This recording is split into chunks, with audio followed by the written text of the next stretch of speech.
Jones, and I'm here to tell you folks, the world has fallen. The fascist globalist overlords, they're implementing the Great Reset. You don't believe me? I've seen the tapes. Watch it, folks. Watch as these pot-bellied Zoomer goblins work with the Illuminati to pit us against each other. I promise I'd be a good boy. I'm a good boy. There's only one cure, folks, and that's liberty. And there's no better channel to find freedom than Fabian Liberty. Anarchy is order. Government is civil war. You're offensive. Police lives matter? We're just trying to do school. What? But this is our space. You're making the space uncomfortable. But you're white. You're fucking a white male! What is one way you combat racism? I don't root for white people on the sidewalk.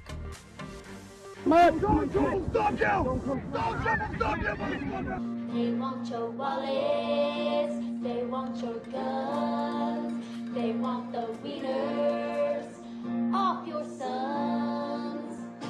Democrats. Oh, we should film it.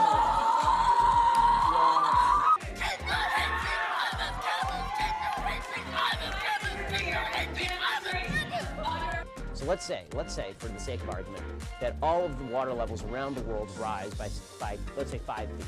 You think that people aren't going to just sell their homes and move? Just one small problem.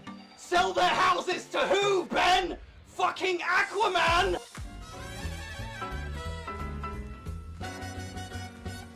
Vaccine!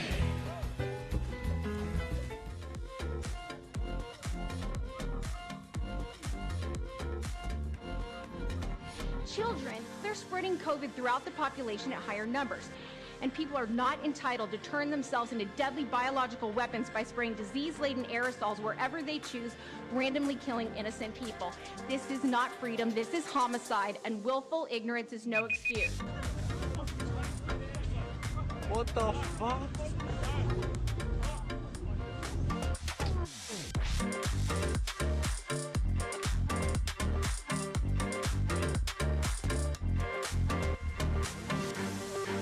Highest margin of victory yet. It's really impressive.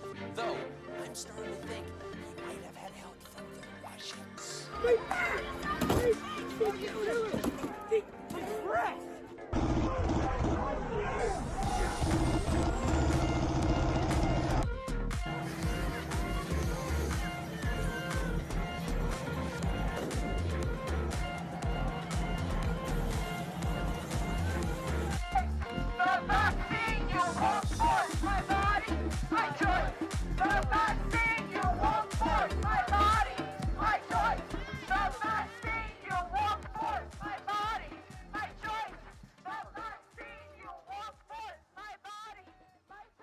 Look at me, I'm a gay frog. I'm so cool, I'm so neat. I'll never have children and I'm sterilized. But the media says I'm totally cool. I'm a gay frog, I'm a gay fish. It's so good, and I think my daddy had disease.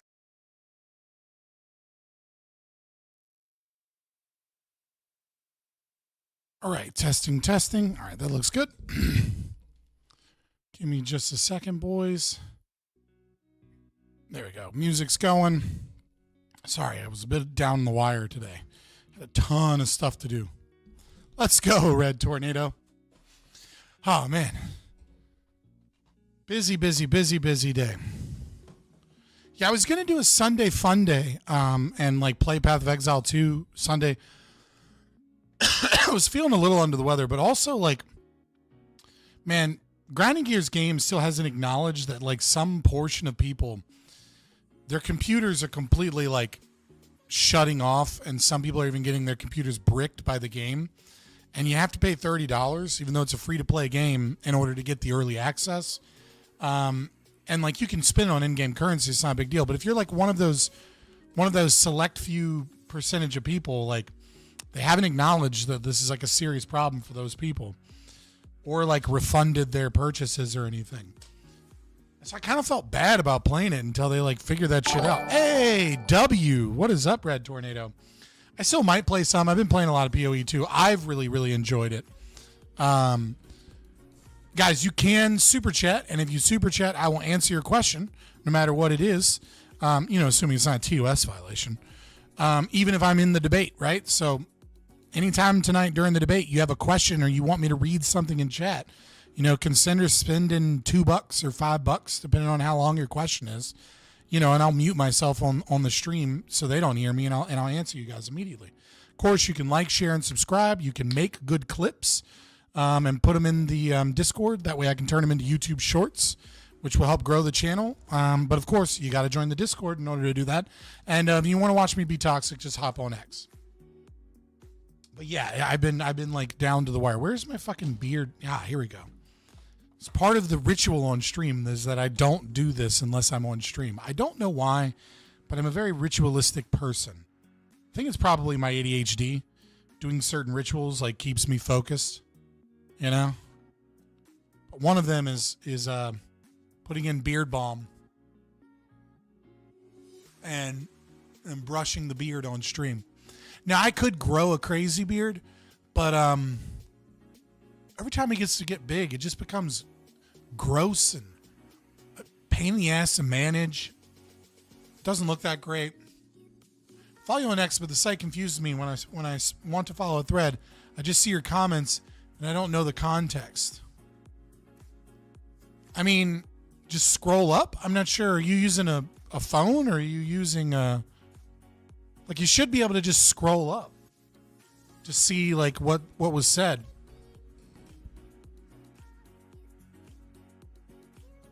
There's a reason religion took hold in humanity. Do you mean the beard? Is that the reason? Oh, the ritualistic things. Oh, yeah. Fair enough. Everybody has their own idiosyncrasies. Yeah, I mean, sure. I mean, obviously ritualistic behavior is important to religion, right? But I don't think it's, I don't know that the ritual, maybe. I'm kind of thinking of it from a Durkheimian perspective now, and you're kind of right. You know what I mean? Like the concept of there are certain rituals that we then find later have like certain ties to other things, right? So like often you'll see like a statue or something, right? And then you'll see people encircle the statue, or you'll see people sit in a semicircle. And like part of that is because that's where the speaker is, and that's the easiest way to seat people so that they're all facing the speaker. But another part of it is the concept of enshrinement, right? And like one of the really cool things you learn in psychology is like enshrinement in the mother-child relationship, in that like it appears that there's some psychological link. It's hard to tell, but it appears that there's some psychological link to the enshrinement process of like a statue or a religious ritual to the concept of like how far away you are willing to get from your mother as a young child. That there is like some part of us that has this need to check back and to like build a circle around a thing and like kind of like link to our mom in like into like the maximum allowable safety distance. And then as we grow, that kind of disappears. Then again, it could all just be bullshit because we're always, especially in the social sciences, people are always just looking for a reason to say whether or not their own belief they already hold is true.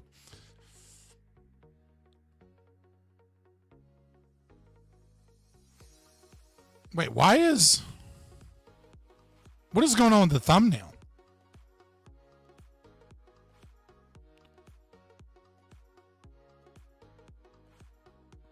Yeah, what happened to the thumbnail to my video? Hold on, let me check real quick. Did my thumbnail get like changed or something? I'm going to my live right now.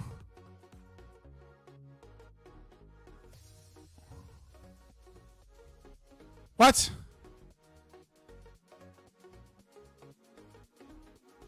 Why is my thumbnail the same as...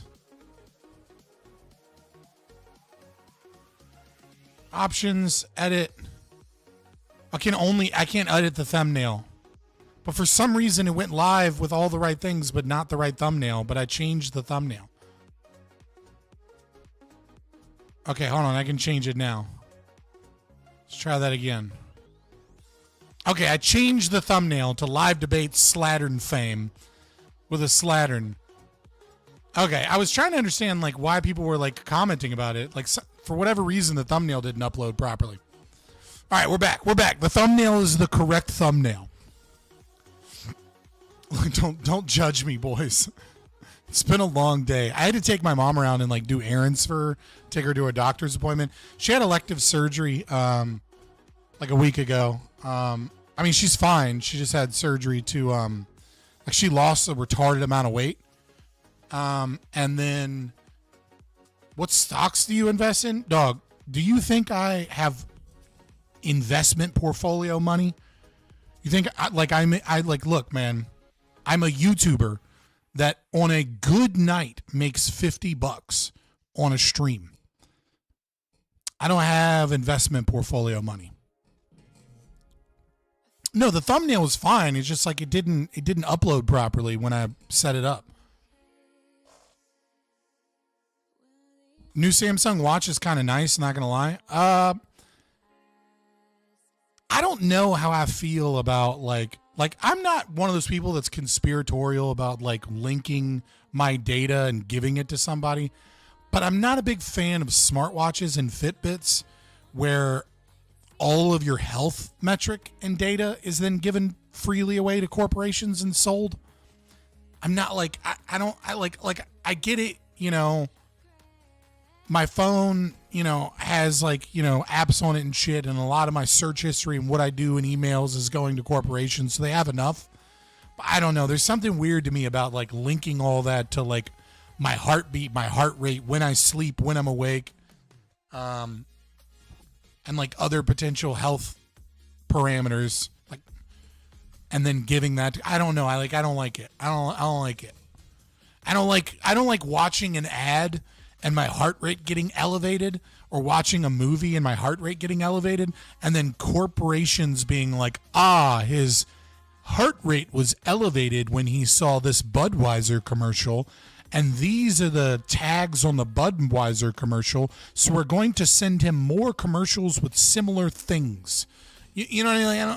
I don't know. It's like, it's a little too much data, man. It's kind of one of those things that's inevitable. So there's not really a reason. There's not really a good reason to fight it. But even still, I'm like, it just makes me uncomfortable. You know what I mean? It's like, why would I pay a fuck ton of money to give that data away for free? When like that's not something I want happening. Like, it's gonna happen eventually, and I kind of gonna have to bite the bullet. But I'm not gonna help you do it and pay you money just so that I can check my text messages like this. I'll just check them like this. Like, you know what I mean? Like, I don't know. That's just weird to me.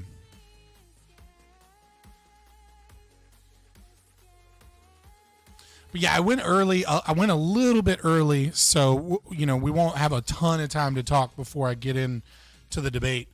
I don't know if there's a free topic. If this is the whole topic for tonight, he didn't put it like free topic then topic. So maybe we're starting with this topic, and then like when it naturally fades away, we'll go into free topic. I don't know.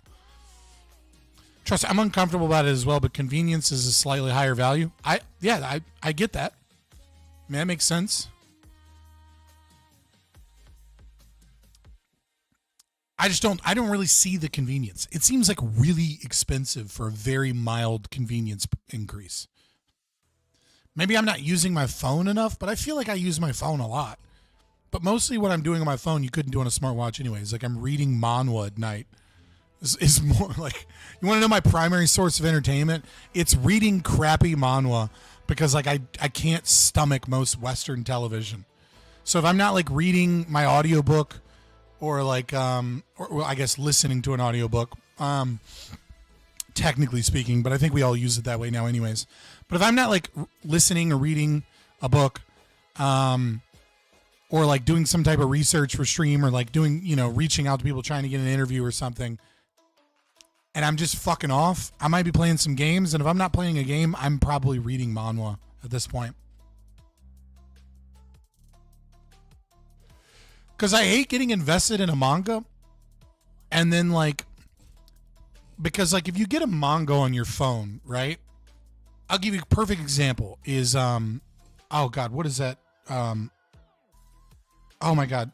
What is that show? Black Clover, right? I got into Black Clover. I got past where Black Clover was in the anime into the manga. And then I got to, like, where they're fighting in the Spade Kingdom. And, like, I think it was the Spade Kingdom. And, like, there is so much happening on, like, a low resolution scan of a manga that it's just, like, and it's in black and white. So it's just, like, it's like, ooh, look, beams and stars. Cool with dialogue. Like, it was impossible to, like, be able to figure out what the fuck was happening. And there wasn't a good scan of it. And, like, I'm not spending $1,000 to have all of Black Clover, like, shipped me in a box so that I can read it physically. So it's like I end up reading a lot of manhwa because, like, it's just easier to read.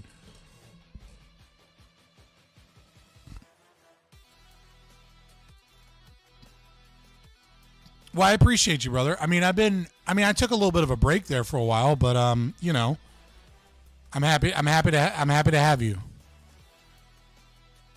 God bless Nightbook. I got the watch mostly for the health stuff, and I might as well be able to utilize other things like work calls, messages. Yeah. Well, Conaquin, I know that you kind of, you know, you have to pay attention to when you get a text a little bit more than I do too. Many moons ago. It's kind of funny because, like, when people talk about my old content, I kind of, like, internally cringe. Because, like, when I very first started this, I was still, like, a minarchist, like Lactoid was. Right? Like, I was a libertarian. I was somewhat well-read. But, like, almost everything that I've learned about libertarian theory has come from, like, reading as I've been a streamer. Right? Like I started a couple years ago, and, you know, I had read a lot of Marx. I'd read a lot of commie shit. I had known a lot about politics. But, like, in terms of, like, my philosophy and especially, like, an understanding of libertarian theory, I was kind of just starting that journey. So people bring up, like, my old debates and shit, and I'm like, ugh. I'm, like, cringing internally because, like, I know that I gave terrible arguments because I didn't really understand it that well. It's normal. You're one of my weirdos. Well, you know, I appreciate it. Like, share, and subscribe, you know. Consider becoming a member. Make sure if you are in the Discord, you give me some clips, you know. If you become a member of the channel for only $3.99, just know that you will get nothing but emojis out of it. And the ability to, like, I don't know, community posts.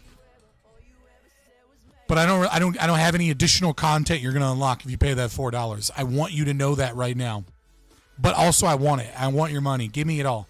I can't wait for the peak season to be over with my job at Amazon. Yeah, you got a couple weeks left. Gotta get through the beginning of January, and then peak season will chill the fuck out. Are you a seasonal employee, or are you pretty sure you're gonna stay on after that?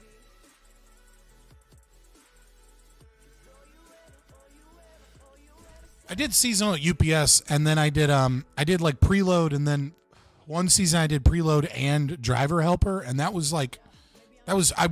dead at the end of that season. I was also working at a burger joint. So I was working at a burger joint and working preload and being driver helper, trying to save up money, and it was rough. Oh, okay, fair enough. Then yeah, then the holiday season just sucks. It's kind of fine when you're a seasonal employee because you're just like you're working hard, you're new to it, you're trying to just, you know, become an employee, you have a goal to work towards. When you're like a regular ass employee and then the holiday season comes, it's just hell. You don't get paid anymore. I mean, you get a little more overtime.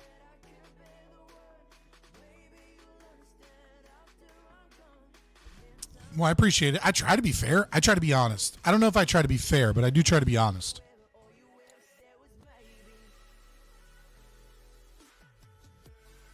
Try to be persuasive and honest. And balance those two things, you know, whilst, you know, always being honest.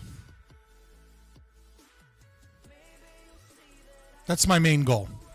Spread libertarianism is genuinely my first goal. I think a lot of people, their first goal is to get famous, and like libertarianism comes second. And like that's why I have such a kind of a disdain for a lot of streamers and a lot of other people. It's very clear that their first goal is to become famous, and the entertainment aspect of their show shows that. Like most of these center lefts or lefties or a lot of these other people, their goal is to be famous, not necessarily to be spreading an ideology that they genuinely believe in. And then, you know, they become captured by their audience because their goal wasn't their message. Their goal was fame. So when their audience comes in with like a slightly different thing, they bend to the will of the audience. And that's why you end up with so many libertarians in, you know, and that's just a perspective from like my domain. Obviously you see it with other ideologies as well, but that's why you see so many libertarians that like become, you know, right-wing Republican paleo libs that like don't talk about libertarian philosophy that much, but mostly talk about like things where the Republican Party and libertarianism align, like, you know, not giving aid money to Israel or Ukraine, or, reducing, the scope of the government in areas where, Republicans feel like it's been punishing them. And it's just like, I don't know, it just feels dirty and shitty to me.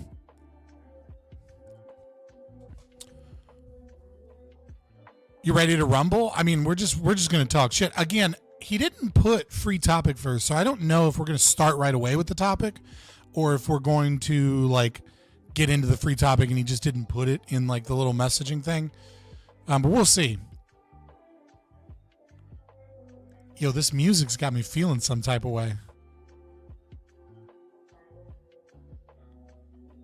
Dude, Mark and I discovered some Brazilian crazy swamp albino dwarf dude. And I wish I could remember his name. I'm going to see if I can find it real quick by like Googling it. Because that shit was like really wild. Let me see if I can. Hold on.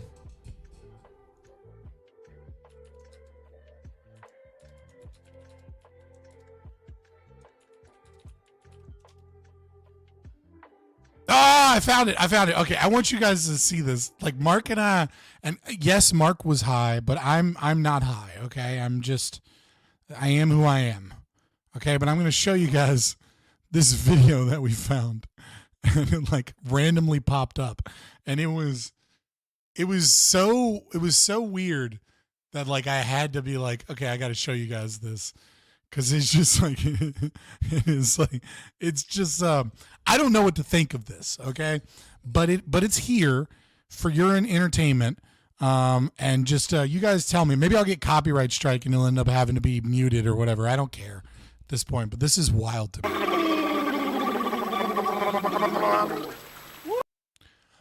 That's not a helicopter. That's grown men in their underwear blowing bubbles.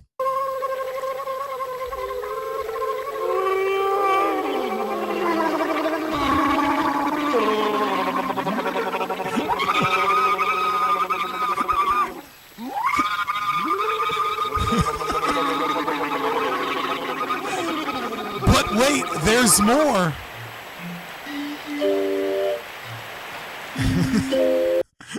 That's a hell of an intro. It's an hell of an intro. He does videos like with pan flutes slapping on his body too. This dude is crazy, and apparently he's like a Grammy Award winning crazy dude in person. I think it's a real satyr. Like I think Lion the Witch in the Wardrobe was true, and one satyr slipped out, and it was this guy.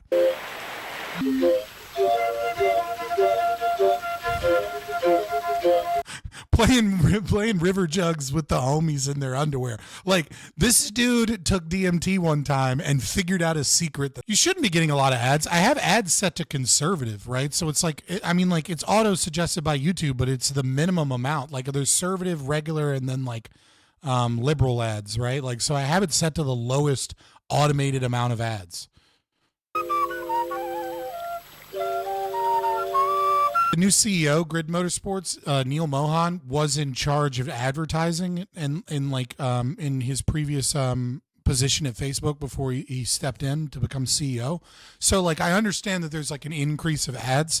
Also, I don't know who's getting YouTube ads because, you know, ad blocker, and it's kind of funny that like YouTube is like, we're going to fight the ad blockers. It's like, dude, your ads suck. That's why people do that. Like if you just did ads the way Twitch did ads, it would be so much easier, right? Like number one, like it's good that YouTube has targeted ads and they have an ad section for like limited ad availability versus like full ad availability. Like I think that is a form of censorship, obviously, but it's one that keeps them from having to ban people. Right? I mean, they figured out that banning people is really negative press. It's a lot easier to just push them down in the algorithm and reduce their ad revenue. But nevertheless, like Colgate doesn't want to be on a fucking YouTube video with me, right? Like they don't want, you know, they don't want controversial political opinions being tied to their product. And like, that's kind of fair. Like I get that. Like I don't begrudge them that, right? Whereas, I mean, like obviously they should just change what types of ads they do. You know what I mean? Like, cause like somebody like My Patriot Supply doesn't give a fuck if their ads are next to mine. So like they should just change out the ads, but I mean, they'll get better. I think they will in terms of those things, you know, if we can get rid of, you know, the Department of Defense and all the money that goes towards intentionally suppressing people like me, that's another thing. But like, other than that, right? Like, the concept should just be like if you pay for a membership on a channel, you shouldn't get ads on their videos, right? Just do it the way Twitch does, where memberships are $5 minimum, right? And then reduce the amount of money that the content creator gets on that first $5, and what portion of that and that money goes, a larger portion goes to YouTube, and that portion goes to get rid of ads, right? And then people will make like $7, $8 channel memberships. And then they'll also get ads cut off. And then on, like, it would just, they should figure out the things Twitch has done right with ads. Now, obviously, Twitch has a lot of other problems with ads, and they should probably be taking more notes than they are from YouTube, because, like I said, the targeted ads is a big thing. The ability to skip right to where you were in the stream is a big thing. But, like, you guys ought to be able to buy a channel membership and then just cut off ads. All right, we'll go back to the albino dwarf that Mark and I found. Oh, Mark found the link. Okay, it's about to get more unhinged. I know you probably were thinking, this is as unhinged as it gets. Nope. And if you like this type of content, make sure to like the fucking video. There's 23, 25 of you watching, 9 likes. Like, I can see likes updated in real time. You ain't got to give me money, though I would appreciate the money. And if you do super chats, I will read your answer, even if I'm in the debate. But nevertheless, at least give it a like. You know what I mean? Help us out in the... You know how they have those like masculinity camps that dudes have been going to? This is what they need to be doing at the masculinity camps. All right. Like if you want me to spend 10 grand to go learn how to be a man, and we're just hanging out in the woods, lifting weights, talking about masculinity and bringing it back. Like I want an albino dwarf musical genius to fucking bring me out into the water and do drugs and then fucking play with fucking, play water jugs in a fucking lagoon somewhere and fucking have him dipping in and out of the water playing his flute. Like, I want to connect with some shit. You know what I mean? I want to discover who I am in a way that I didn't know. It's so unhinged, and I love it. I have lots of viewers watching this, and I don't care, all right? This is, no, not that I'm aware of.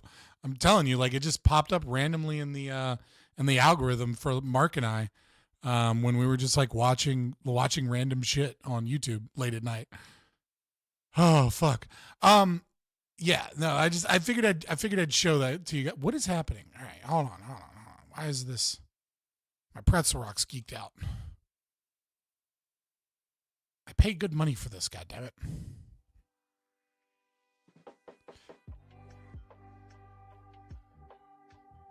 Slenzer is beautiful. Hush. Right, exactly. Slenzer, it's beautiful. Did something happen to masculinity? Yeah. Masculinity go away. Sorry, that was what it was. Yeah, without a doubt. Masculinity has gone down. I mean, masculinity is a tricky thing because really what we're talking about is a gender role, right? And you know, the gender role is going to change with time. It's going to change with cultural context, right? You know what I mean? Like, what is expected of a good man and what makes a good man is going to change within, you know, what are the conditions in which the society lives in, and like what are the beliefs that the society holds, right? So as religion goes away, as we become more industrialized, I mean you look at industrialization, for example, right? You know, Durkheim, again, kind of, I don't know, apparently it's a Durkheimian night, right? You know, like, you know, anomie, you know, separation from man from his labor. Kind of, it's a bit of a commie fuck talking point. But nevertheless, there is something true to be said about like an individual working in a trade, you know, by himself in a product from start to finish, to, you know, industrialization where people move into the cities. And like, this is where in sociology, many people believe we went from an honor culture to a dignity culture, right? When you grow up in the 1700s, men take care of the problems on their own homestead because there's no police involved. There's no hierarchical society with like these extra layers of stratification. But when you move into the city and you have niche kind of jobs, and you know, and jobs become more and more specialized, you know, you're not just a doctor anymore. You're a surgeon, you're a neurosurgeon, you're a neuroscientist, you're a dermatologist, you're all these different types of doctors, etc. And so, you know, those contexts have changed, you know, like what is a good man versus what is a, you know, who is lacking in masculinity.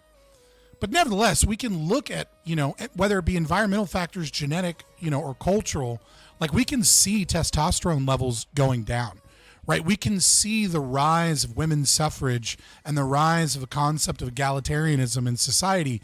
And we can see leftist philosophy dominating cultural institutions. And we can see a lot of men that are beaten down and afraid to express masculinity in their own way in our culture and in our society. And I think it has been a detriment overall. It's hard to map down, you know, like what percentage of, you know, trans shit is because of this? What percentage of, you know, socialist government policy is because of this, right? What percentage of rising crime is because of this? And in many ways, it might be the other way, that there are going to be multiple confounding variables. So it's hard to tell how damaging that has been. But I do think that there are quite a few men that realize that the pressures have gone one way in the extreme, and are hoping to revitalize, rekindle, rediscover what it means to be a masculine man in a modern context, because it seems that society has moved faster than our ability to adapt to the changing environment in the expression of gender roles. Yeah, Casimir comes by every now and then. He usually comes later at night. He's been working a lot. He's also in the Discord often. All right, I am going to hop out of here though. Well, like not out of the stream. I just mean I'm gonna like cut off my camera and then hop onto the Discord and stuff and get ready for the debate. So let me bring this to center screen, and then oops, hold on, I gotta go back. I messed up. I gotta do this bad boy first. I really need to like set up a good virtual cam for like programs, but it never works. Every time I try, I don't know what I'm doing wrong, but it seems like every time I attempt to like utilize virtual cam appropriately, it just has problems.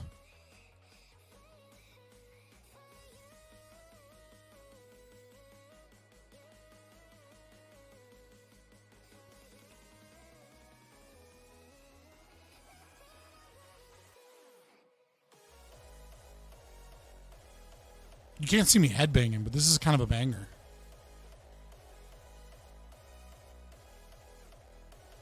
All right, let's go back to the Shire.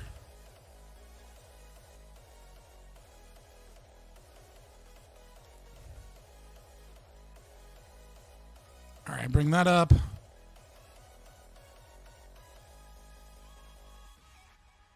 Why? I don't feel I'm only 7 minutes early. Technically, you're supposed to be 15 minutes early, but nobody else is here. So I'm going to take a quick leak. And actually, hold on. I'm draining my tea right now.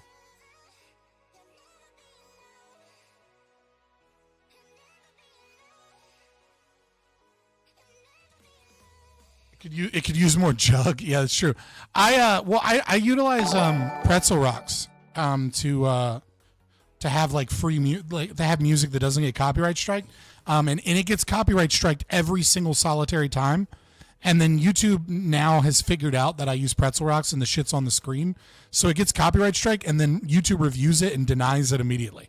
So it's actually kind of nice. Yeah, likes and subscribe. The last stream you talked about playing Space Marine 2. I'm willing to buy it for you and do a lore jump for you. By the way, currently building Invictor warsuits. I mean, if you want to gift me Space Marine 2, I'll fucking play it. Like, I mean, if you're gonna do that, I will do that as well. Like, I'm not gonna say no to that. I will absolutely play Space Marine 2 on a Sunday fun day. But let me schedule one not for this Sunday, but the Sunday after that, and then I'll put out a call a couple days before to like talk Warhammer 40K with like whoever wants to come first, and like just kind of have like a chit chat where we talk about Warhammer 40K lore, and like get a couple of Warhammer nerds together, and then like we'll do that for like an hour or two, and then I'll play the game. Does that make sense? Like if I'm gonna do it, I might, because I know there's a lot of Warhammer nerds that would love to just like talk. It's not $200. It's like $8.40. Not to say that Rudy hasn't given a ton to the channel, and not to say that I dislike Rudy in any way, shape, or form. I'm not talking shit on you, Rudy. I love you. It's just those are check dollars, not US dollars. Ooh. Stir that honey in a little bit. I might have to grab some creamer. Check Corona. Okay.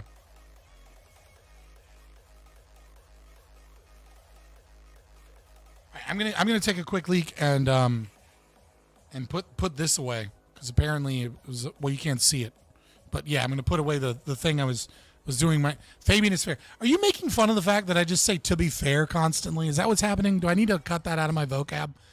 Is that like one of my idiosyncrasies that I say "to be fair" too often? Well, I'm trying to be fair, all right?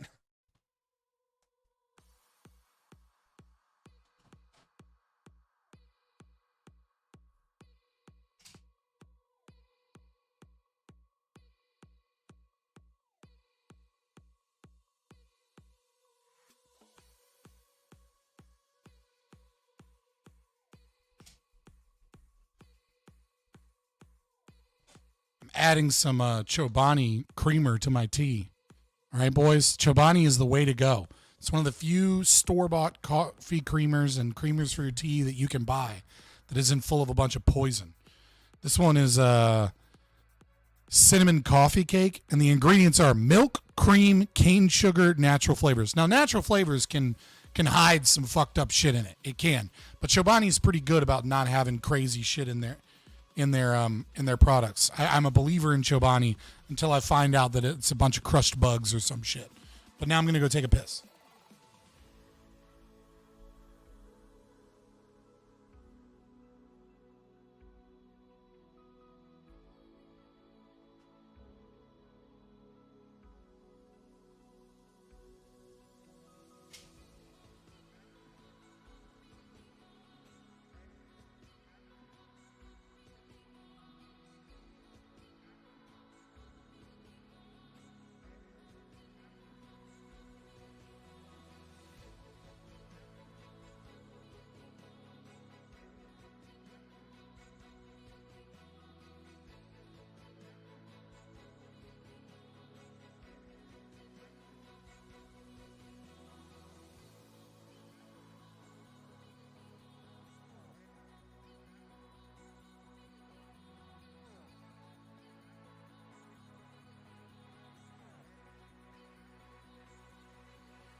All right, I'm back. Can you guys hear me?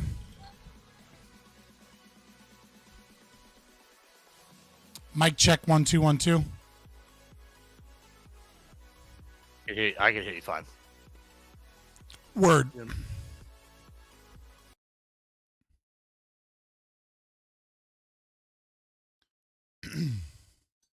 Or just use heavy cream. Look, man. I like my frou shit. Okay, and you know you can't get frou shit in heavy cream. Like I get it. You know, whatever.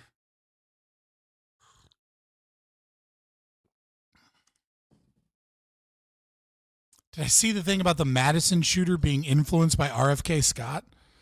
That or RFH. Hold on. No, I did not. I haven't followed the shooter. I don't follow shooters the night that they start.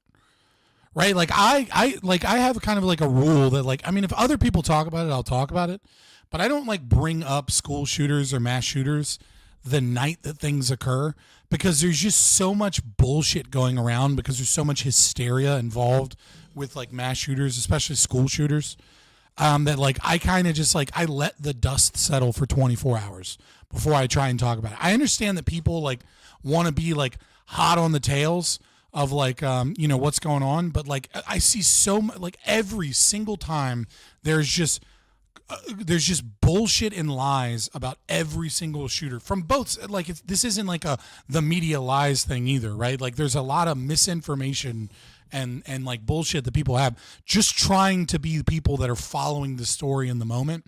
And it's like and media has become so bad about like their sources, right? Like no one in the media uses you know, two unconfirmed sources and then or two sources and then like one that's willing to go on the record. And so because of that, I'm very recalcitrant to ever like just talk about anything. Hey, what's up? Hey, friend. You say that like you're sad. I am, but it doesn't matter. What's going on? Not much. Nothing much, brother. Yeah. For new week. Yeah. Just running around all day with my mom doing errands for her and shit. Oh, really? Okay. Being a good son, I guess. Ugh, it's annoying. Why am I hearing double? Yeah, I hear double. You're all muted on Discord. I'm muted. It's your double. Hold on. You speak, Bam. Me? I'm doubling? No, you're doubling too. Wait a minute. Now I'm confused. Okay. All right. I'm hearing double from both of you too. Testing. How about me? Oh, Admiral, you're the only one that's not doubling apparently. Hey. That might be a problem. I don't know. Right, you might be the cause at that point. Like I don't know. Do you want me to leave and come back? Sus. Yeah, try. Yeah, you leave and we'll just go blame somebody else if it's not me. I don't know. Yeah. We'll all leave. I'll be right back. We'll all leave Discord and come back. I'm dipping out. I'll be right back. Sure. Hello. Okay, well I can hear you. You can still hear me? I can hear you even though I'm not. I exited the the Discord. You're muted and. Well, I just unmuted myself so that I could talk. Yeah. But like I heard how everyone am I hearing speaking. you in StreamYard. Yeah, you can hear me in StreamYard still. So yeah, StreamYard is still capturing audio with people muted somehow. So should we leave StreamYard then? We might have to. I mean, I don't hear it now, the double thing, but you don't hear it, but I hear it from you. I hear it from you now. I do hear it from you. I don't hear it, and I'm not. Yeah, because I'm not in the Discord. You're not in the Discord. Yeah. And you're still hearing. Okay, I'm not. You've unmuted yourself in StreamYard. Well, yeah, so I could talk, right? I muted myself. Can you hear me speak? Yeah. So yeah, can you hear me speak right now? And he's not in the Discord, so something's wrong up with StreamYard right now. Okay. Okay. All right. Then leave studio and come back and see if that changes it? Yeah. We'll try that, and if it doesn't work, then we'll just have to use Discord.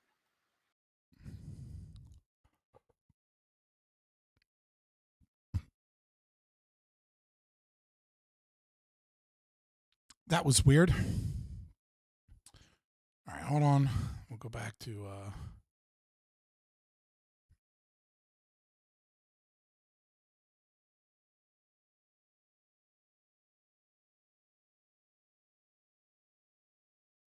Yeah, you're still doubling. I don't know. Yeah. Guessing Scott, you can hear us? I can hear you. Can you hear me? Even though you're not in the yeah, okay. Something's up with StreamYard. I was muted, and it was still picking me up on StreamYard. Yeah, so So, let's we can either. I'll step we out could. of this, and we'll just use Discord for today. The Okay. way Scott always wanted, right? I always wanted StreamYard because Discord doesn't have a fucking green screen.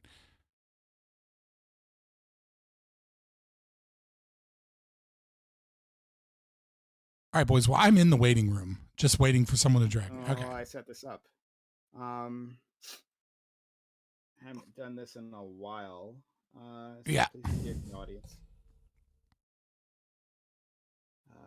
But yeah, we're gonna make this happen. You get to see just a green screen tonight because I'm in Discord, and Discord doesn't have a green screen function. Oh, really? Which is so dumb. I mean, they do, but like it doesn't utilize chroma key if you have. Well, it doesn't utilize a green screen if you have one, so it doesn't have a chroma key setting, right? So it just like it'll use a digital one, but it'll be the same as if you used one without a green screen. So it looks awful. Oh. Okay, that looks much better. Apparently, people are confused that I'm not actually in the Shire. Okay. I should turn on my camera.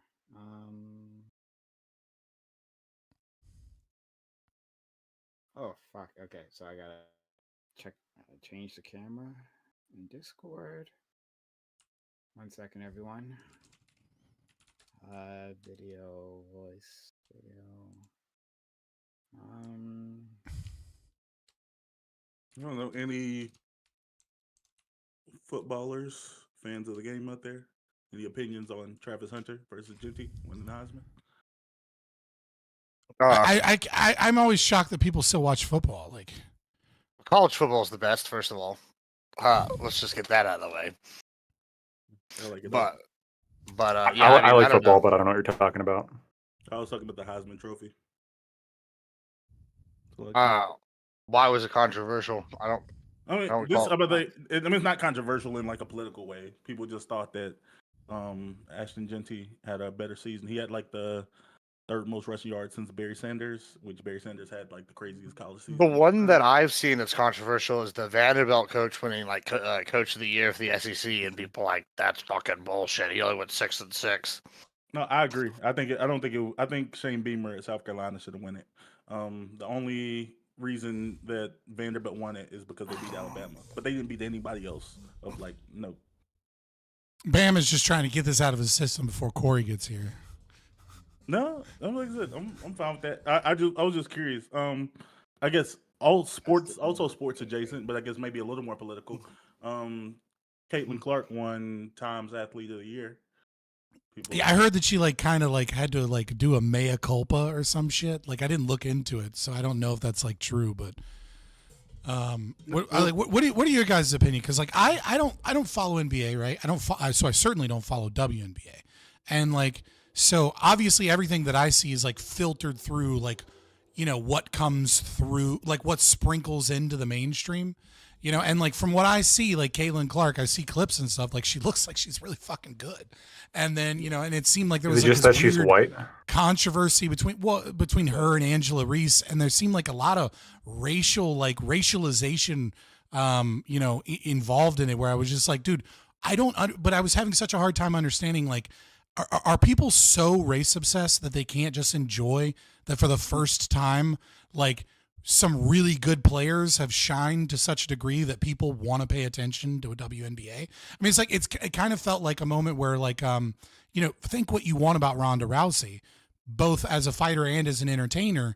Like she was giving a lot of like when she came in, everyone was like, "Oh shit, the women play too," like people were like getting involved. So it's like, why are we like, what is this? What's going on? You know what I mean? I've read a little bit into this, and like I probably care for sports even less than you do, friend.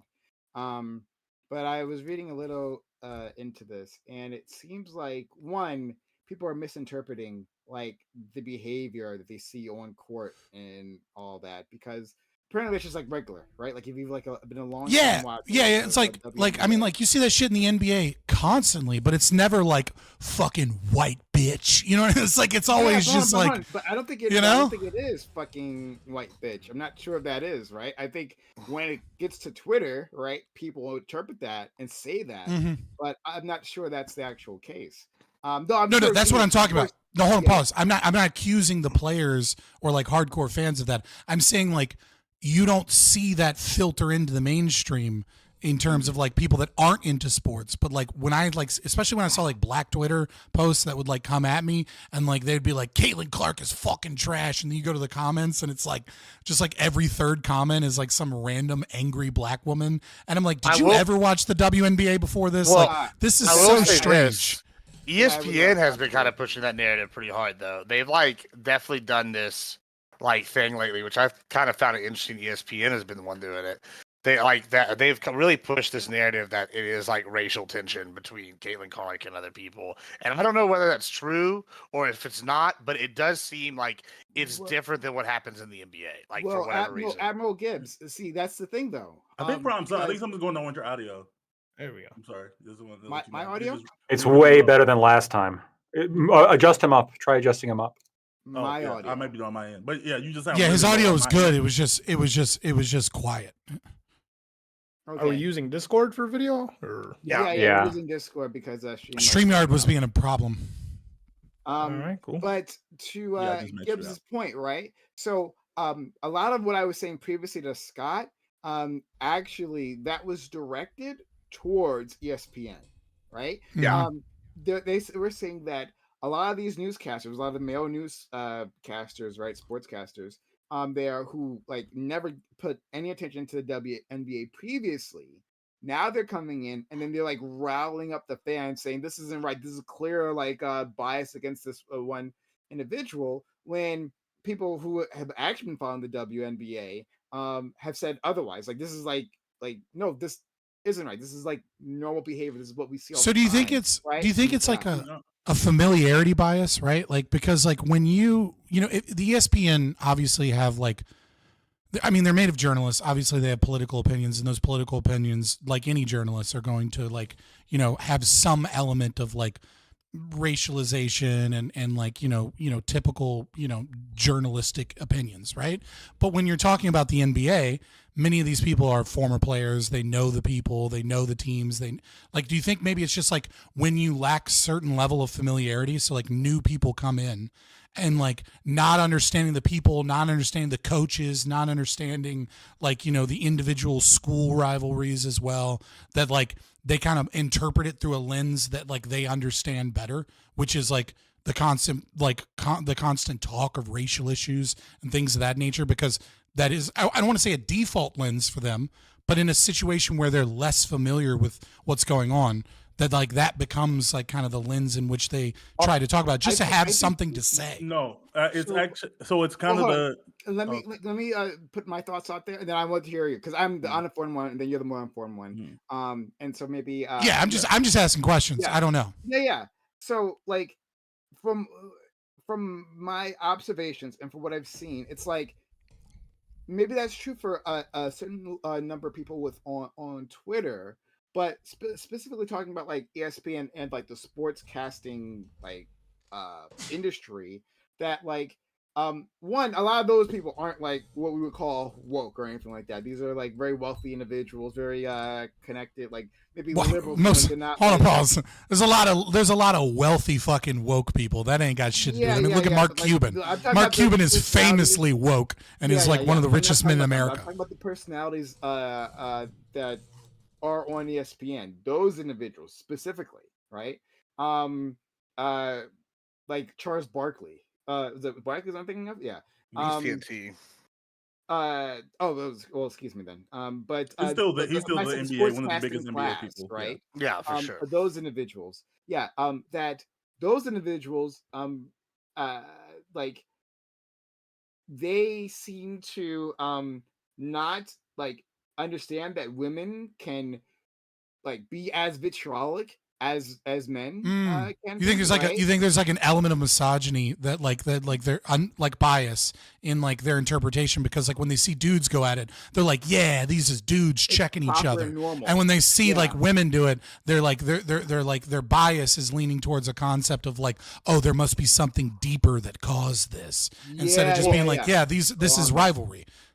So so none of this is really what's happening. Yeah. Okay, I'm asking. Like I What, said, yeah. yeah, no, you're good. What's actually going on is like there's two sides making like legitimate arguments against each other, complete opposite sides, and both of them making legitimate arguments against the other side, and they're both gaslighting each other, like because they're both correct. The reality is,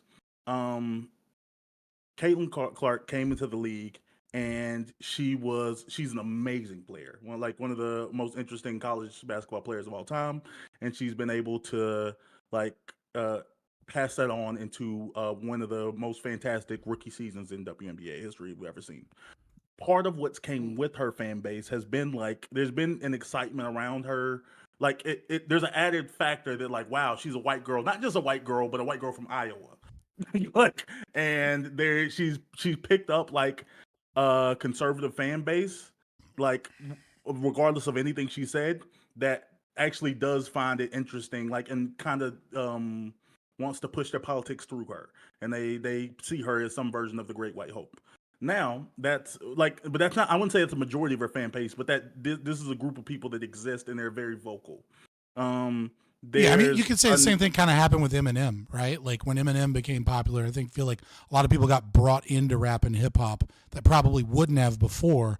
And like, do you really blame Eminem for like having like white fan base that like didn't know about like what was going on? You know, it's like he didn't cultivate that shit, but like he kind of did with the Eminem show, right? Like he bridged a gap there, and by his own identity and experience, and like that brought with it probably a lot of conflict that people are still mad about. That's one half of it, and I think that I haven't heard anybody use that example, but that's actually the most perfect example. Eminem's talent is unquestionable, undeniable, but like some people would be crazy to not acknowledge that Eminem's distance, like on being like the highest grossing rapper of all time, isn't factored in by the fact that like he's really good at this and he's a white guy, and white guys found it relatable and interesting in like a white way. Like his race mattered to that. Also, we're allowed to also sing along with his songs. That's the other thing about that. Maybe, yeah. True, right? Unironically, you gotta be careful with the J. Cole album because there's a lot of N-words that just seriously, it's like. Of course, I'm gonna want to listen to the song that I can sing in public and not have to worry about getting in trouble, right? Pause. You just outed yourself as never having listened to Eminem other than like 2 songs. When you say that you can sing his songs in public, because his songs are wild. Oh, I'm talking about the worst ones. You can say anything you want in public, just not the N-word. Okay, that's the rule about like public life. We're getting further away from it. Like I said, I just wanted to point out to like. Sure, Eminem's talent is undeniable, but like there was something extra when it came with Eminem outside of just like the fact that he could do metaphors. There's other people that could do metaphors like pretty good, but like there's a white factor in there, and there's nothing wrong with that. But there's the other side is the WNBA, as everyone loves to point out, has never been a profitable league. And because of that, the types of people who are in the, I guess what Prime was trying to stick to is like sportscasting world of the WNBA are also not necessarily wealthy people. They're either women who are former players or other women who have never played at all that have their like degree in journalism, and where the WNBA's decided to put their to put their wins, I guess, is in the fact that without having to go into like a more accurate word, is the WNBA is very woke. Like other sports leagues have elements of politics in them. The WNBA is outwardly and proudly like a super pro LGBT. Because I think like 45% of their players are somewhere on the LGBT spectrum. I mean, obviously, you know what I mean. Like, let's be real. But it's not like it's rugby. NBA is also pretty woke as well. But it's not close between the two. Well, hold on, real quick. Did WNBA? They could have. I could be wrong because I don't watch the WNBA, and I'm not going to. Sorry. Did they paint Black Lives Matter on the court during Oh, that? for sure. The WNBA was first. All right, The because WNBA, the they like walked NBA away did from that. I remember games. that. Yeah. The WNBA, like they players like didn't play games. Like they shut down. Like they didn't play games over it. Like the WNBA is very outwardly like they make strong political statements, All right. and they like there's players in the NBA that say controversial things, or there's players in the NBA that play basketball that are. I just want to finish this out, and then like you can dig into it. Like that are somewhat conservative. Gibbs, I like see you, man. there are no like outwardly conservative WNBA players. It's just not a thing. Right. Like So when Caitlin Clark put out like a statement where she was like recognizing her privilege and shit, that's not like a special thing because of like what's going on with Caitlin Clark and Angela Reese and the current controversy. That's just like a typical thing that like a white woman would say in this position because she's in the WNBA. No. And you're saying It's like the politically audience. they're already That's like not that. true. Who are the Again, I don't fucking know. Watching the Yeah, I'm just WNBA, asking. right? No, you gotta it play is the because audience. she's white that they made her do it, and that's part I of don't it. think they made her do it. I think that's their politics. Absolutely, they made her do it. I think people are like, no, Caitlin Clark's like she's not a hyper conservative. I just don't think that's. I agree with that, but her not being a hyper conservative. Like Riley Gaines was like, oh, wait, just to be clear, when he's saying they, like it could be the league, but I think it's much more likely that the fans, like the pressure from the kind of people that watch the WNBA, is probably going to compel somebody to behave that way and have to kind of make those concessions. Well, it's like being a conservative in Hollywood, right? You know what I mean? Gibbs. Well, hold on. There's also something that Prime touched on, though, right?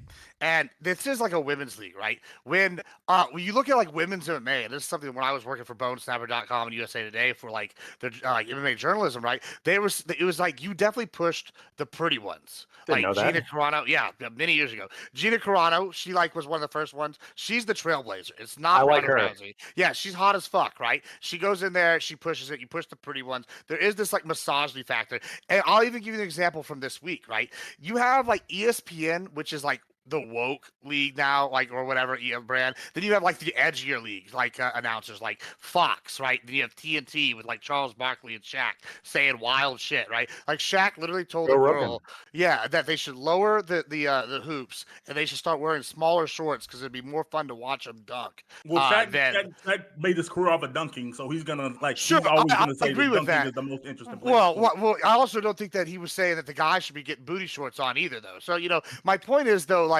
with what this if they being wore said, skirts? What if just skirts? No.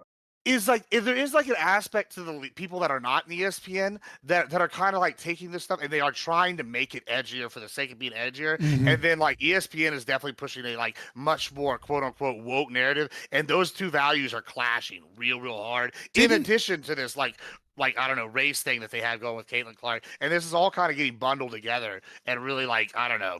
Well, I mean, wasn't there like an issue with like Paige Van Zant doing a fight because like Dana White was like concerned because she was too young and pretty to get beat up? And Well, people no, were like, because she just started what? doing OnlyFans. So okay, well, if this is a big deal. So if you remember, UFC they used to have where you have those guys the condom depot on their ass, and they had all their other bullshit little ads. Well, the UFC went to the Reebok deal, and Reebok has a morality clause in a lot of their stuff. Well, guess who's making major money? Paige Van Zant off of OnlyFans. So why would she ever want to do UFC when they're paying her $30K a fight, and she's making like $30K a month? I don't really know what she's making, but on OnlyFans, but she's hot as fuck too. So she was somebody they were pushing on every mid card. She would be like the last fight of the prelims, right? Or she'd be like the first on the main card because what do? You push your hot fighters first, right? Like I don't know. And I mean, like same thing with Ronda. When she went to the WWE, she didn't do as well because now you're not the hot one. Like, well, I just remember there being something around Paige. I didn't know that. Yeah, the thing interesting about Ronda Rousey was the fact that she started out with like 9-0. She was like knocking out everybody in the first round. People wanted to see how long she could go like on her first round knockouts. But the last part I was adding is she like should never have done that. Like she was never a knockout artist. But that was the biggest mistake.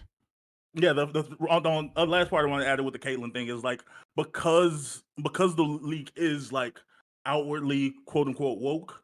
There are analysts and there are people in higher places in the WNBA who I wouldn't say like disparaged her, but they like the WNBA made like concerted efforts to like not push her as the face of the league. Like every other week they were coming out and saying that like there's a lot of good, there's a lot of good talent coming out. It's not just about her. Angel's great, which Angel had a great season too. Aja Wilson broke like all like crazy WNBA records. There are like other women who are quote unquote at this point better players than her. But like it's weird to see your league kind of push back against the increase in stardom that she's getting, because the people that were coming to the games were like outwardly more conservative, and you could kind of tell that like they were there because she was white. I don't know. It's weird, but I don't know. The league kind of. But like this is that's why I say okay. Look who owns ESPN, right? Look, it's ABC, right? ABC owns ESPN. Disney. Look at the same thing. Disney. It's so ironic that's happening. ESPN didn't play the girl from the WNBA ring, right? So, but it's the same thing that Disney did, right? Remember when Disney was like, "We're going to give a princess for every person, right? We're gonna have the Princess and the Frog. We're gonna have the Rapunzel. We're gonna have Moana. Everybody got to get a princess." But now it's I know it's been successful. Now check it out. The NBA or WNBA has a princess for white people in there, and they're pushing back. You see this? That's what's happening right now. Yeah, white girls have made a comeback this year. White girls made a comeback this year. They got thicker. They got better. Unless we're talking about Snow White, but I want to. Apparently, the WNBA has lost, or Little Mermaid. The WNBA. Somebody just pointed out to me, and I just fact checked it. It's true. Despite all this hoopla, they've lost $40 million. $40 million this year. But they just signed a new CBA. They're still losing money even with all this popularity. They are still losing money. A lot of wild. money. They got a deep hole to bring themselves up. Someone was I remember watching a segment talking about the finances of the WNBA. Let's not talk about WNBA players having deep holes there, buddy. It's right? his That's most. offensive. It had they have the greatest trade of all time. The death for Brittany Griner. I mean, I gotta say that's big time. It had its most watched regular season in 24 years. And still, that's not how they make. That's not how they make. That's not how money works. Also, but hold on, it's not. They make money with It's tickets. not enough, but they don't have the. They haven't had a chance to renegotiate the contracts yet, right? Yeah, they just with did. the networks. So when that's coming, I think was it next year or the year after, one of them, right? And when that happens, right, with this like these updated numbers, right, these higher viewerships, then they'll be able to command higher rates, and then you might see a profit there. Right. Yeah, they're but up to right like now, I think the new CBA is going to be like no 2 way billion or 3 it. billion. Like it's the TV deals is where the money's at. Like the people showing up to games, like or how many people watch doesn't matter after the fact. It's whenever you set the CBA. So hold on. The NBA is predicting right here. They're not foreseeing returns, or they're not going to expecting returns in the foreseeable future. Well, because the NBA have like the NBA viewership is money, down, so they're not going to be.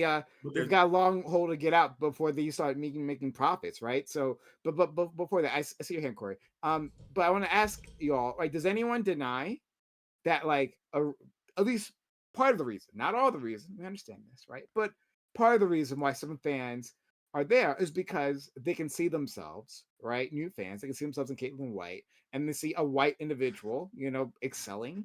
You say Caitlin White? Sorry. Yeah, he said Caitlin White. Yeah. Caitlin Clark is white.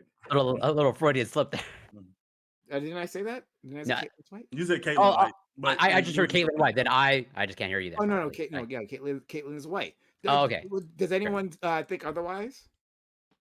Okay, great. All right, so we understand, like, that's the thing, and there's nothing wrong with that, right? I want to be clear, right? Like, it's good that, like, maybe little white girls who weren't into the NBA previously, who at least didn't even considered it, but saw themselves in Caitlin Clark, right? And may now want to pursue that as a as a dream. That's fine, right? But like, let's just acknowledge like what's happening there. We'll go ahead, Corey.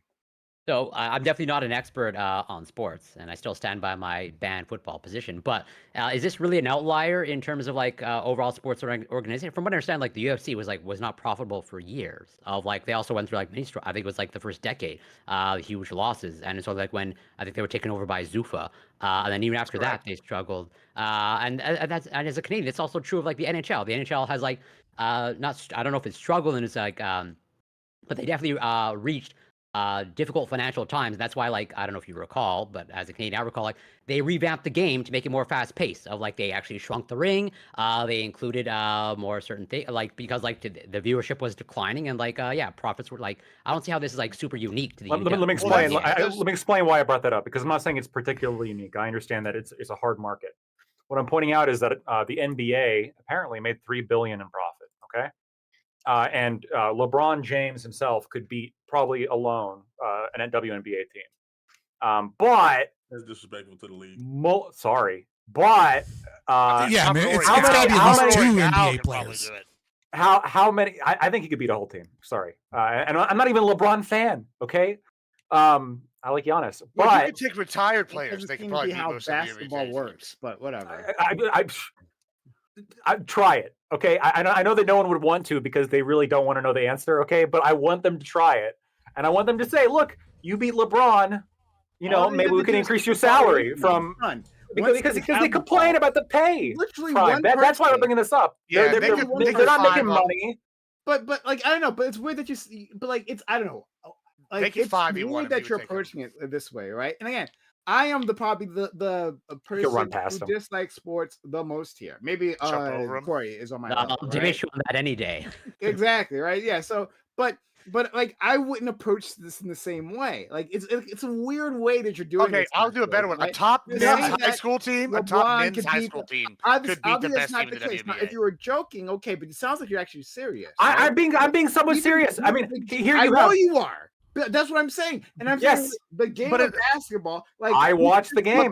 Let me put it to you this way: it's hard to take the sport serious. Away from them, and to think that they can't even pass the ball, right? Like they are incapable. That these women who've been like doing this for how are they going to get it away from him? 20 years. No, listen. Lactoid. You're being silly, right?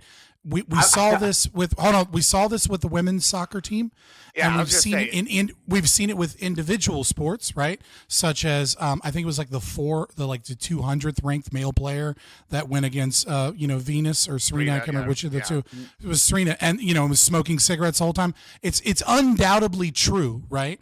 That like a top high school athlete can dominate against the best athletes in America when they are female in multiple domains in sports. But to Prime's point, you're being a little silly because you're talking about a team sport, and like you'd need at least a couple of dudes from the NBA to beat a whole team, because you need to pass. This is the problem. Like you'd have like 8 people guarding him to where he literally wouldn't have anywhere to run, right? Like he's a foot taller than all of them. What do you mean guarding him? What are they gonna do? You know how tall the women in the just make a wall. They just make a wall. I understand they're tall.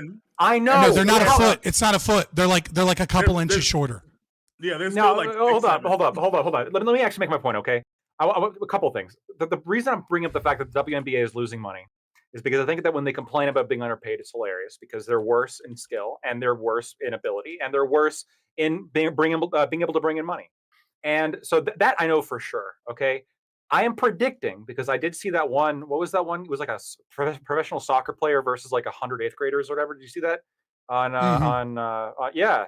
He kicks all their ass, right? So they're all running. Just for the record, here's the actual stats, right? So the average height of an NBA player, is 6'6.5", and the average WNBA height is 6 feet. Right now, let's look at you said LeBron specifically. Yeah, it's still not enough for them not to have a vertical to jump and spike it. No, that's just the average WNBA point guard. 6'9", maybe like 5'10", 5'11", but their posts are still 6'5", 6'6", 6'7". Wait, there's an analogy here. Do you think Shaq can take on the average male NBA team alone? What? No. Shaq is way past his prime. No. Even Shaq in his prime. Like Shaq is like 7 foot. You just said the average is like 6'6". It's not just height. It's also the fact that LeBron's coming out there with Shaq famously couldn't fucking do free throws. So I mean, hold on. But Giannis could also. I bet Giannis could also be. Like if you said like 3 versus 5 or 4 versus 5, I would be like, okay, you may have an argument. But if you think that like there's such a gap in talent that like 1 versus 5. At Okay, most, one. at But most, Lactoid, two of them. At Lactoid, most, like, I think. This I is think a one this of is them. this is a dumb hill to die on, brother. Like, just say that a high school team could beat them. Like, No, I'm not going to say that because I'm going further than that. And by the way, I want them to do it. I want them to actually play it. And when you guys see the results, which they're not going to do it because everyone's woke and they don't want to see the actual results. But this you're is gonna be like, but this oh, is fuck, no. Lactoid's Listen, right. you're doing Damn. this. No, you're doing this for the memes and for the I'm not. content. Yes, you I'm are. And the not. reason.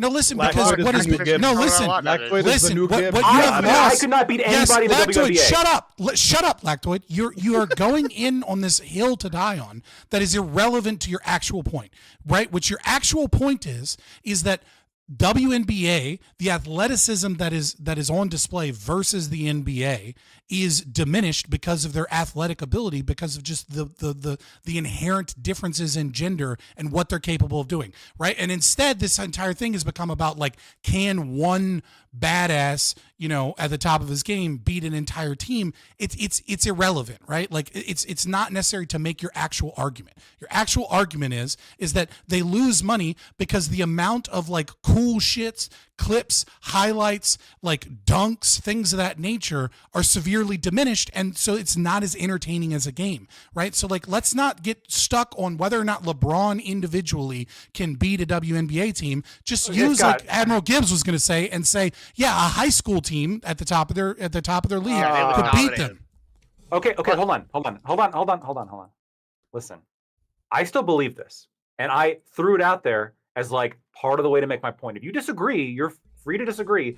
We all agree that there's like very real reasons why the WNBA is less valuable as a franchise than the NBA. Yes. Of course. And we have some disagreements as to how wide that gap is. I happen to think it's wider than you guys do, and that's fine. Right. That's But fine. there's no reason to beat this dead horse when you're trying to make a point. The competition. I'm not going to be bullied out of my belief. I think that he could beat them all. They're bad. They use a smaller ball. The fucking net's not even regulation. Are you retards all really about to jump back in on this instead of an over? No, I'm actually moving to a different point. I'm saying that. Like, go ahead. Thank Move to a different point. You actually want to get to Gibbs too, because Gibbs wants to jump in. But go ahead. What the thing that the argument you're making about like the competition, even that's not actually correct. Or that narrative is actually changing. This WNBA basketball has been more interesting than last season's and going into this season's the NBA basketball. If you actually look at the viewership, the NBA is way down, but the numbers are comparable. The Indiana Fevers are outperforming every NBA team except for like the Lakers and Celtics right now in viewership. Like the ball is actually really interesting and competitive. Like the thing about like, where they're not seeing dunks, that's that's a perspective of people who don't actually watch basketball or Shaq. But like modern NBA basketball now isn't even that many dunks. Yeah, no, you know what? You're right. It's a perspective of people who don't watch basketball, and they're losing fucking money because nobody's watching it. So maybe, just maybe. Yes, it is true. Their viewership is way up. They're getting more viewership than the NBA. That's what I'm saying. That's not true. Well, hold on. The reason they're losing money. Hold on. I want to investigate this claim. Right? Are they getting more than the NBA is currently getting, or are they getting more than the NBA traditionally got before both of like sports in general started to see a decline? No, I think their numbers like right now are like currently comparable. They're like they're not. I just looked it up. That's not true. No, they're not. It's like say the numbers then. So 1.2 million viewers. 1.2 million viewers on average in 2024. NBA in 2024 5.6 million. Or no, sorry, almost 11 million. Wait, what? No, let me read this. Not per game. It's 3.1 million per game is the average. Where are you finding that? I'm seeing a bunch of ESPN press room says 1.2 million viewers. Right. That was their W or the average. NBA. For the NBA, according to the 2024 WNBA regular season, which is 170% higher than 2023. Like, I don't agree that they're gaining viewership, but the problem is that there is also a decline. There's a decline in viewership in general of both just network television, period, on top of sports. Right? Like a lot of people in general have just checked out of watching sports or even watching or even just turning on cable TV. Because you got to think, like, a lot of these games, you have to pay extra money in order to watch these games. That's not true, though. And that's people not just true. People are watching Sports are fucking bigger than they've YouTube. ever been. Sports, like if you look at college football, it's the Sports biggest betting. it's ever been. Yeah, Like, sports betting is going crazy right now. college football is No, so betting big right has now. become College betting football has right become now normalized. this season is bigger. Like the average NFL game is like 17 mil. Average college football game for like the big games is like 19, and then like they're having like a million viewer games for like I don't know, Western Idaho State. Like college football is exploding, right? And so it's interesting when we talk about this because Corey mentioned Zuffa in the UFC. He's absolutely correct with that. However, what's interesting is when they do have a one-to-one analogy, right? Ronda actually said she should just be called the 135 champ and not be the women's world champion. And Mighty Mouse started, and I was on a panel with her who was the 135 champ, and he just started laughing, right? Because it's so laughable. And that's really the problem. There is viewership for not the top level. Like you see NFL, people watch the NFL. See college obviously is at the top level. There is viewership for this, but what it seems like the WNBA is doing is they're taking almost like a UFC, WWE style where they're picking select stars and like pushing those, and those that aren't in their narrative are like not the they try to like I don't know, push them down. Like before this, could you even name 4 like WNBA style? Can I apologize very quickly? Can I apologize very quickly? This Caitlin Shank. I just want to apologize very quickly. I'm looking at Gallup poll surveys, and it has gone from 37%, sports watching to 41% since 2017 to 2023. What I'm seeing in general, right? Yeah, that's You're sports just in not general. hearing Football. about it. It's 'cause of sports betting, probably. No, that's football. Yeah. Baseball went from like 9% to 10%, and soccer went from 7% down to 5%. So like soccer went down, football went up, baseball went up, and for whatever reason, the Gallup poll doesn't fucking track NBA on this one. That's right. But Also, the WNBA. But regardless, the I just WNBA want to is somewhere apologize. between If I'm Liverpool wrong, I'm and wrong, right? sports. My anecdotal experience and people younger than me has been that people are watching less sports, and But- apparently the data says I'm wrong, so I'll bite that bullet and Scott, say I'm wrong. my only issue with what you guys said previously is how you framed it. Like the numbers have. Sorry, you're saying they're losing money because no one's watching them, right? But that's not how like it works. That's not the right? money Like, just works, because there is increased viewership, right? Doesn't Well, mean no, that I'm saying it's a losing more. corollary. They can I'm all saying it's a go to corollary, something. right? Like you need merchandise, you need ticket sales, you need Well, I'm not network, talking you need about that. network contracts that are based The off of network viewership. contracts, yes, exactly, right. So Right. That's the thing. Right, but so right. I mean, we'll find out. but this year is an outlier. Yes, but we don't know that yet. We don't know that yet, right? So next year, No, we know for a or maybe fact not, it's an right? I outlier. don't It could know, be. right? It could be. An outlier can become a trend, right? But as it stands right now, it's an outlier. That's why Okay, the contracts are the way they are.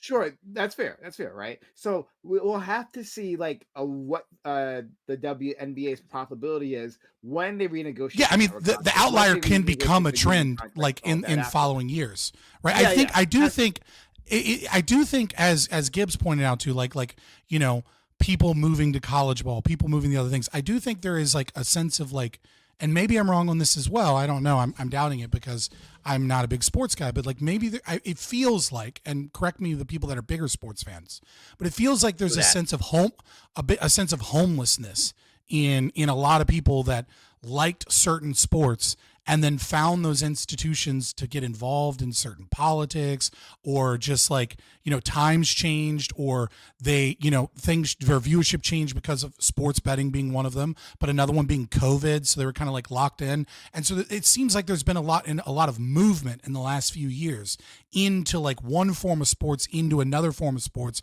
or into like different leagues, or like moving from like NFL into college ball, etc. And so like it does seem like a unique time in terms of like new opportunity for other leagues, other types of sports to gain viewership as well. And I think that's probably played some of the role of what has occurred with Caitlin Clark's rise, beyond her being white, because there've been white people before, right? Like, yeah, I'm about to say Sabrina I mean, even currently, like like Sabrina Ionescu is arguably still the best point guard in the league, and she's white.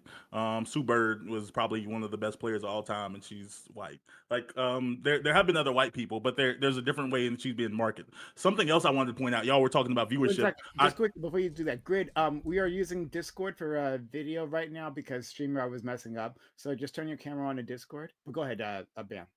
Yeah, about the viewership numbers. The WNBA average, I've seen numbers between 1.2 and 1.4 million average per game. The NBA average is somewhere between 1.4 and 1.6. So like the numbers are extremely comparable. Where's your source? Sure, I can drop them, but I'm gonna finish my It, statement. it, it appears like the attendance sorry. attendance is I think is the biggest gap between the two. But there's like one LeBron's contract alone is worth more than the entire WNBA combined. Like his you don't have to go to LeBron's. You could go to like insert like average or above average players contract and it's higher than Lactoid might be right. I don't know. Like monetarily speaking, he's worth an entire WNBA team. I'm just saying. I think he could beat them all money wise, game wise. But I'm saying that like worth the entire league. When you talk about, but I'm saying that like when you make an argument is about viewership. Like we understand it. Well, that's clearly not it. If their numbers are like my argument, like, hold on. My argument isn't that though. Let me finish the statement. If there's like if there's like a 10% gap in viewership, it would be one thing if the WNBA players make 10% less than NBA players, or even if they make 20% less than NBA players, but they make like 200%. Hold on. No, I just want to defend that because I brought up viewership, right? Like, again, I'm not saying viewership is the end all be all of anything. What I'm saying is that it's a corollary, right? Like when you look at overall viewership, you can correlate from that, other things as a whole, right? I'm not saying it's a 1-to-1 like their viewership is Y, right? I'm not making a univariate analysis. Never assume I'm making a univariate analysis because I never actually am, right? Like because it's stupid to do univariate analysis. I'm just saying that's responding to me because I brought up viewership. We're gonna all right, but I did as well. But fair enough. Go ahead. Just a second. You're gonna like this. This is a super chat that came in from YouTube, right? From our friend Yeshu Gab. He says 2 NBA top players in their prime would beat a starting 5 in WNBA. If you look at Kobe / Shaq in the 2000-2003 era, they beat any WNBA team and the WNBA All-Star team. So there you go. So back up. Yeah, easily. I think the big difference here is attendance throughout the entire 2024 season. The total attendance 2.3 million. NBA 22 million. Well, attendance is a weird one because they don't have the same size stadiums. Like they don't have the capacity that allows. They're selling more tickets.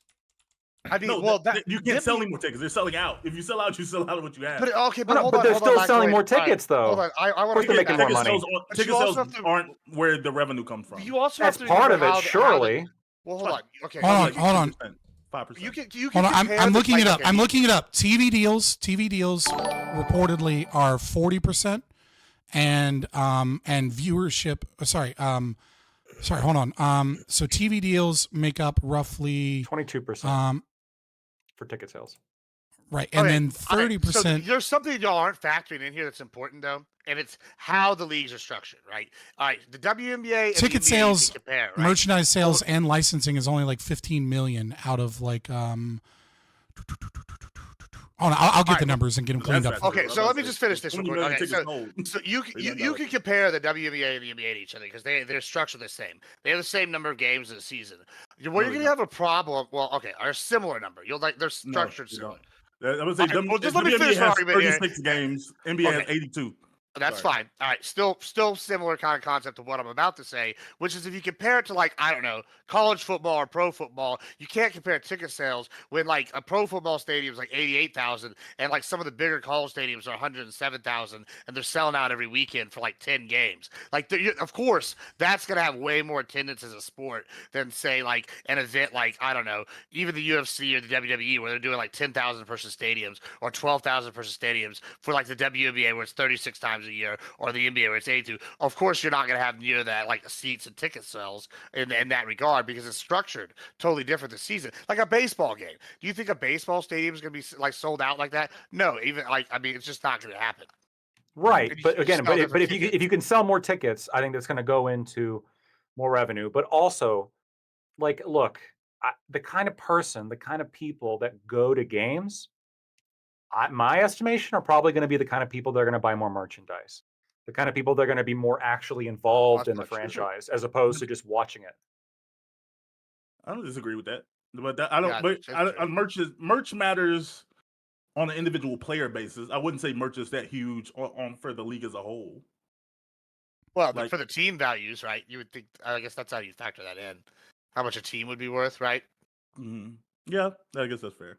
But I think, yeah, if we everything matters. I'm like, I guess I'm overselling when I say that, like, oh yeah, merch doesn't matter. Tickets, everything matters, but nothing matters the way contracts matter. I mean, the way TV contracts matter, and it's not just having TV contracts; it's who those contracts are with, because they kind of affect everything else. If the WNBA doesn't do games on TNT, if they don't show games on ESPN, like if they only use Tubi or like Sky so News, it looks like, according to WSN, right? It looks like they made roughly $60 million in their current media deals.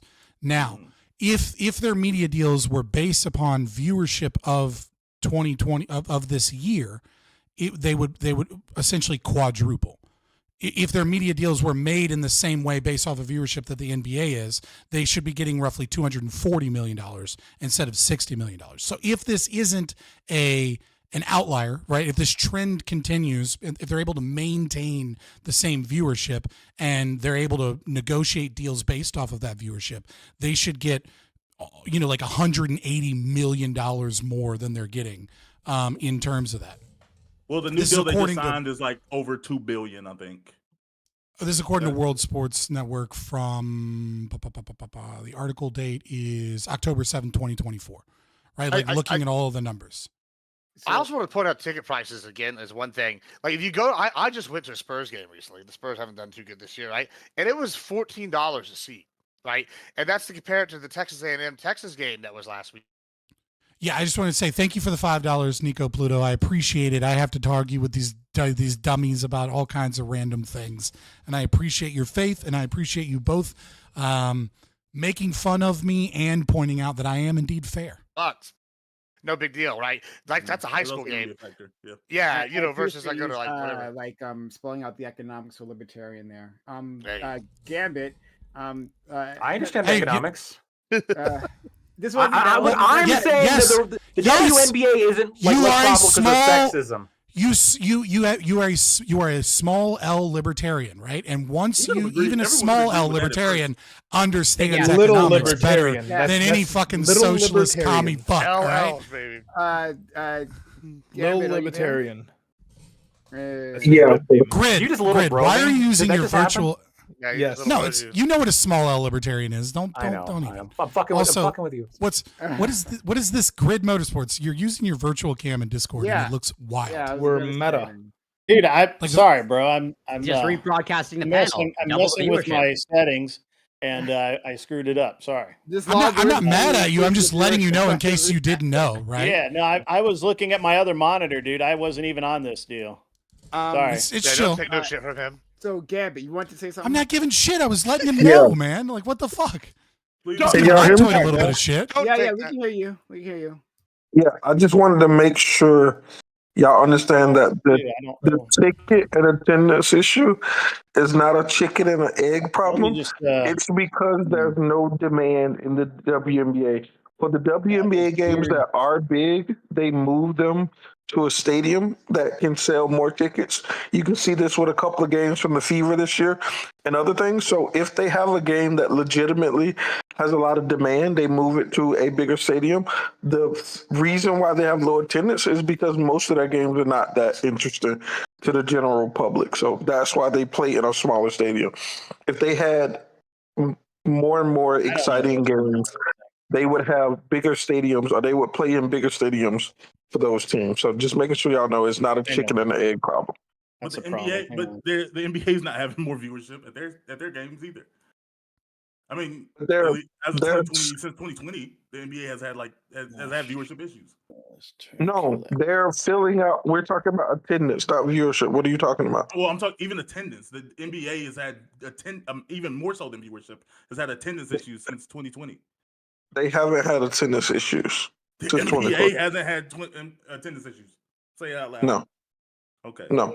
I'm just gonna drop links. What do you call attendance issues? What do you make it up for this? I'm saying that they're basically having to like give tickets away because no one wants to go to the NBA game. Yeah, that's what I'm saying. Like they're bringing in crowd noise. Yeah, it's like they're definitely hurting. It's just crazy because like Spurs, the stadium there, it's probably like I don't know. I'm guessing like just like 14 to 22,000. This is wild that this became the topic. Right, but I know that like A&M Stadium houses Definitely not my allegedly choice. 107,000 people, right? And they can go past that, right? And so if you're telling me that I'm paying $14 for the Lakers at Spurs for like a mid-level ticket, and I have to pay $1,257 dollars for a nosebleed ticket in 107,000 person stadium, something's wrong with one of these two, and I'm telling you which one it is. It's the NBA. They're fucking up somehow. Okay, so it's the NBA, and I'll just say the exact numbers. NBA had a 71% sellout rate in 2024, and that's been like the low over a decade. Their numbers have been trending down. Okay, the NBA used to be like a sellout event every single night. Like, well, have the prices changed? Scalpers outside. Like, I'd be interested to see. Hold on, I'd be interested to see like the price difference. What? No, I'm asking for context. Like, it's prices are plummeting. No, that's what I'm trying to give you. I'm trying to give you context. Like, do you know the price difference between a couple years ago and the same with the WNBA, right? Because like selling out is a thing, obviously, but we need to compare it to price. I'm not aware of price, but I just want to. I was sticking to the point that Bam was bringing up. The team with the lowest percentage capacity for last year was the Washington Wizards at 83%.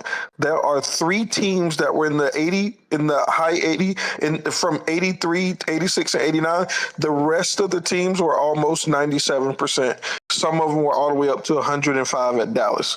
So I don't know what you mean by there's an attendance issue. I can show you this chart that I'm looking at. I can show you the link that I'm looking at it on. But compared to other years, you can say like, oh, these numbers don't mean nothing on their face.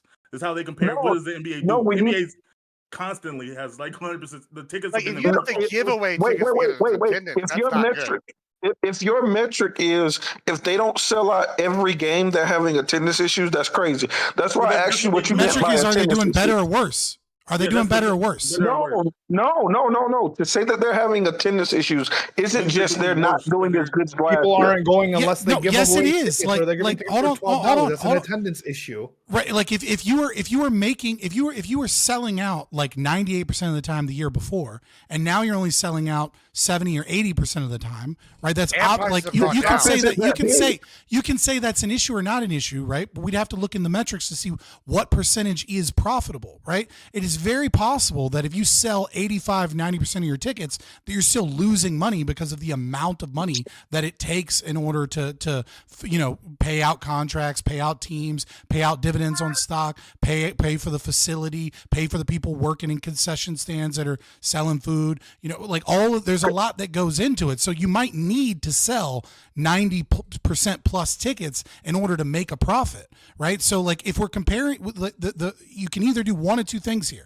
We can say attendance issues is an issue compared to the percentages of the previous years, or we can say that it's an issue compared to what percentage it needs to be profitable. But we have to figure one of those out, and we'll know whether or not it's an issue there. But just saying it's like upwards of 80% doesn't actually tell us anything. Okay. So this is really easy. None of you on this panel know how much money they need for some profitability. So none of you all in this conversation have made an argument about X amount translates to X amount of money. Y'all have only been talking about attendance, which is the thing that I've been talking about. Prime, I sent you a graphic. I'm not in the That's group why chat. I asked. What are you talking about, dog? No, that's why I asked Bam what he was talking about, and I knew he was talking about nothing. So, but Prime, I sent you a graphic. If you could put this into y'all's group, you can see what their percentages it is that I was just talking about. But you can also see the 1 year differential.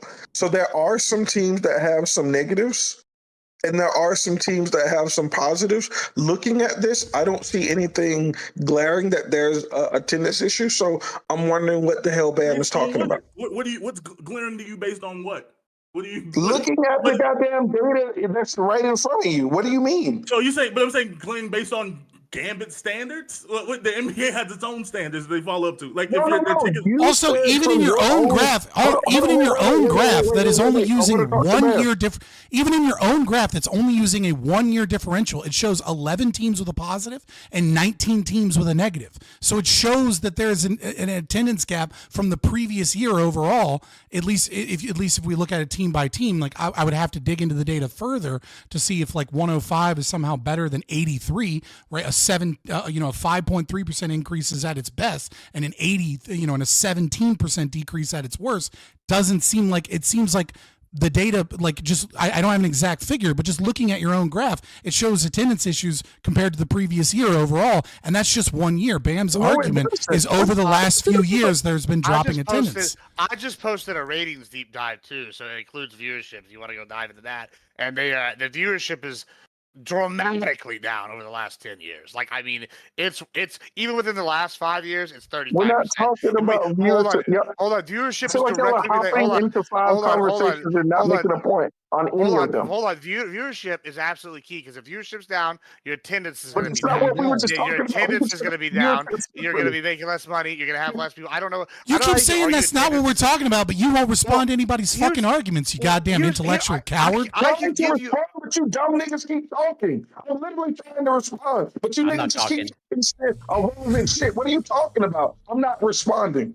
I mean, I don't know what You're not responding to the arguments that are being made. You're just bullshitting. I want to respond to the dumb shit that Fabian said, but then give Calling it dumb. and now Yeah, go ahead. Respond. Stop being a pussy. Respond. Thank you. And actually answer what we're talking about. What are you talking about being a pussy? I was talking and niggas started talking over me. What the fuck are you talking about? I'm calling you an intellectual coward because the moment that you did have free reign to answer, you didn't answer any of the actual critiques. You just repeated your argument. I tried to cut you off to say, if you look at the fucking numbers, you're saying that some of them have negatives. If you look at the positives are extremely higher.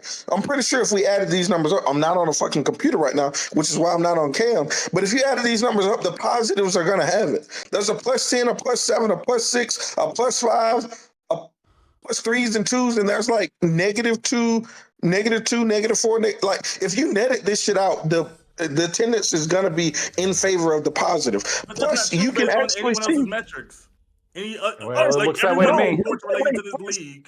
Hold on. I wasn't finished. Plus, Fabian was saying I'm only looking at the last year. You can see 3 years of attendance, and you can see the numbers trending up. Like, what the fuck are y'all talking about?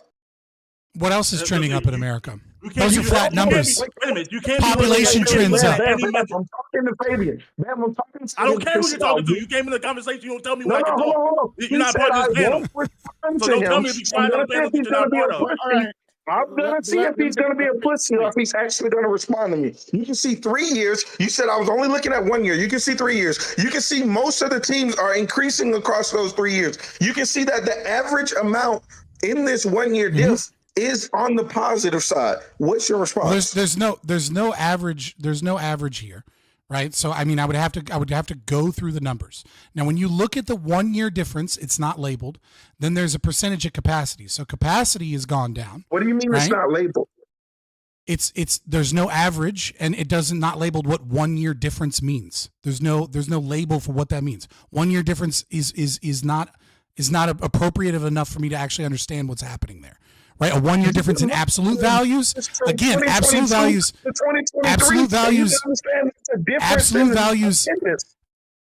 values don't matter when population increases. Okay, so every single year there are more Americans that are born. So you would expect, even if it was a flat increase, that you would see more attendance and that you would see more viewership because more Americans exist. Stadium capacity isn't changing. What are you talking about? So then what is this? So then what is the 2023 to 2024 percentage of capacity? What is that metric? The blue line. What is that metric? The capacity is the second column, bro. It's showing you I'm asking you what it is. Stadium. Okay, exactly. So what you're saying is how many people would fit in the stadium. So you're saying that this means that there are stadium decreases overall? What are you? I'm asking you the chart that you're bringing, what this is. The point. Listen, what I'm refuting right now is you saying because the United States population is growing, somehow the attendance at the game should grow too. That's a stupid point. You agree, right? You agree that there's a stadium. That's not a stupid point. What I'm saying is, in order for a company to be they're profitable, building onto they the must stadium grow. in reference. So In you think they're order looking for at the any ratio company, increase? this They're is looking at basic the economics. ratio increase in the population and building new seats into the stadium, saying, "Well, maybe we'll have 2 more people this year because there were 20,000 people born." But can it be? And I'm not like looking deep into these numbers, but like what we guys were talking about was the sellout rate previously, right? And the sellout rate that should be increasing, not His chart doesn't have a sellout rate. His chart has so, absolute values. His chart has absolute values, and then whatever 1 year difference is. You can go see what the average attendance has done for the last 10 years. And the sellout, but just Okay. to be clear, the sellout Well, let's look rate, at Gibbs. What does Gibbs have? In that Yeah, case, right? it's basically stays the same except for the COVID season. The sellout rate wouldn't if So that it's would stagnant. be decreasing, that could decrease or increase, right, irrespective of the size of the stadium itself, right? The stadiums could stay the same. Okay, right. Rate, The problem here, But this isn't even accounted for like the problem is like when you talk about economics, right? When you talk about a business being successful, right? This is like 101 from like Marx, for example, right? This is why he believed in the falling rate of capital, right? Now, obviously, I don't agree with him, and I think he's been proven wrong. But in order for a business to thrive, a business needs to grow. Right? Because if a business doesn't have growth, then that means that you as an investor, there's no reason for you to purchase, let's say, a percentage of stock in a company.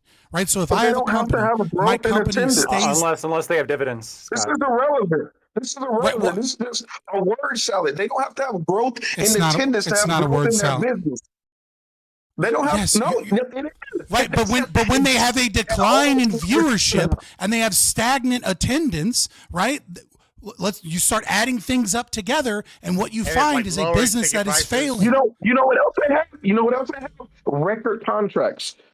So you can't let these things in a silo. Hold on, that could be a sign of bad business. That's arguing back. That's moving back to away. Literally just made Scott's point, bro.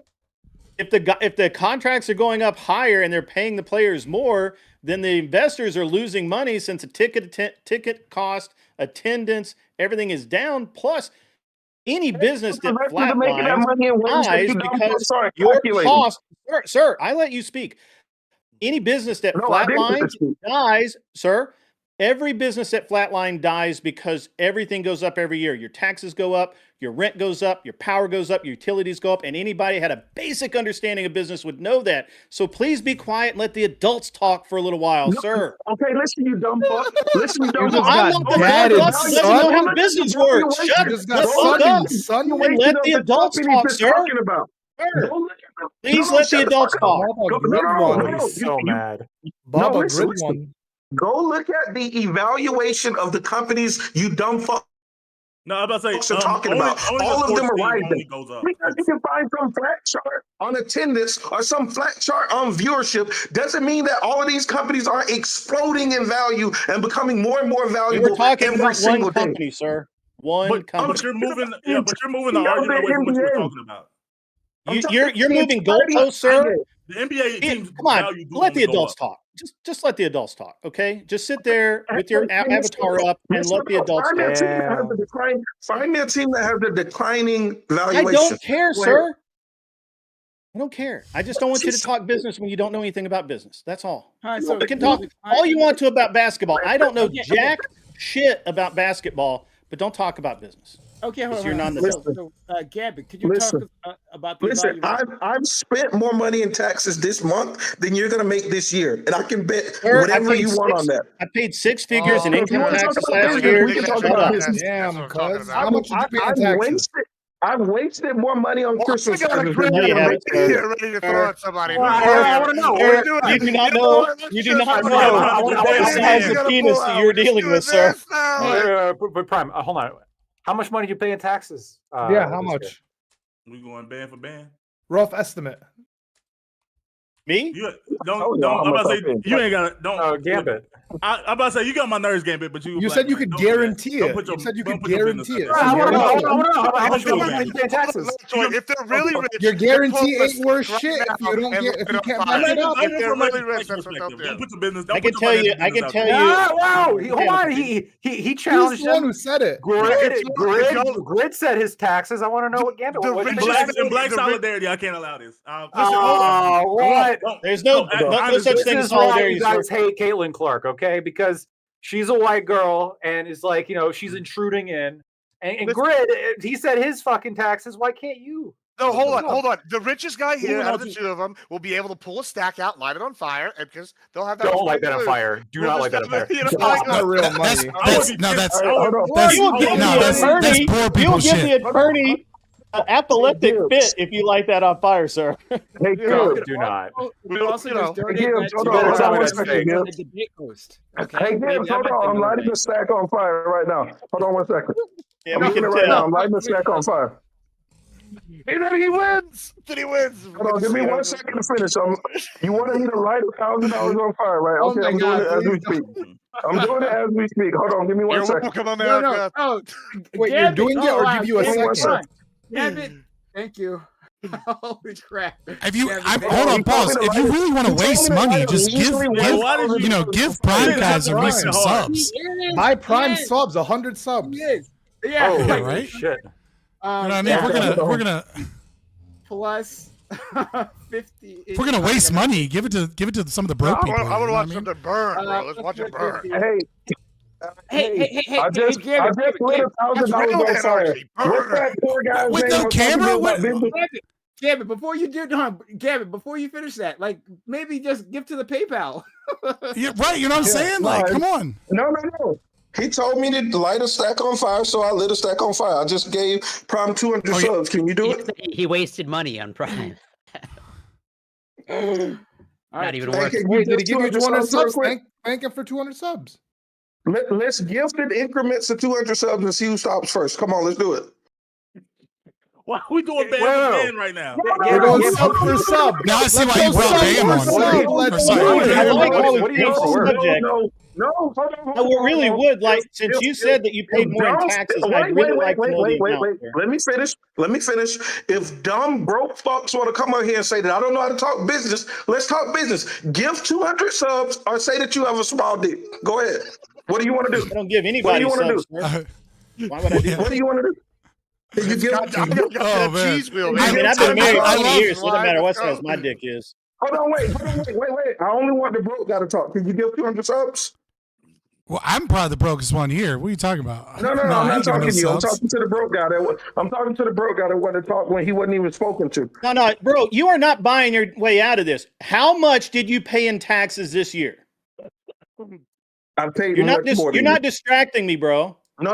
How I much? didn't say this year. More than you I didn't made. say this year. No, you did not, sir. So how said much this did month. you pay? You said more than you made, not more than you paid. One person talked. GSU walked. You won't get the question right now. He said more than you made, not more than you paid. Yeah. He said more than I made in a year. That's impossible. That's impossible. But second, how much did you pay in taxes? I want to hear words. Listen. First off, I want you to understand the flex. This is the dumbest conversation I've had. It's a simple yes or no answer, sir. Actually, it's just a number. It's not even a word. It's a number. I'm not allowed to respond, bro. He asked me a question. Tell everybody shut up right now. Honestly, he has that authority. Just answer the question, bro. Because the 200 subs, he can tell you shut the F up, and you shut the F up. Okay, so listen. So first off, he got my flex wrong. I said I paid more in taxes this month than you've made this year. I didn't say this year. Obviously, I paid more in taxes this year than probably all you niggas combined. No, you have not. How much did you pay in taxes? How much did you pay in taxes? You don't get to ask him that. A lot. What do you mean? Why not? He made the claim. How much did you get You paid? dropped $1,000. You get the That's the real. If you're really rich, you'll know how to not pay taxes. That's the. Guess what? Donald Trump. To be fair, Bam. Good ones playing by different rules than you, probably. Hold on. Guess what? I'm gonna keep gifting 200 subs until you give 200. Can you give 200? Can you do it? So you won't answer, huh? Can you do No, it? you're not going to answer. You're just going to keep deflecting. This is how I know you're broke. Hey, can you do it? Clearly, that's Can you not give- true. Can you give subs? He's got You at give- least enough money for that many subs. I'm just saying. I mean, Can you give subs? He gives more in subs than I Grid don't pays care you. about gifting subs. I want you to admit that you flexed give and subs? lost. You want me to tell you what? I Admit haven't that you even paid flexed what- and lost. No, listen. Sir, we're listen, not moving listen. on from this point. You are either Listen. going No, to no, we're not- take we're it not gonna back do it. or you're going to This is shut why- up.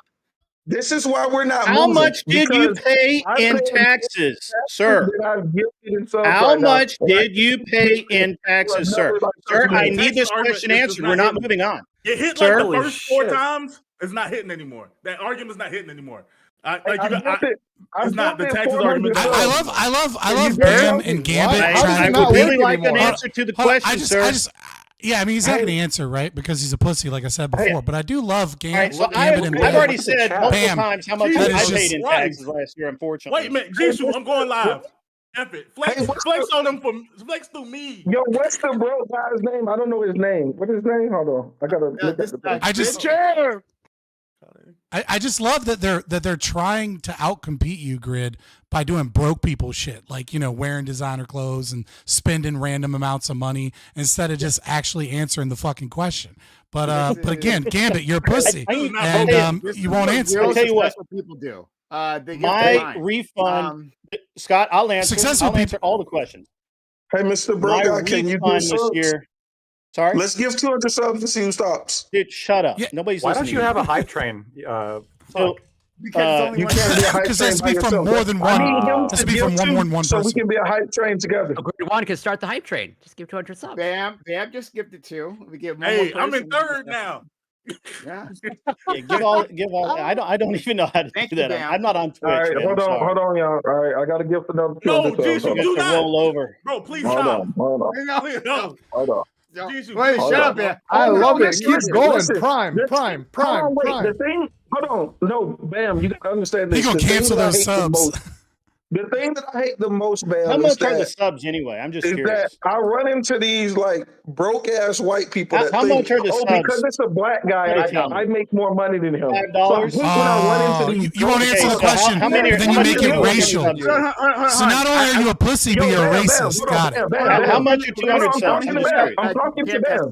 Hey, I'm talking to Bam. Hey, Bam.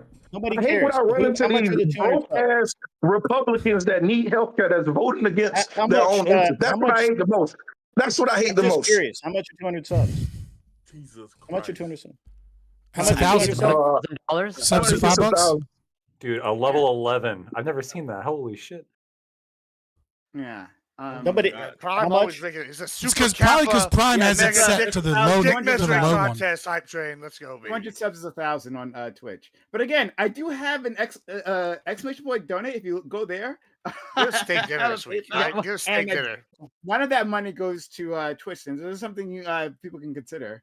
I mean, but also when you make Twitch a lot of money, let's be honest, that's how you end up on the front page. And get more viewers. Yeah, they also the algorithm does bump you. Yo, hey, Bro, I'm about to you leave. ready to get? This is pissing me off. I can't. I love you, Prime. This is ridiculous. This is at least 10 grand right now, right? Cool. You know, don't All right, worry we're about at it. Why are you the asking all these museum. questions, Lacto? What are you, the feds? We're not pocket watching Prime here. We're pocket watching Gambit, okay? Well, I didn't know he was. Yeah, we're not watching fucking Prime's Like, pocket. this We're is watching a- Gambit's pockets and Grid One's pockets. All I'm I know I'm is glad that I could help you out tonight. all I know is That's that what- Gambit refuses to answer and keeps spending money. Your ass gonna get audited after this shit. No, I'm not, bro. I'm not. Bro. You're not paying enough He taxes. spends this I gotta go. regularly. No, Hey, you know, don't worry about it. You know? Listen, I still haven't paid my tax yet, but I'm waiting on the broke guy to donate anything. Can you donate to help the hype train? I'm not on the Twitch, bro. Well, you I don't. can I use can our- only you stay can at so create many an times. account. Don't take long. You can use our You need a stream, link? Elements link, and you PayPal can I'm donate sorry, or I whatever. can't hear you, Prime. Hang on a sec. Hold on. Yeah, turn you up. Go Yeah, ahead. I got a link here, right? I'm gonna put it in our group DM. That is a link to my PayPal, Cash App. right? No escape. Stamp. and you My can Zelle, go my directly Cash to App. that. My Cash App. Here's my PO box Yeah. for a certified check. Right there. So that Stream Elements link that goes to my PayPal, and if anyone, it doesn't have to be you, anyone in the group chat or anyone anywhere, Coin wallet. might be able to use that if they want to. I don't know, shut Gambit up, right? If you got a problem with Gambit, I think it'd be effective. I don't have a problem with Gambit. I have a problem with what he said. Well, or anything for any particular to settle any particular matter, you can use the Stream Elements link right there to support the channel. We better see a new mic soon, Prime. I think that's pretty much that part. Yeah. At this And point, the camera. if Gambit doesn't And fucking some take his lighting. money back, you better get some fucking. You better upgrade your set, dog. $3,000. Yeah. Thank you. Holy shit. Yeah. $3,000 from Gambit so far. I just hate. Wait, hold on. Is that $3,000 in the PayPal on top of everything this far? No. $3,000 in Twitch. In gift subs. 1,500 to me. Yeah. Gotcha. Okay. You're doing a 50-50 split right now? Listen. I've done too much in corporate America to have a guy who votes against his interests to talk shit to me. I can't have that. I can't have that. Okay, who'd you work for, bro? I work for myself. I also work for others. Who did you work for in corporate America, sir? Yeah, I'm never revealing that information on Twitch. Okay. That's He fine. is an I've had executive. people. He's an executive. Damn. Okay. I didn't work in corporate Self-employed America. executive, though. No, My wife. Executive in an organization. Executive too. I owned businesses. That's what I did. I believe Gambit also owns business. Sorry, Gambit also owns businesses. I'll have you know, I own a part of BP on my Robinhood account, so I don't know. Hey, there you go. But British if anyone wants Petroleum? to Isn't that apply, un-American? Again, Stream yeah. Elements link is there. But I think Bam is muted. Oh, I know he is. No, because I muted him. Oh, okay. Oh, what? Bam was sabotaging, the funds. Yeah. But yeah. If anyone wants to prove anything, I don't. Okay. All right. Well, I'm anyway, I'm not proving shit. If I gave you $1, it would be a higher percentage of my fucking income. I than really, either of these I guys kind of would give. I don't do that as much anymore. I did for a while. Okay. Not anymore. Well, anyway, I do appreciate you. Prime, do you feel like a good stripper? Oh, You better get a yeah. Like a top tier stripper? It's a $1,500 night. Oh, like a British it's girl not club, bad. you know? Yeah, not bad at all. I would strip if it would give me more money here. If I thought I can make that happen. But anyway, thank you, Gambit, for the kindness. That's really, really amazing of you. Holy crap! Glad I could help you out. I No am still problem, serious. man. I still really kind of curious about that. Next time through the PayPal link. Don't 1,500. You're giving the Twitch with the PayPal link. No, Oh my God! Next time the PayPal Prime, it link. has a bigger impact on the audience when they can see it scrolling in the chat. But And now they get ad but free yeah, too. They get ad free too now, right? That's I probably came true. here to talk basketball because I'm interested in the NBA. So wait, which team do you own? You know, unfortunately, a guy on the panel just Now it's assumed all because coming I'm black, I together. don't know anything about business. That's crazy. But yeah, I do gotta Why, do. why, you why, said why are you absolutely gonna wrong mount thing. racism on top of shit, dude? Like, this is so fucking pathetic. Like, just stop, dude. It's gross. Why do you think this random broke guy just randomly said, "Oh, you don't know anything about business," just assuming that? Because for no you were reason? Why do because you were saying wrong Because you were shit. saying That's wrong why. things. No, I wasn't. No, I wasn't. We were I mean, talking he didn't say about that to Bam, attendance. to be fair. We were talking about attendance. When y'all wanted to talk about valuation, I pointed out that he was a dumb fuck and that every team is increasing in value. So regardless of the... Yes, I did didn't respond respond. to You the actual motherfuckers just arguments. talk and don't listen. Just because you're talking all the time, Fabian, about Karl Marx doesn't mean I wasn't trying to respond. You talk about Marx? Yes, I he do mentioned Marx often. earlier.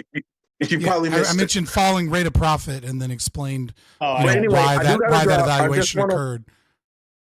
I do got to drop. I just want to say for my Republican friends out there, I really want you all to start voting your interests. You need a public option healthcare system. You need UBI. There's a lot of things that this country need, but unfortunately, a lot of you all's racism stops you from voting your interests. Please start doing that, and you'll be in a better spot in the long run. Thanks so much. What if racism? You know how I know he didn't pay that much taxes? Because he's not voting Republican. That's I right. was gonna say I would lose this battle for sure if we got that because I my taxes, not that much. Unfortunately, Don't worry about it. Unfortunately, But Gibbs, if you said you wanted to burn the stack, Yeah, there I is would- that. Yeah. Look, I this is much don't. more fun Look, if I literally burn it. No. Can you just bring that closer to the camera? Bring that closer to the camera. Let me.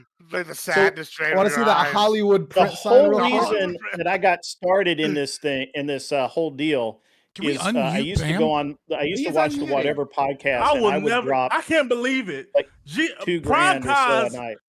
Silences black voices. We've seen it here live in real time. I saw it. I'm telling you, we have witnesses to it. I can't believe you just did that. Hold on. This is I am famously the white panel. Hold on. Listen. I am 13% black, and I talk more than anybody on the panel 10 times over, and so that becomes 130% once I speak 10 times. Okay, and so that's not silence. So statistically speaking, you know what I mean? 13%. I was anybody systemically, verify that? I was systematically silenced. Black It wasn't I'm you a could see lunging. It had the little arrow in the corner. Jesus. Hey! No, I treat everyone equally. Anyone trying to interfere Despite by Scott money, being right? 13% silent. black. Absolutely, right? No Aaron, matter I what. don't know color why you you're are. so And you call yourself so you low. call yourself a Ryan, socialist. I don't know. What's up with Everybody's you. a socialist. Just Just turn when it it off. shows up. Broadcast socialist is what I call myself. Just I was right click his I was picture. trying to debate on the morality of that money and where it was going. I wanted to have that conversation. And you silenced me. You sent me to the wall and you executed me instead of having the conversation. He was like, "No, this is capitalism, baby. He can spend his money however he wants to spend it." He did. It's America. Crazy. Hold on, iCal. Cut your camera on in Discord. We're not using StreamYards. Yeah. Stream. It was we're in, bugged. Discord. I may StreamYard, throw up later. no. That was disgusting.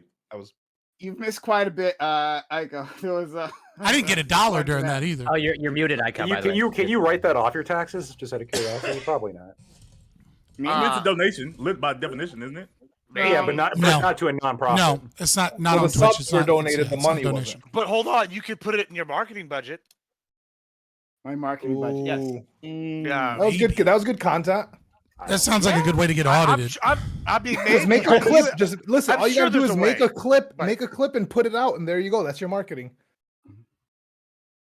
Yeah, I don't know, but- man. Taxes are one of those things. It's like playing Russian roulette, right? And I've never been audited. I was in business I'm still in business technically. I've never 20 years, never been audited. You know, and Man, fuck you, I dude. just haven't I've been We'll talk audited, about that and I too, don't actually. fucking make any money. Yeah, I have no interest in being audited. Talk to your CPA whatsoever. about that. And if you don't have a CPA, you're not rich enough to have this conversation. Yeah. Right? But I don't claim to be rich, for the record. Yeah, my wife has a master's in finance and and an MBA, and she does all the tech stuff. And even now, right now, because we're acquiring a couple more businesses, we're actually looking for an outside CPA just to double check us, because it's getting really complex right now. Because I have a fund that buys real estate. We're buying another business. We have rental prop. We got a lot of stuff. We have You know rental what? property that we own. The only We have way you rental- could actually flex harder than what Gambit just did, give me a job. You know what? That's what you do. Where do you live?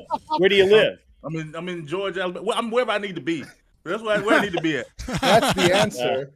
That's a good answer. That's actually the best answer. I actually,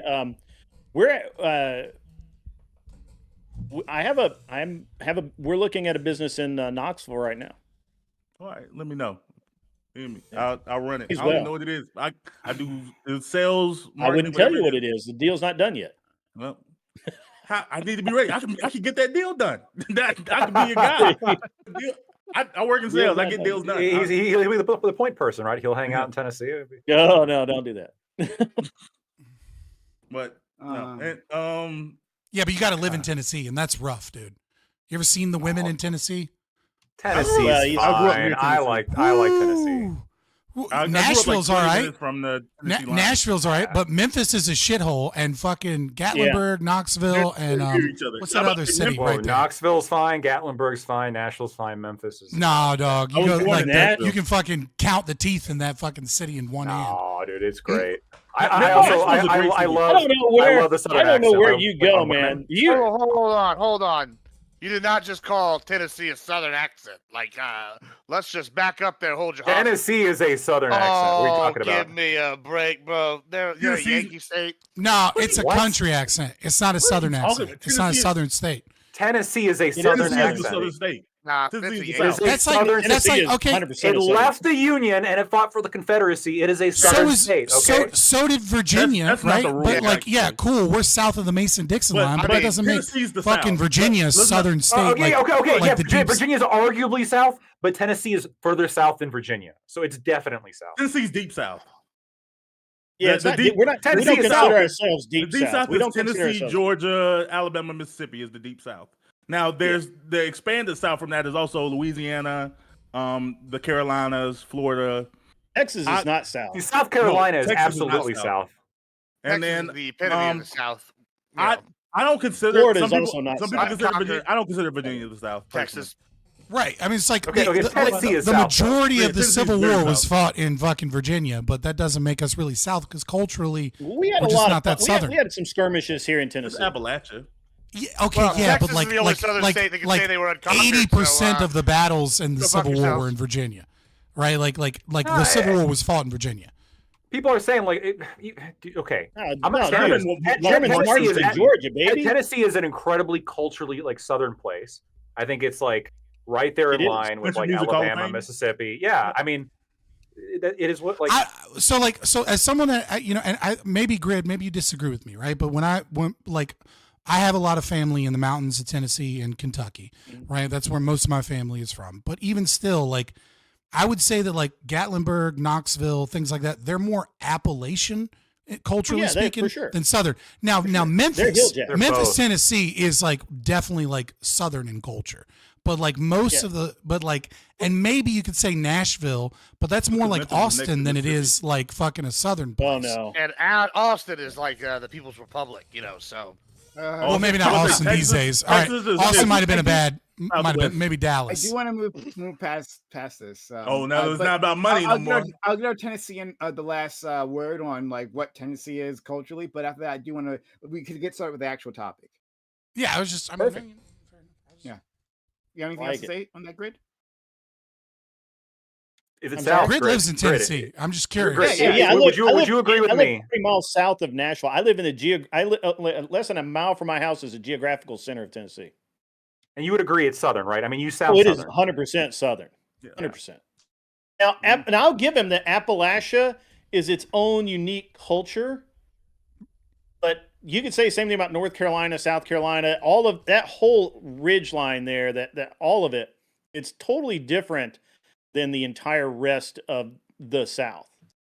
Right. Yeah, because it's not the South. The rest of the South doesn't call it a Southern state, just for the record. Only Yankees like Lactoid would call it a Southern state. Tennessee, Yankee. I'm all from right. Georgia. I'm from the Canadians core of the like South. that. Yeah. Okay, Tennessee you is might- firmly the South. Okay. No, Yeah, that would- well, Texas is not I'm not, southern. I'm not willing to die on this Texas is hill. That's the just my Southern. opinion. That I Yeah, just feel I like don't- Tennessee sits in a gray area. Western. So, Aiko, do you want to say something on it? Yeah, just that, like, because I live in Dallas, which is kind of a demarcation point for this. Like, we consider the South to start in the part of Texas that is east of Dallas and north of Houston. So that little divot of Texas is in the South. The rest we consider Southwest. That's Fair enough. I've never That's heard our that. perspective up here. Yeah. I mean, Texas is But, so but fucking you guys- big. Aiko, you would Texas, agree you're Tennessee welcome. is south, right? Yeah, Yeah, Tennessee South. I think of Tennessee as the South too. Yeah, I do. And all of you and you fellows from But I Texas, you're agree welcome. with the carve out for Appalachia. I mean, the carve out for Appalachia is just because they almost stayed just so compact. They're like kind of like the Amish in a way, in that they, Well, they yeah, just well, I stayed mean, really. They're close-knit. hillbillies. Yeah, they're You know what I mean? And keep in mind, I mean, like- Appalachia goes up like it goes into New Jersey, even. So it's Yeah. kind of Well, its own thing. yeah, I mean the Appalachia is kind of its own thing, but also the close knitness of Appalachia is in many ways because of the hillbilly highway, right? So everybody that was gonna leave went to Detroit, went to Youngstown, Ohio, went to places there, and then everybody that stayed maintained that culture and stayed even after the coal mines died out, right? Like, so it is a very insular community that is very different. So I don't know. There's just a part of me that feels like this portion of Tennessee that's in the mountains is kind of its own thing, not really like Southern in that No, regard. I think most people feel that way, honestly. Okay, all right, we've got it. We've got it. Thank you. Let's just get started with the topic. Back to giving Prime money, please. Oh, that would be the best part. Again, that Stream Elements link, it's out there, right? Especially for donating chat. If We'll you're on see who Twitch, right, else I can anger. We can talk about geography all night if it brings in money. Yeah. That was business that brought in the I'm money. sure that'll bring GSU back. We talk about Yeah, geography. I know that. Yeah, I don't know. Geography is All right, everything. so before then, hey y'all, this is the Reverie Roundtable. If you have Mondays 8 p.m. Eastern. We've got a great group of guests here. We're just gonna quickly run through them because I'm anxious to get to this topic. I think there's a lot. You ain't running here, through so me, I- dog. Gross. Oh my god. Oh my god. So anyway, look, let's start with our friend Gibbs, number one spot, where you've always belonged, honestly, I think, right? But Gibbs, how are you, friend? I'm good. It's where I would have put me, if Did I had a Lactoid get choice. less white? Is that what happened? Yeah, that's what it is. He got demoted to below this bad. I put on the Bucks jacket. Yeah. It's sus. It's sus. Yeah, I'm Admiral Gibbs. These other men are businessmen. I'm just a douchebag that said or retarded and got rich. Well, but we're not sure if you're rich. So the one way to be sure though is that Stream Elements link. I will Let me tell you. Let me tell you what a real rich man will say. They get rich by not giving away money. Although I have given away money sorry, before, I got just distracted by something. slowed down. Let's go to our friend Bam. Bam, thank you so much for being here, friend. It's crazy that you actually want to hear from me now, but I'm doing good. Well, I'm gonna be sick tonight, but I'm doing good. Had a fun conversation. Hadn't been on to the Reverie in a while. It's good to see that it's the same degenerate hellhole that I remember and know so well. Feels like home. Okay. You're doing well. If you were doing good, you would be giving money to Prime, right? You're doing well. You're not doing good. I did give him money. I gave him $10. Just teasing. Okay. Well, thank you so much. And then I do appreciate that you did a gift to the channel. Much appreciated, friend. Let's go to our friend Corey. Thanks for being here. Yeah, this is already entertaining, and I was grateful to be here. And whatever, my touch with wealth is growing up in literally the wealthiest neighborhood in Canada. Grew up in Westmount, just FYI. But yes, you can find me on Twitch, Corey Campbell 84, Twitter, X, YouTube, Instagram. It's Corey Campbell. And yeah, looking forward to talking more about sports, NBA, football, all that stuff in my wheelhouse. Love it. I grew up in the neighborhood with the greatest concentration of Monopoly money. That's fantastic for you. All right, let's go to our friend. Let's go to our friend Scott. I'm not sure if I'm reversing your screen, so actually I don't know where we're at a point here. But go ahead, Scott. Yeah, I am Scott. My channel is Fabian Liberty. On if you want to watch me be toxic, follow me on X. I will never not say that that's a shitty name, but it is what it's called. And in most of my streaming right now is done on YouTube. I am a libertarian, an anarcho-capitalist, a right-wing anarchist, whatever you want to call me in that regard. So this entire conversation about taxes and how much people paid in taxes, just really, I really had to hold back, man. I was very angry that we were flexing how much tax money we were paying. I can't get behind that horrible behavior that you guys were doing. So, I'm very disappointed in Grid and everyone here flexing about how much tax money they paid, because if they were really good people, they would be doing everything they could to steal from the U.S. government and pay less in taxes. And I just, I can't get behind it, but, I love Grid anyways, and I'm happy to be here. And put that money, right? No, I totally agree. It makes sense now, Scott, right? Because that could be more money use for their favorite streamers, right? That would their local neighborhood PayPal account is where. Well, they I mean, put you'd rather have to, than you'd have US to, set up an LLC and, maybe make you do some incredibly small, work or charity work, and then just give you a salary that's like 98% of the funds. Find some way to give you money without having to pay taxes on it. IRS, whatever. If that's You not know, legal, then I would never you do that. become the You just do charity. it about Something like that. Thank you so much. All right, let's get to our grid. Thanks for being here. Okay, yeah, I'm Grid One Motorsports. I have a channel called An Unreasonable Man on YouTube. I used to stream on Twitch. I don't know if I still have. I don't know if it's still active or not. And I stream other places too, occasionally Rumble and whatnot. But YouTube always, and you can find me at An Unreasonable Man. And I'm a constitutional conservative. I believe if it's not in the Constitution, it probably shouldn't have anything to do with the federal government. All about states' rights. The reason that I liked that I bring up taxes. I didn't actually bring up taxes, but the reason I get so heated about taxes is I really hate paying them, especially federal income tax. And there's nothing that angers me more when I think about it. Yeah, that's where that's at. Thanks so much. Let's go to our friend. Echo. Hey, I'm Ike Rich. Streaming from work today instead of from home because I had to stay late at work tonight. Yeah, other than that, yeah, what's going on? Now I feel kind of bad. No, it's fine. I don't mind. Yeah. Oh. Somebody brought, it was the last day of school, so somebody brought a bunch of snacks, like extra banana bread and like lemonade and stuff. So I'm okay. Like I won't die of hunger. Oh, okay. Well, if you like banana bread, one day I gotta get you some of my mom's banana bread, which apparently is absolutely amazing. Is what people tell me. Okay, yeah. Yeah. Okay, Send it let's over. go to our friend Lactoid. Yeah, I'm Lactoid. I am a libertarian, not a anarcho-capitalist though, but I have the sense to not call it taxes.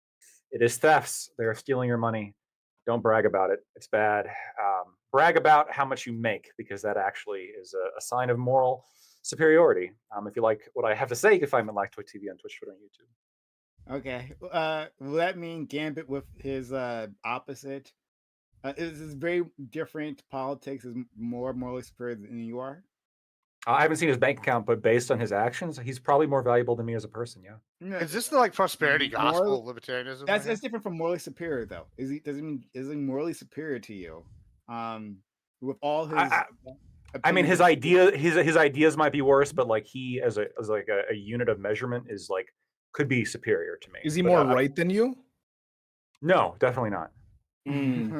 Well, hold on. Like a giant vault full of gold is not more correct than me on like certain questions. Even Yeah, though but the person who could attain the giant vault full of gold holds some type of status, which then would, Yeah. You said morally superior, which is why I would have responded to. But if you want to, I may have meant like morally valuable, perhaps. Fair enough. Okay, fair enough. All right. And now our friend Ali. Sorry. Yeah. I go by Sociologic, 2 L's. You can find me on Twitch, Twitter, YouTube. I won't call it X, Scott. That's the easy way of doing that. And for the rest of you, the rest of us that are less morally valuable, give your Prime account. You sub through Twitch Prime. What is it? Prime Gaming. It's free that way. You have the Prime account. Give the free sub to I don't have a Prime account. Fuck Amazon. Thank you. Thank you so much. Yes, I'm a slightly more morally valuable. I was like an hour ago. Thank you all so much. All right, let's get started because I think we have a really good topic. In the past few weeks, 2 porn stars have dominated the headlines. Bonnie Blue has gained infamy in Australia for specifically seeking out and sleeping with barely legal 18-year-old men. She sleeps with dozens of them at a time over the span of a weekend. Bonnie's friend, Lily Phillips, has grabbed attention after sleeping with 101 men within a day. think it was like 14 hours or so, or 16. Later on, she declared that she would try for 1,000 in 24 hours. What does this say about our society that these women have gotten so much attention in our media landscape? Are they just oddities that have transfixed the public and nothing more? Or does this say something larger about our cultural values? Do you lament the normalization of porn, or do you embrace the more accepting society of adult choices? I'm gonna let So Gibbs talk first on this. I know. Oh my god. Ain't none of my business. That's what it sums up as. But to You're right. but to I know. elaborate just a bit more, Bonnie Blue, she ended up getting banned from Australia. Not specifically for this. It was some immigration technicality or something. But there was like some sort of petition, some sort of movement to get her banned. She's actually British, right? Because like from like I guess a group of women were spearheading this because she was open about going to basically this kind of like spring break type event that they have in Australia, where young like people who are 18-year-olds, like they graduated high school. It's a bit of a celebration going into college, right? They're legal. She kind of went to like the hotspot, like their version of Cancun in Australia, right? And we're setting up these meets. And yeah, she like advertised it, and she got dozens of them at a time, and she's made it happen. And then her friend, and I do think my friend, they've worked together before. Lily Phillips, she made 101 men happen in a single day. And there was a documentary that she did simultaneously with this. So there's some of those clips have been releasing. This event happened, I believe, in October, if I'm not mistaken, and some of the clips have been releasing. And her reactions there have like caused a lot of controversy. As some people are analyzing like what this actually all means. So any which way, yeah, I wanted to see if you all think we don't. I did invite women today, but none of them showed up. It's fine. But it's not important. Wonder why? Any particular reason you think? A shocker. What a shock. The topic wasn't their vibe. You don't think so? They had conflicts of interest. Any which way. Not conflicts of interest. That's what they're calling it these days. Scheduling conflicts. Excuse me. Anyway, look, we just get started. Gibbs, your thoughts? Yeah. So one, I gotta say, yeah, I as for I don't think it's really a concern. I don't have concerns about this because this is something that I disagree with Fabian on a lot of these panels. I come on here, we argue about like morality, and I'll argue that there is really no morality. But I'll tell you what I do know there is. There's sexuality. What happened with North Korea when they got to Russia? They started getting addicted to porn. What happened with these unconfidential tribes that got the new Starlink? What's the first thing they did? Got addicted to porn. People love fucking porn. People like sex, but like porn, it's just human nature. We're basically just animals at the end of the day. Everybody wants to like act like we're civilized, but in reality, we're no better than a hog and a rut. That's all we are. That's all we are. We're just big hogs and a rut. Now, as for these two individual examples, yeah, I mean, it is a little icky. I guess she's going for like whatever, barely legals, but I don't know. I grew up like in the 2000s. What was that guy? They had the Spring Breakers. I don't know if it's any different from the Spring Break, Girls Gone Wild kind of thing. Like they're both kind of icky. It's very similar to me, I think, in that regard. As long as they make sure they're legal, I mean, I don't have a problem with it. And as for the other girl with 101 dicks, god damn, bro. I mean, who could you imagine being level number 100? I'd give it like throwing a hot dog down a hallway. That couldn't be too fun. But either way, sorry, I guess a personal thought, I guess. I think she's gonna be set up for life now. She can take this fame. And she's willing to do something that nobody else was doing. Take 100 dicks, and now she's going for 1,000. This girl's going to be in the Guinness Book of World Records for eternity. What are you going to do? Nothing. Oh, there you go. It's a good point, actually. I didn't consider that the world record holder. Huh? Would they actually give out a record? World record's like 983. I looked it up the other day. Oh, there is. Okay, that's why she's going for 1,000. She had to practice. This was the warm up. Okay. Yeah. It's more of a logistics thing than anything else, honestly. But let's go to our friend Bam. Yeah, there's a lot of people who there's like one clip in particular going around social media of her like at the end of the experience, like just kind of having a large range of emotions, and then they show her like have a moment of like a tear, and they say like, and people are like, feminism failed you, like society should have told you to be home and be a virgin and cook pies, and you would have been happier. Like you're destroyed, but in reality, like I don't think this has anything to do with feminism. I think you could make an argument it has, and this has something to do with our social media age and the idea of the things people were willing to do for stardom or clout, and to be like a star in social media. So I don't know. I think she's an adult. I think she can have sex with as many people as she wants to have sex with. Would I or probably any psychologist recommend it? That's like a responsible, healthy thing to do. Probably not. But she's moving on. She's gonna try it again and try to break the record, and she probably is gonna receive some level of like stardom and fame and financial success from it. I think the dumbest thing in the world is the Hawk Tuah girl made and the fact that I can really identify her as a Hawk Tuah girl made like a 3 second viral clip, and then within 6 months she has like a top 5 She didn't even make the clip. rated top three podcast in the world. Yeah. And a rug pull. And then so- a rug pull. Yeah. Massively successful rug pull. Yeah. And it wasn't even her clip. Yeah, I don't know. Let the man do his intro. Yeah, I just think that like it's telling what our society's what people want to see, and the types of things that I don't even think have to be necessarily pushed on us. Like I think that there's something strange going on that like whatever it is to get clicks and like the type of things that get clicks and views are just really really strange, and I find it unrelatable. But to each their own. Freedom. Thanks so much. Let's go to our friend Corey.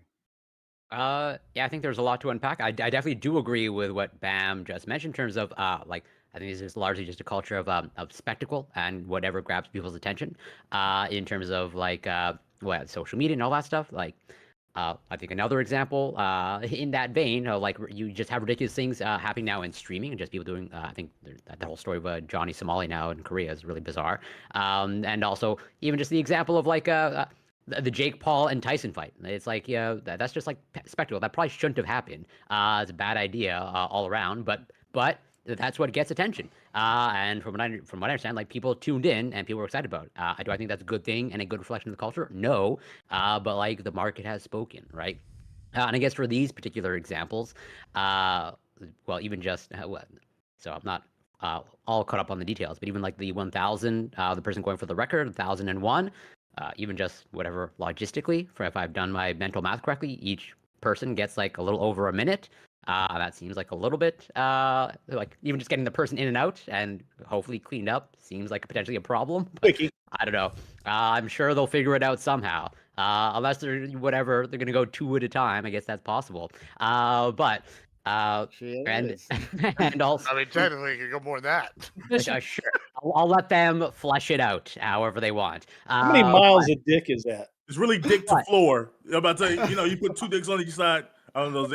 Only not everybody got that reference, but there's a. I'm sure it can be done. It probably is going to be done. And like, yes, is all legal? Sure, but do I think this is, let's say, a good thing and recommended? No, I don't think this is a good reflection of the psychological state of our culture. In terms of the person, arguably doing maybe predatory things, sleeping with 18, 19-year-old boys. Yes, it's legal, but I'm open to I've said it before, like increasing the age of consent. I think there's an argument to be made there. I'm like, yeah, they might be making a case for that. I'll leave it there for now. Okay. Let's go to Scott. Yeah. So obviously, first and foremost, I think that you have a right to do these things. You have a right to be a whore if you want to be a whore, and be a public whore for clout and fame. But there is this growing problem in our culture where, I guess it's a sophomoric understanding of philosophy and morality from the majority, where because we have adopted liberalism, there is this kind of surface level liberalism where our culture says, well, if you have a right to do something, then there can't be anything wrong with doing the thing. Right. And just because you have a right to do something and the government shouldn't bring in guns to stop you from doing it doesn't make it good.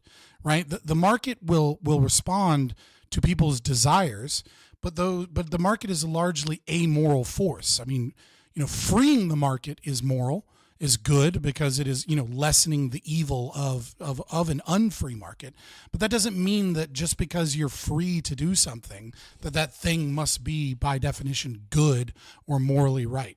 I think there is something kind of a weird gray area, obviously, with the first individual reference going after, barely legal teens. I think people that age do lack some complete agency. I do think that the age of consent should be higher than 18. However, my beliefs on age of consent should also mean that children ought to be able to sign with a judge and be emancipated much easier, right? It shouldn't be a lengthy process. If the parents agree and the child agrees, then you ought to be able to be considered an adult legally through an emancipation process that should be simple if there's no challenge either from the parents or the children. When it comes to Lily Phillips, right, which is the individual doing the 1,000 cocks there here soon, the documentary, I think the biggest thing from that documentary that people, I think, latched onto, rightly so, was disassociation, right? She stated that she was unable to remember more than one or two guys. She had to view the footage in order to even remember their faces. And this is a very common trauma response, right?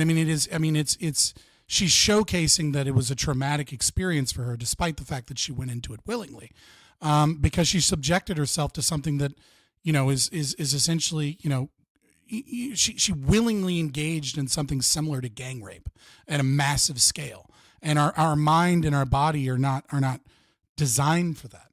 I think the entire phenomena of these OnlyFans girls having massive stardom and massive amounts of wealth is kind of a congruence of variables, right? I think it's really, really bad. And the reason I think it's really, really bad is because, a host of things. I think social media and the way that women engage, or a particular subset of women engage, is breeding narcissism in our culture, especially in women.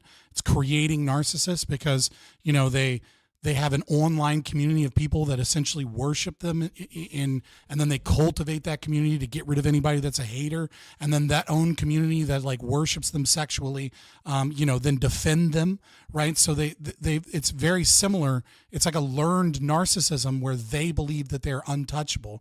They believe that that everything that they're doing is good. And anyone who challenges that is actually a bad person. And it's making that subset of women essentially allergic to any form of accountability or living in the real world.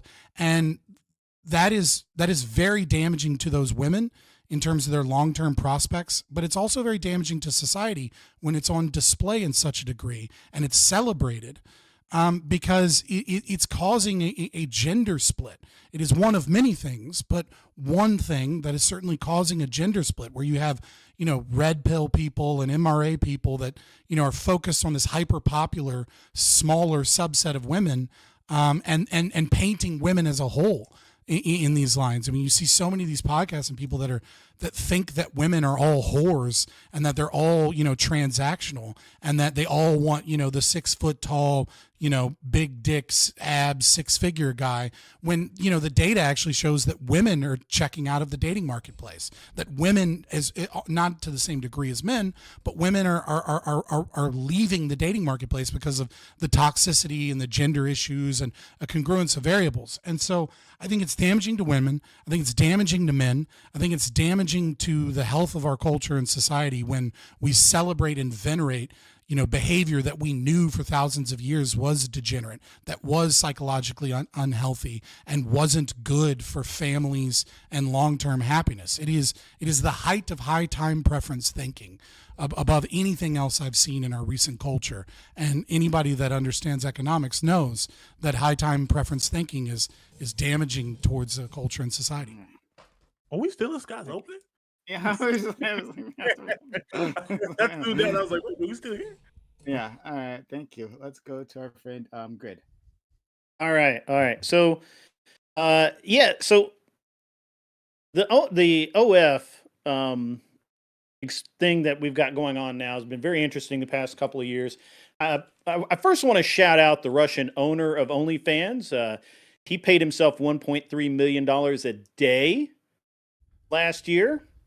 That was the smallest amount that he could legally pay himself, and without risking an audit. And therefore, he is the world's best pimp. Just the way it is. $1.3 million a day, gentlemen, is a lot of damn money. A lot. And so I think what we've seen. Also, by the way, one of my guys did the math. 1.87 miles is how much dick she's going to take. I've got the best chat. I don't think that's true. 1.87 miles of dick with an average of 5.5 inch dick. No, it'd be a fraction. For 1,000 or 100? Like 500 feet.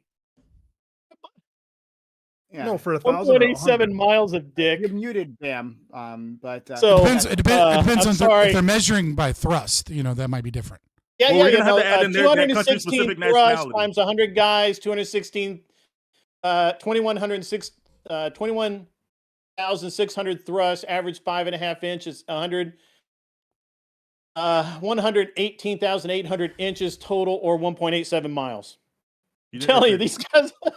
These sound pretty good, but you got to account for the country you're in, because the average dick size is going to vary by nationality of dicks you're dealing Well, with. he just went with 5.5 inches average. Yeah, So, I understand. Like I said, so anyway, we can figure this out. so that's a lot of dick. That's a lot of dick. So, The mean jerk time. the OF phenomenon is very interesting, and I think that the danger of it is not just that women do these things; it's that they think they're going to get paid for it when only the top 1% actually make any real money doing it, and they have to consistently do more and more, I guess, outrageous things to continue to get the views and the clicks and the likes, or whatever, and to maintain their subscribers. Because it is a subscription service.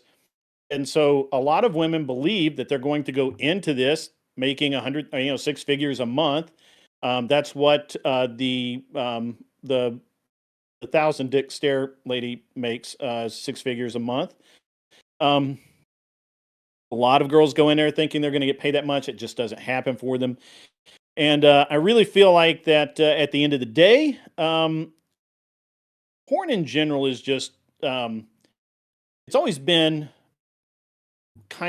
it's always been there, but it's always been kind of restricted, right?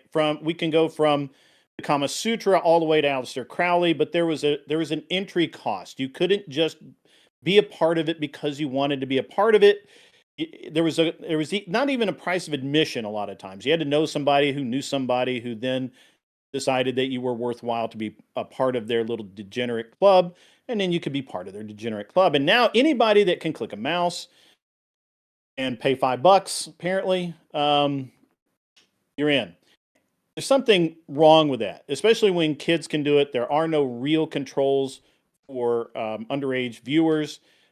This is a real problem, I think, bigger than any other. And as much as we infantilize our youth as it is, if you're infantilizing someone and making them, at 13 they can't even walk down the street by themselves, and yet they can go upstairs into their room and watch 6 hours of porn every night, something wrong. It's just wrong. You don't even need to know why it's wrong. It's just wrong. And but we'll get into that later, I'm sure. And yeah, so I actually don't have a problem with what these women do. I have a problem with the market that they serve. I have a problem to some degree with the attitude and the cavalierness surrounding it. And it'll be great to get into all of it. But we have lost that taboo, hidden, forbidden sort of thing that pornography And have always Scott and this guy was. back to back. Oh my god. I'm done. I'm done. All right, the I one to don't go 20 as long power as acted on Scott's. that Scott's the one. master. I am Absolutely. You're only the You're apprentice. just the student. right? That's one word for it. That's Yeah, one word for it. He's saying he aspires to Scott. That's what he's saying. Yeah. Let's go to our friend. there. Yeah, I have a lot to say about this. If I'm not careful, I'll be longer than Scott, but I'll try not to. But I will say that there is a long list here that I suspect, because some of it's science adjacent, Corey might like ask me for sources on all of this stuff, so he could just like ask me like in the once the discussion starts. But it's been linked. So pornography has been linked to sexual dysfunction, addiction, distorted perceptions of what you expect your partners to be like, isolation, think like otaku culture, like people who never even like leave their apartments. It started in Japan. It's starting to become more of a thing here too. I don't think you mean otaku. But An otaku is just a Japanese nerd. There's a whole culture of people there who literally will not leave their apartment. Like they work at yeah, but home. that's not They the get all word. their food. Otaku is not the word you're looking for there, but it's fine. Sorry. Go ahead. Okay, it's a subset of the otaku. Yeah, you're right. Yeah. You're right. And I forget what that's called, but I'm just thinking about that, like the whole story. Negative feelings like self-perception, body dysmorphia has been linked to it, and relationship issues. Like, so a lot of conservatives these days are talking about, like, what do we do about like the fact that we're not reproducing as much anymore as we used to?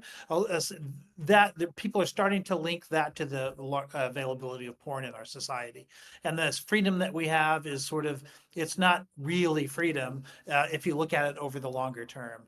I think at one point I mentioned to I think you Prime asked me about like what is the Catholic observation on masturbation and why it's a sin. And I want to talk about that in the back and forth, because it's something that you told me that I should talk about that you think chat would be interested in. I don't know, but I can tell you the logic behind that, right?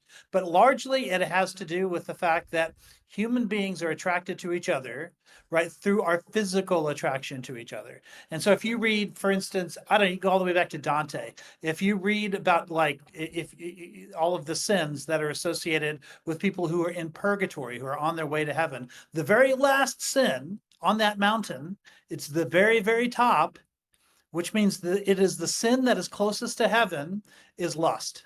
Because lust itself is connected to love. It's sort of a twisted version of love that has something removed from it, essentially.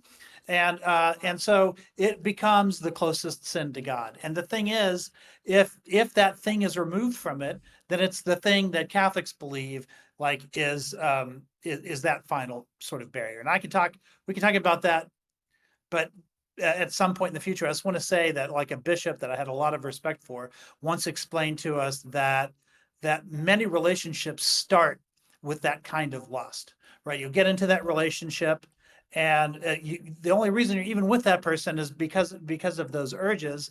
But then over time, what started as not a loving relationship becomes a loving relationship, right? But pornography short circuits all of that. It gives you all of the rewards that might bring you to another person, but it doesn't bring you to anybody, right? So all of those things that could be good, that are a result of a lustful decision, Catholics would argue, are removed and hollowed out. And that's one of the reasons why, like, pornography is like such a big issue, especially with the Catholic Church. Thank you so much. I have so much more to say, but I'll do it in the back and forth. Yeah. And thank you for Scott for pointing out that term hikikomori. It's the term you're looking for. Yeah, I put it. Yeah, I put it in the Discord. Yeah. Let's go to our friend Lactoid. A lot of agreeable shit has been said thus far. I'm just gonna, I guess, summarize my position. As to the OnlyFans chick taking the 100-something dicks, I mean, it's a lot of dick. I agree. That's on one hand, I'm impressed, but on the other hand, like, it's also pretty disgusting. I think that she probably. I saw the video afterwards. I obviously didn't watch the video of the dicking, but I'm not going to pay for it. It's not because I don't watch porn, because I don't pay for porn. Okay, but I saw the video of her, like, with a 1,000-yard stare, I think she definitely had some kind of like trauma response. She started crying during like the brief interview. She said that it was kind of really intense and there was a lot to it, and her memory was foggy. I mean, it's actually a little bit hard to watch. So I think that even though I'm not going to ban it, it should be allowed, just because it's a consensual interaction between adults. It's still pretty fucked on like I think a human level, in the sense that you can choose to do consensual things that are like pretty fucked for yourself, right? If you choose to smoke cigarettes or like shove needles in your skin, like Ride a probably not, motorcycle. but well, except for that, of course. It's kind of fucked. It's kind of messed up. And if we see somebody doing that, we become a little bit concerned for their health, right? You're not hurting anybody necessarily by like eating your own shit. But if I catch you eating your own shit, I'm going to have some questions, and I'm going to be concerned about your well-being, because I'm a human and you're a human, and I want what's best for you. And the fact that you're eating your own shit, I think, is indicative of some potential problem. And I think that she has a potential problem here. And I know she's making a lot of money, and that could explain most of it, perhaps. But I mean, she's definitely suffering through it. Yeah, she's suffering through it, and it is sort of sad to see. At the same time, though, I think there's a criticism of OnlyFans, generally, which is that a lot of people will focus on, like, because of infantilization of women, how women are the ultimate victims of this. But I think the men are victims too, in that they are being sort of their own sexuality is being weaponized against them. In a similar way that casino owners or cigarette salesmen will use somebody's brain and the addictive mechanisms within it to make money, I think OnlyFans creators sort of do the same thing, where they're relying on the fact that men have this sexual drive, that I guess it can be easily manipulated, and they are manipulating them out of this money. I think this is generally true with sex workers in total. But of course, as is the case a lot of times with manipulators, not only is it hurting the person they're manipulating, but I think it's also kind of hurting themselves. So it's a sad sight to see overall. I think the only thing I would regulate is children accessing it. That was brought up before. I think that is a major issue. I think children, anybody under the age of 18, shouldn't be on these websites, and definitely shouldn't be creators on these websites. Girls Gone Wild actually got in a lot of trouble because some of the girls on there were apparently not 18. There's been some lawsuits about that, my understanding is. But speaking of that, the kind of the second part of this prompt, what about the woman who's chasing down 18-year-old men? This is going to surprise you. Technically, this is ephebophilia.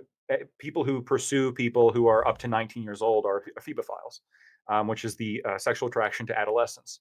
And so she is, by scientific definition, she's an ephebophile, right? She is chasing after adolescent men, 18-year-old men. Do I think this is weird? I do. I think it's weird. However, I have a principle where if you're old enough to fuck me in the political process, I should be able to fuck you sexually. And I think if we're going to cut it off at 18, I would agree, maybe raise it to 21, but then the voting age has to be 21 too. And serving the military and all that other shit has to be 21 too. I can get behind that. But I'm not going to have this situation where these fucking 18-year-olds can vote and fuck me over, but then all of a sudden, like, we're still going to sort of treat them like children. I'm not a fan of that. You can get behind it and bend it over. Agreed. All right, let's go ahead. Consensually. Consensually. Voting is never consensual. Yeah, I more or less agree with what's been stated in general, except for the girl that's fucking the spring breakers or the graduates, whatever the fuck it is, and they're 18. If she wants to do the service, do the service. But what I think should be attacked is all you nasty fucks that participate. Who participated in the 100 dick off? Who participated in fucking like a girl back to back after your boys just got done slamming the girl? Who's watching you? I don't blame these girls for nothing. I don't give a fuck that it's manipulative or you're hitting their. Fuck these guys for giving them their money. Fuck them for giving the attention. I don't necessarily care, because at the end of the day, there was always this form. There's always been this form of like these just guys giving their life's worth to these girls that don't even recognize them. It's always existed before porn. It'll exist after porn. Doesn't really matter, but you should be shamed. You should be ashamed of yourselves. That's what we need to do, is shame the spenders, shame the dudes that are participating in this, not the women. Leave the women alone. They're not doing anything wrong. But yeah. So we can little column A, little column B. I think I want to. Looks like I'm going to be the only one really on the other side of this. It seems like. But I'll, You should go for Wait a minute. 2,000. I feel like we got Wait, so what- far away from my point that it feels like I agree with everybody else. I don't think I agree. I want to respond. I want to Who respond. knows what I said? I didn't Sociologic. remember. I do want to respond to sociologic, right? Like, because this is a theme I've seen online in terms of the Lily Phillips, especially, which is the 100 to the 1,000 cock lady. Like, I agree with you that the men ought be shamed, right? I absolutely agree, but there's a bit of a bias going on here, and the bias that I think is a natural conclusion of the fame and the clout, right? Like, I agree with you that these men ought be shamed, but my issue is that a lot of times it seems like there's, especially the feminists, right, are like, these guys are the real disgusting creeps. And it's like, I kind of agree with you on that. Right? Like, I do agree with you on that. Like, there's something disgusting there. And they ought be shamed. But the problem that I have with that interpretation is that the guys are an amorphous horde of nobodies. And the girl is putting her face out there, trying to get clout, trying to push this into media for her brand, right? And so I think that's the distinctive difference here, is that I agree with you that if there was, like, if Todd, Dick number 67, right? Todd was out there and was like making TikTok vlogs about his experience and was trying to grow a brand off of being Dick number 67, like, fuck Todd. Everybody should like talk about how much of a disgusting creep Todd is. But there is no Todd in this example, right? Like, there's just a nameless, faceless horde of guys that, like, whose identity we don't know. And Which then I there's think a makes girl. it worse.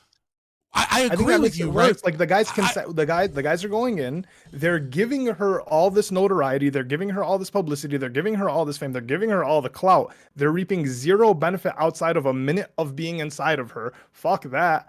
And it's like to your point, the reason I don't judge the girl so much is because at the end of the day, fuck it, it's capitalism. Like, Yeah, you know, right, if there's a market, there's a market for it. No, that's exactly what I was talking about in my opening statement. Is that just because a relationship or is based upon voluntary exchange, and that means that you don't have a right to utilize violence to stop them. But that doesn't make it good, right? That it is still a bad thing. It's good for them. Yeah, right, but that's your thing. But when you say, well, I think fuck the it, moral it's wrong lies capitalism, with the guys why? and not the girls in this. How does the moral wrong not lie with the girl? Wait.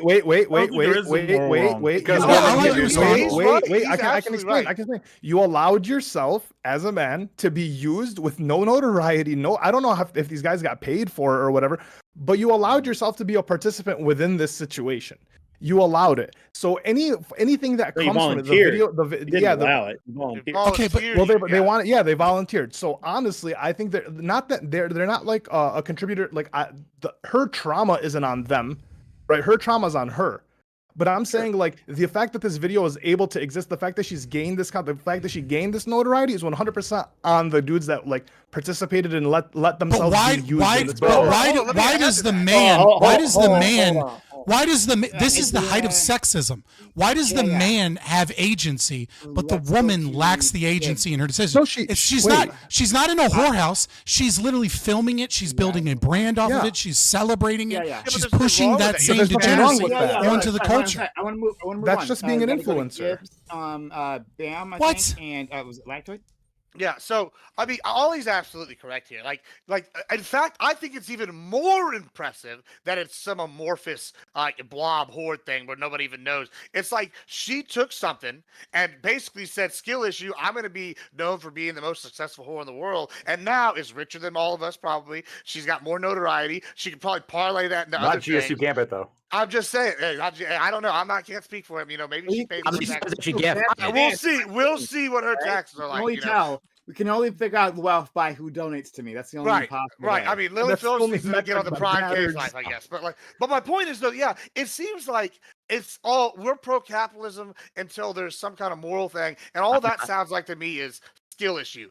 Or it's a People are girl. mad because there's something in your life holding you back. If you wanted to be the man with the golden bum and go take 1,000 dicks, you could do it, but you're not willing to do it. This person was willing to do something that you weren't willing to do, and now, you know what? You can think it's shitty, you can think it's horrible, but it was something that was work. It was probably work taking 100 dicks, organizing it, get it all done, and guess what? She did it. You weren't willing to do it, and now you want to go, oh, that's bullshit. She got rich doing that. Well, I have to say, if you want to do that, why don't you go take 100 dicks, and you can be famous for it too. Until then, But I shut your think- mouth, quit your bitching. No, that's not an argument. My argument is that it's immoral. And your argument is, well, why don't you do the immoral thing Well, Lactoid doesn't if you think have a it's moral problem because with she's it? rich now, so she's more morally pure than the rest of us. I don't think That's like no, like my claim Why are we is weighing that it out that, morally? that yes, Yeah, it you is kinda it is a forgot. human right to be able to engage in this behavior without violence coming, without cops kicking down the door and stopping you.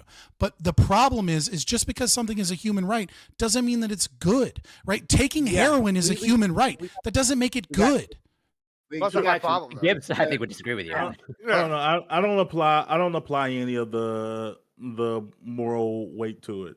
Like that to me, that's irrelevant. I think the thing we can point to is would we How is it irrelevant? You can't just dismiss all morality. Do you think morality is irrelevant? I did. Okay, maybe my next word would have said it. How about that? Maybe possibly. Stop me. I don't think any of it matters trying to apply this like moral weight to it because to me that means it means like all that and a bag of dicks whenever you're talking about. Literally. Whenever you're talking about something that people can agree to do, the question would be like you can have the conversation of like, oh, okay, would you recommend other people do this thing, and you can say yes or no. But even that is just going to be based on like a statistic. That's not going to be based on whether it's good or morally good or bad. Like I know beautiful women who I would recommend like I remember going to college with gorgeous, like, well, there was like 2 or 3. They're like gorgeous women. That's like, oh, she shouldn't be in college.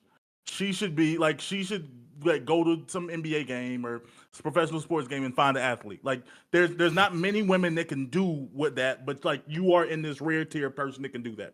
Would I recommend everyone do that? No. No, because I don't think your outcomes would be good. But that's not me speaking to the morality of it.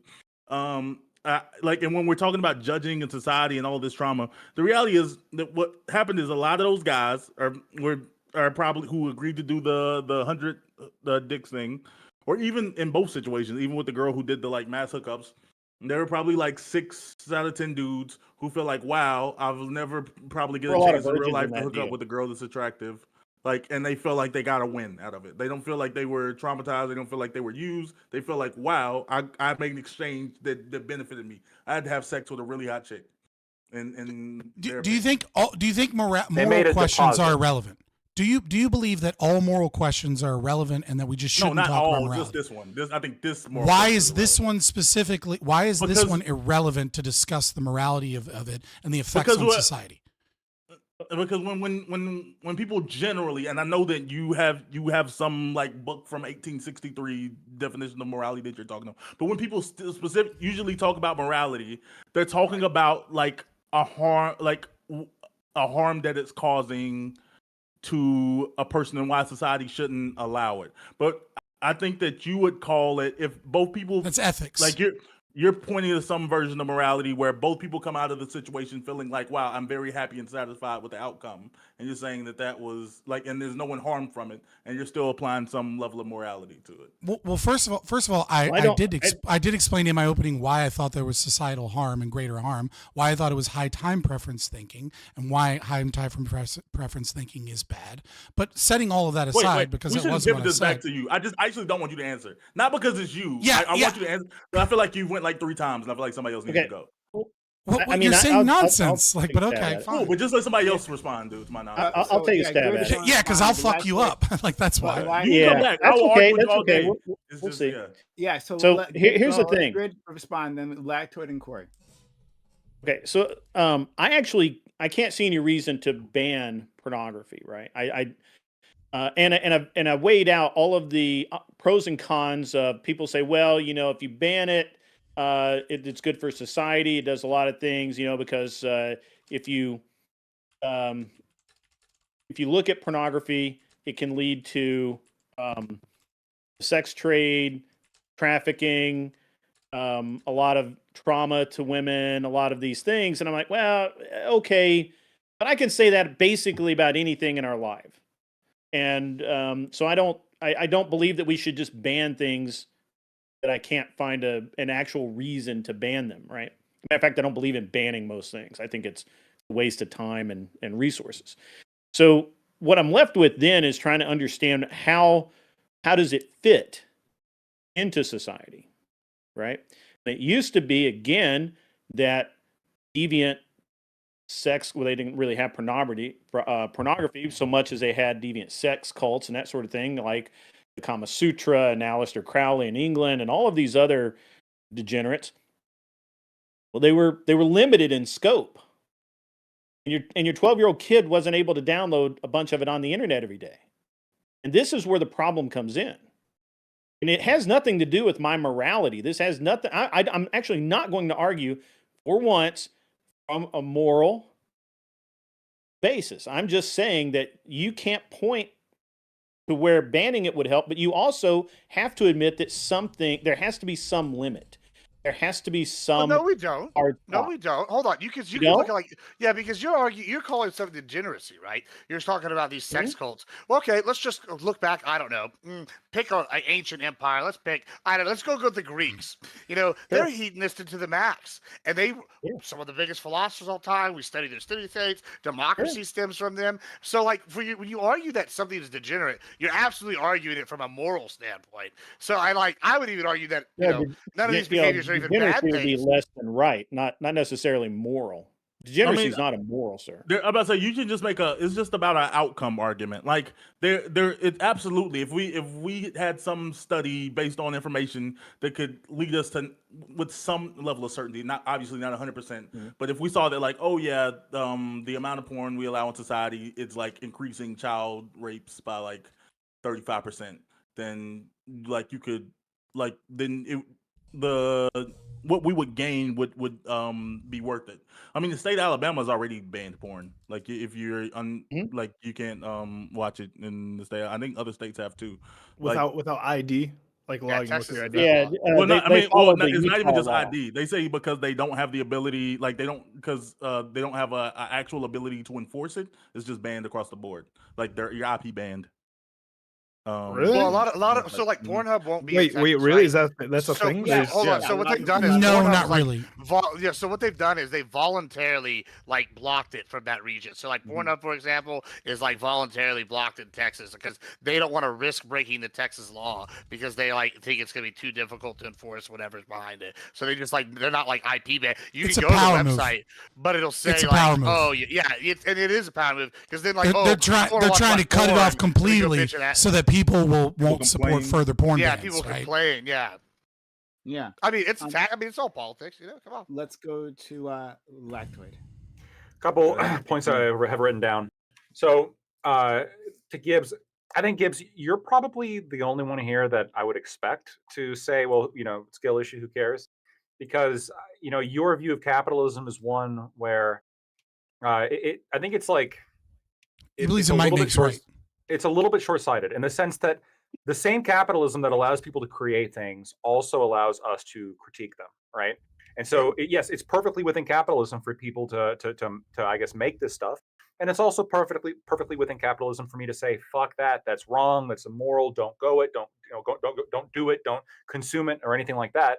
Because again, as a consumer, I'm part of the market, I'm part of capitalism, and then along with that, both the supply and demand I think are at issue here. Consumers are a problem, just like producers are a problem. They can create a feedback loop to each other. Producers are trying to encourage more customers by propagating ads on social media, which they do. And then the consumers, the more people that get into it, create a more lucrative market, which then funnels money to the producers and makes it more of a cash incentive for producers to exist and then also proliferate, et cetera, et cetera. Feedback loop grows.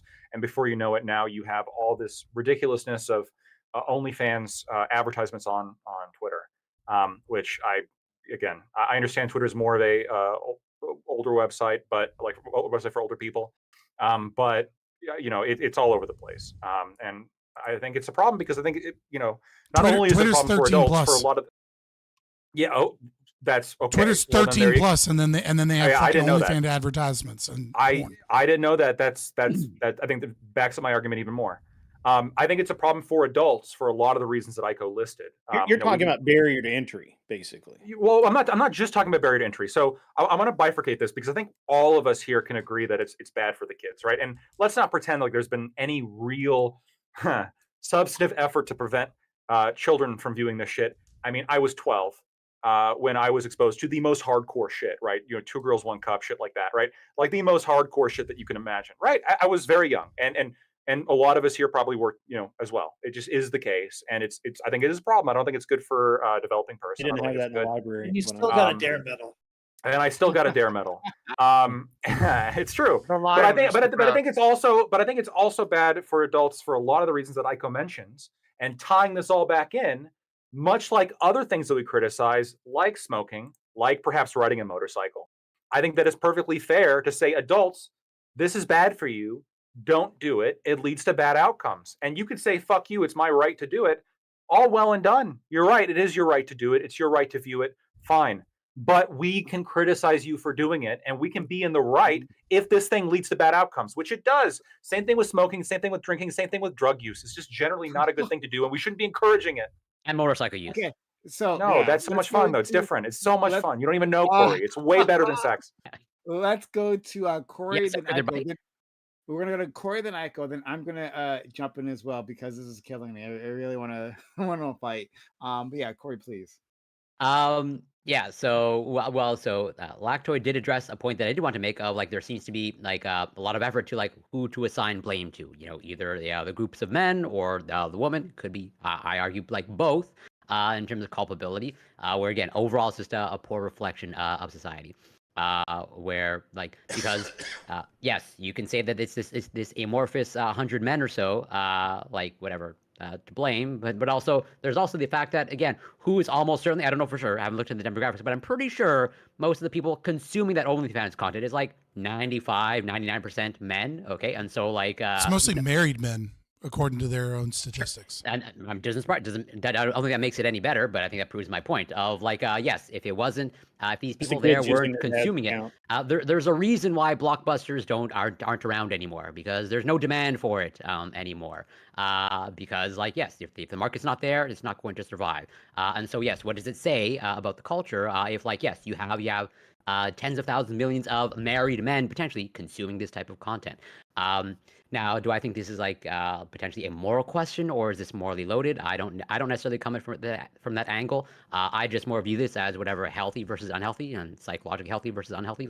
Same thing with food. Of yes, I'm not going to morally judge someone for eating a Big Mac or riding a motorcycle, but I can say that it's probably not either psychologically healthy or good for your long-term health. And that is what I think I should, or the focus should be on that. And I'll just quickly address, let's say, iCow, what he brought up in terms of the data. So I'm gonna sift through the papers that you send iCow, which I appreciate. But I'll just say that at least based off the data that I've seen, the best analogy that I can come up with, it's social media and trying to determine the effects of social media use on youth, where there's a lot of variables, and there's some evidence showing that there is harms to youth and teenagers, but I think it's not quite crystal clear. I mean, it's not to me, regardless of what Jonathan Haidt says.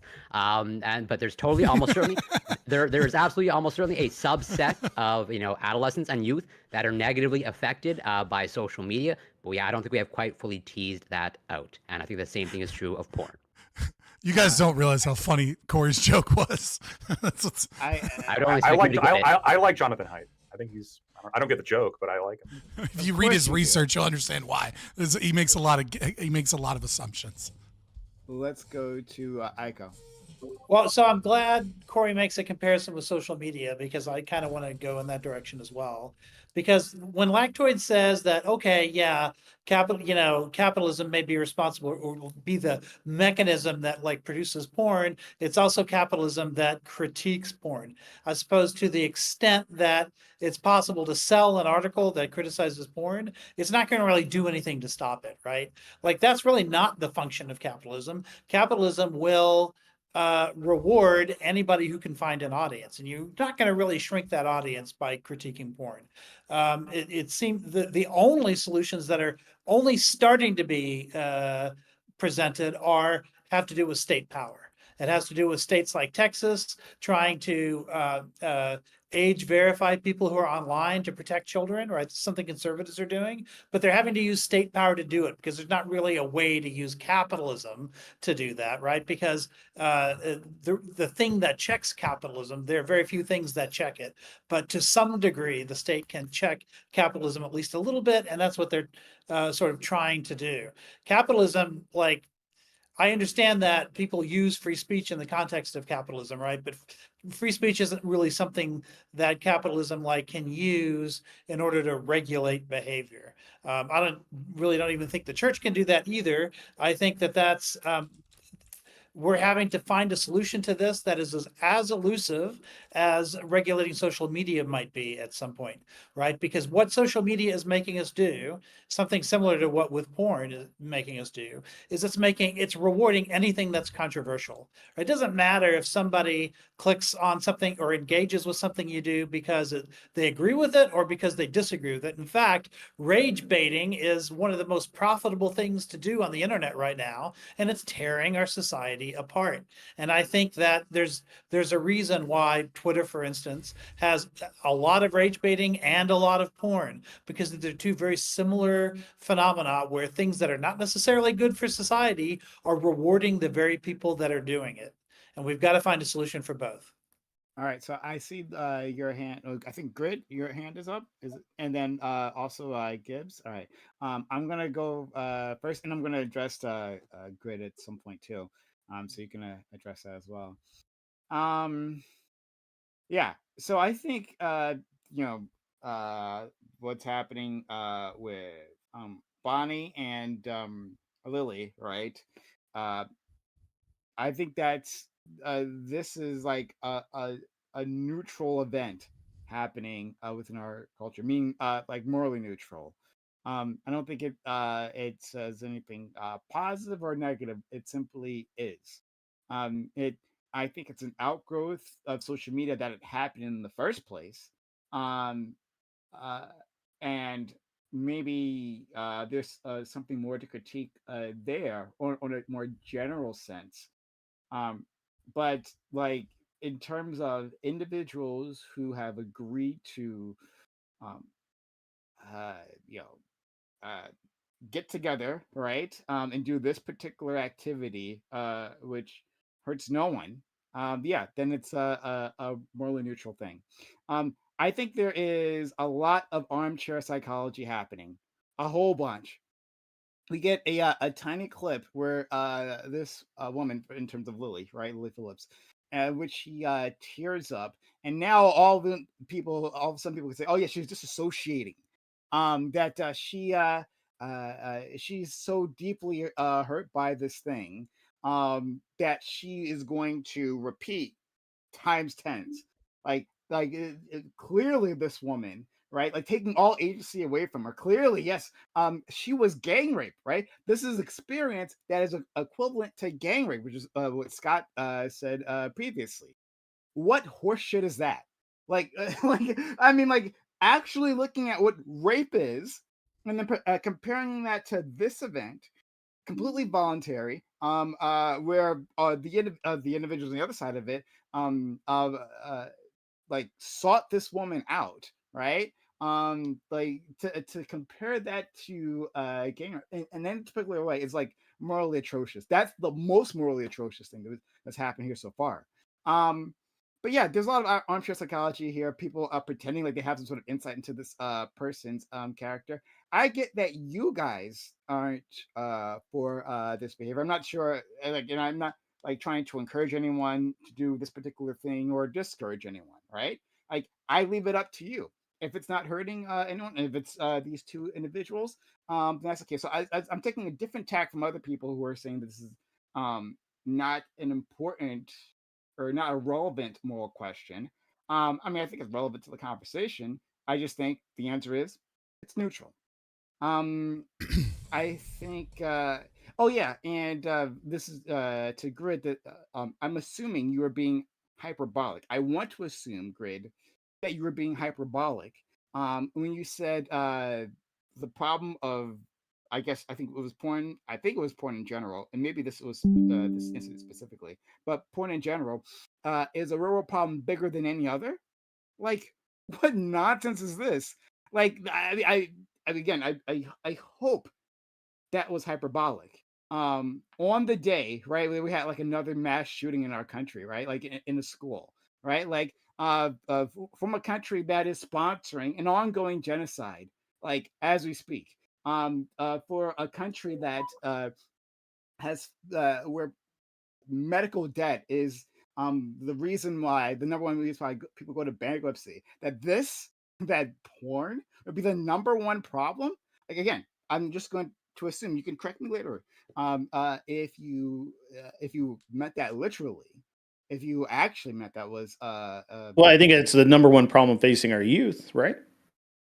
Is it not? no, no, You don't actually it you don't isn't. We you can don't think go down the sitting in line their and look at room the at things that are 12 years children. old watching We people can go. watching I think porn it'd on be the a problem. computer is No, a I think problem? it's a problem. I agree with everyone here. I don't think anyone disagrees that, like, we shouldn't let minors watch porn. We should find ways. In fact, we've Okay. discussed this on this channel many times before as to like an actual Okay. workable system to handle that. We actually like came up with a system. This is like years ago, but we've talked about this subject many times, like a workable system to implement to make that happen. I think it's a possibility, and we should make strides in that realm.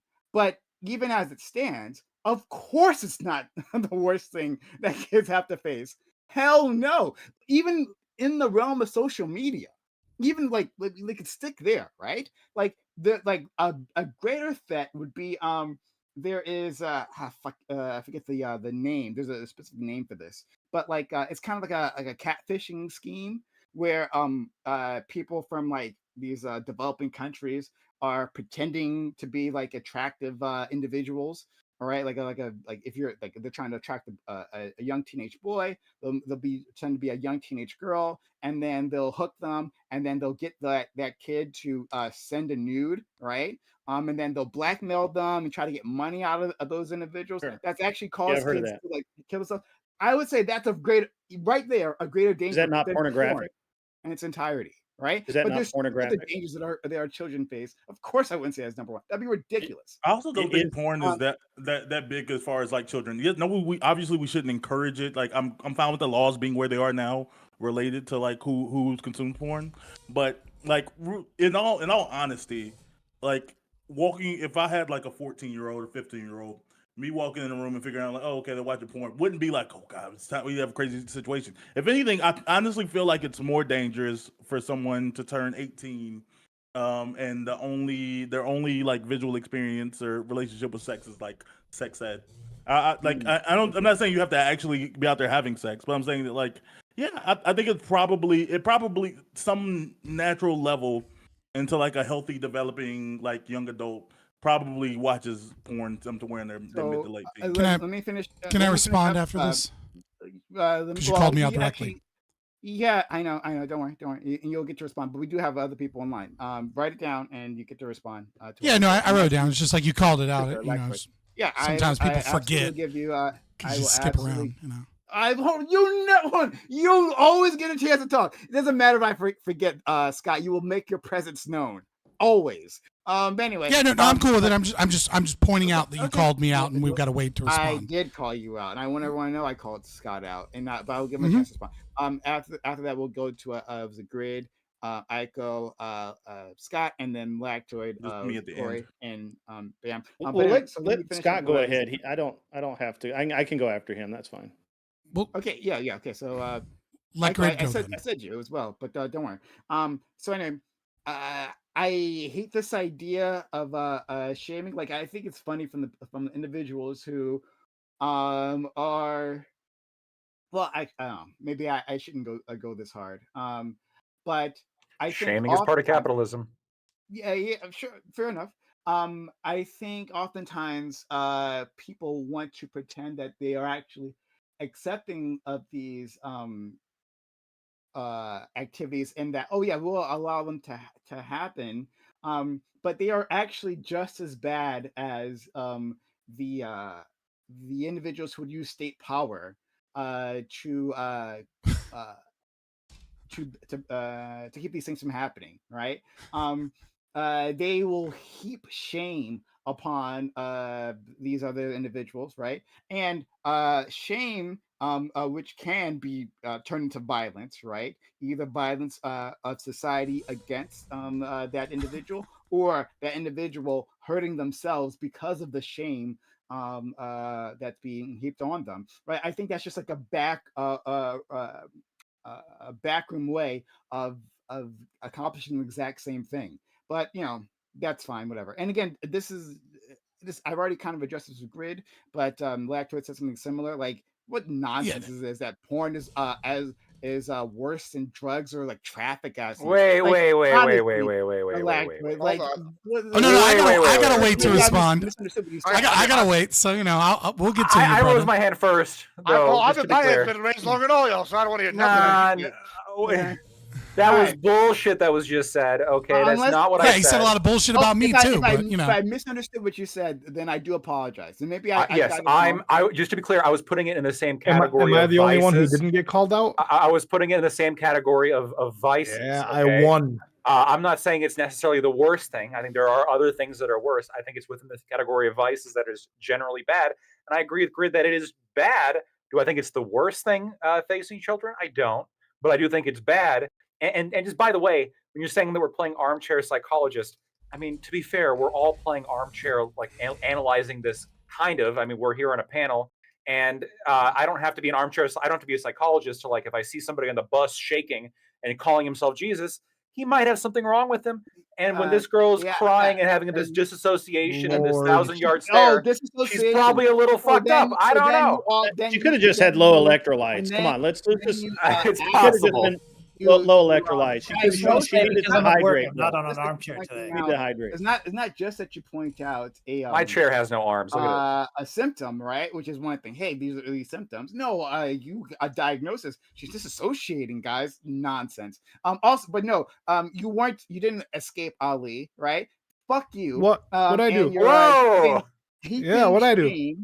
Heaping shame on the men who participated. No, they're Fuck fine. yeah. They're absolutely fine, right? Like these No, individuals, no, they're they were offered a service. They took advantage of that service. No, and they got one was, used. it was between these two consenting Definitely adults. took There's advantage, nothing yeah. to be shamed. They got here, used. They did not take whatsoever. advantage of anything. They got They used took and advantage they of. used. They didn't They got- get, don't make me agree with Lactoid. Yes, don't make me agree with yes, Lactoid and oh, say so- that they got taken so advantage you- of. Come on, Don't make me Ali. do it. Don't make Agree me with do me. it. Do it. my dick and Come to the dark side. So used. Okay, bullshit. They All already right. have cookies. No. They got used like dogs. You guys can respond later on. Let's go to our friend. They didn't even get paid, bro. They got used. Wait, They didn't even get paid. Or Thank you, notice. me. Can I go? So yeah, that's how all volunteer work. So let's all look at volunteer This is work. volunteer work, man. Volunteer work? Yes, yes, they volunteered. They're volunteer plumbers. There was a service. No, Yes, it exactly. was a mutual exchange. They enjoyed what they did. They did Yes, free they work. Volunteered, but it wasn't work. Don't worry, They I'm writing literally down all the volunteered. bullshit. I'll wait my turn. Yeah. Also, no, they didn't Right, enjoy roll what with they it, did. Scott. A Roll lot of with them, it, man. a lot of them were Speed. sad. A lot of them were sad that they only got to spend 90 seconds with her, so they did not enjoy what they did. They didn't enjoy it enough. That's what you're saying. It's like someone. That's like giving away 70 hot seconds dogs. extra. The 70 Please seconds too skip long. your Let me have a server. hot dog. Let's go to Aiko. Sorry, not Aiko. Sorry, Gibbs. Sorry, Gibbs. Oh yeah, okay, cool. First, all right. First off, I want to argue with my libertarian cohort here. This means more entrepreneurship for to more people than ever before. People are willing to work and do something others aren't, and they're being rewarded by the market. This is the epitome of capitalism. You said you would Lactoid- sell guns to a mass shooter.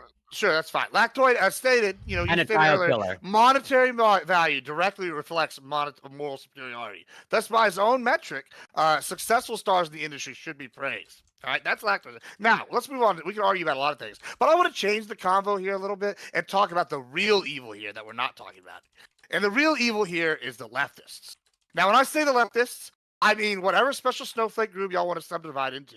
A major reason people are turning to OnlyFans and other similar platforms is because the left has utterly crashed the economy, forcing people to look for other opportunities. Bidenomics is just the gig economy. This is just a gig.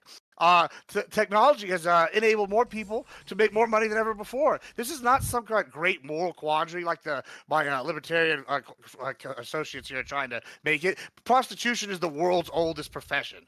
And so now we actually have someone we can blame for this, and it's Biden and all you lefties that have destroyed the economy with overregulation and now have forced hardworking single mothers into OnlyFans because y'all hate making money. It's really y'all's fault. Now, live in y'all's problems. Do you have a direct response to him, Aiko? Yes, I do. Yeah. Biden. Okay. I just want to point out, just for future panels, that this is a Gibbs prediction, right? So Trump swears in next month. What he's saying is that in the next couple of years, as the economy goes up, because of Trump's masterful handling of the economy, porn numbers are going to plummet. I did not say that. Hold on. Now that the market's already there, hopefully he cultivates the market like a smart, Project 2025 is going to ban porn, by the way. Well, and we'll see. No porn. Well, hey, either way, I win on this one. Soy Adol, thank you for 300 bits. He said banning porn gives more social power to traditional women and gay men.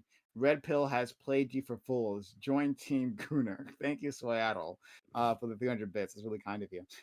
Let's go to Scott. I think Grid said you want to go after Scott, right? And then we'll go to Let Scott go ahead of me. And then me last. And then Bam want to go, right? And then Ollie. Yeah, so a couple of things. First of all, the idea that you would, I think you were insinuating this concept that I'm armchair psychologist. Actually trained in counseling. I didn't give any diagnosis. I did say that there was more intellectual. Sorry, but more intellectual. Well, regardless, I did bring up the disassociation as a common trauma response, and I did. Right, and I did bring it up. Now, again, I'm not diagnosing anyone here.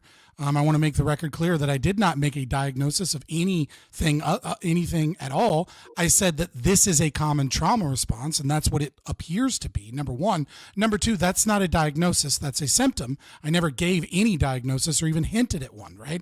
I never said this is BPD or that, this is PTSD or that this is, acute syndrome or any of these things. I simply said that this is a trauma response that is common amongst people that are survivors of rape, especially. Now, when you say that it's ridiculous and that it's evil and that it's wrong that I compare this thing to gang rape, that is absolutely, completely unfair that I be able to do that.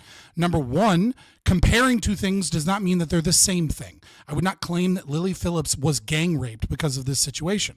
I will say, however, that there are similarities in the trauma that is common amongst these two things that we can see. Number one, multiple sex partners, a massive amount of sexual partners to the point where she can't differentiate between one and the other is something that you see that is similar with gang rape. Not only that, it has the same thing in the literature when we talk about the ability to pair bond and the ability to be able to move on from those sexual experiences. Obviously, gang rape is worse in that regard.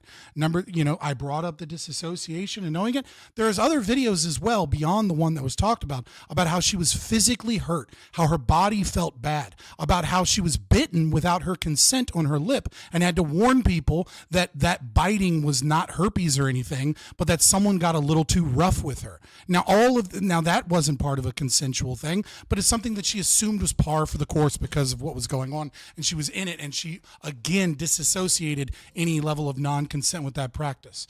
Now, the idea that saying that libertarianism is somehow just as bad as utilizing state power to stop it because the downstream effects of shame could come to suicide or could lead this person to feel ostracized is absolutely and utterly insane of a thing to say. That the locking someone up in jail and making something illegal, and then the downstream effects of that are things like sex trafficking, things like the black market that will be created by making things illegal, and on top of that, the fact that you actually use violence and put people in jail and ruin their lives and make it difficult for them to have employment. These are wildly different things. As well, libertarianism, as Hoppe says, and as I will say again, is inherently right-wing and discriminatory. Yes, if you are a full-blown ANCAP and you are a full-blown libertarian, you will recognize that you do need to utilize things such as voluntary contracts to keep the people that you don't want in your fucking community or that you don't want to do business with out of your community and stop doing business with them. And lastly, to many of the people that are claiming that are having this conversation about how this is capitalism's fault, and that I would like to reiterate and add context to what Lactoid was saying about capitalism also offers the ability for critique. You know, iCal Rich, you talked about the critique and the concept of, you know, writing an article and how that article isn't going to have the same effect as the porn, and the idea that men have these lustful desires and that one effect is stronger than the other. I agree with you. That is true in terms of an article, but I think maybe you're downplaying it because we can see a massive cultural shift that has occurred in the last year or two. There's a lot of ortho bros coming out of the woodwork. There's a lot of Gen Z young men that are changing their opinions because of the mass degeneracy in society. And secondly, there's more that capitalism can do than just write articles. You can go right now and you can Google Bark app, and what you can do right now for $39 a month, or the better plan is $49 a month, you can get a free phone for your child. Well, it's free. I mean, it's not really free because it's included in the subscription. But if you buy a contract for your child, you can get a specific phone where you can approve and deny contacts, where you can stop all texts from being deleted on the phone, where you can put in a driving mode, where you can disable the camera so that they don't send nude selfies or receive certain images. You can pause the device at any moment if there's a reason that you need to pause the device while still being able to contact emergency contacts. You can shut off the ability for voicemail so that phishing attempts and scams and so that creeps don't send voicemails to your children. And for the $49 a month one, you can actually get screen recordings whenever you so choose to look in exactly on what your child is doing on the phone. You can approve which apps you can and can't use on the phone. And you can also set up screen time locks and other aspects. So yes, capitalism does give us porn because that's what people value. And at the same time, if you are a parent and you value safety and security and making sure that your children aren't going on to porn, capitalism offers you that solution too. Capitalism is amoral in this aspect. What we are talking about is a cultural problem. And when the culture is rotten with degeneracy, capitalism provides the solutions for the very things that we want. And we are talking about a moral issue where we have to have cultural enforcement, which includes shame, but also includes the things that we value and putting those values forward so that capitalism offers us those same things as we value, such as Bark, as I stated, where you can have all of the parental controls and you don't need state power and violence. Yeah, well, I was called out by a whole bunch of shit. I'm done. Dissociation is a disorder, and you were no, diagnosed dissociative by disorder is not the same thing as disassociation. Trust me on this. Yes, very well read on this literature. Yes, you can diagnose the trauma itself, the response, and the disorder. So I specifically said a trauma response. I specifically said a trauma response. What did I just said? Because you didn't listen to the words I just said.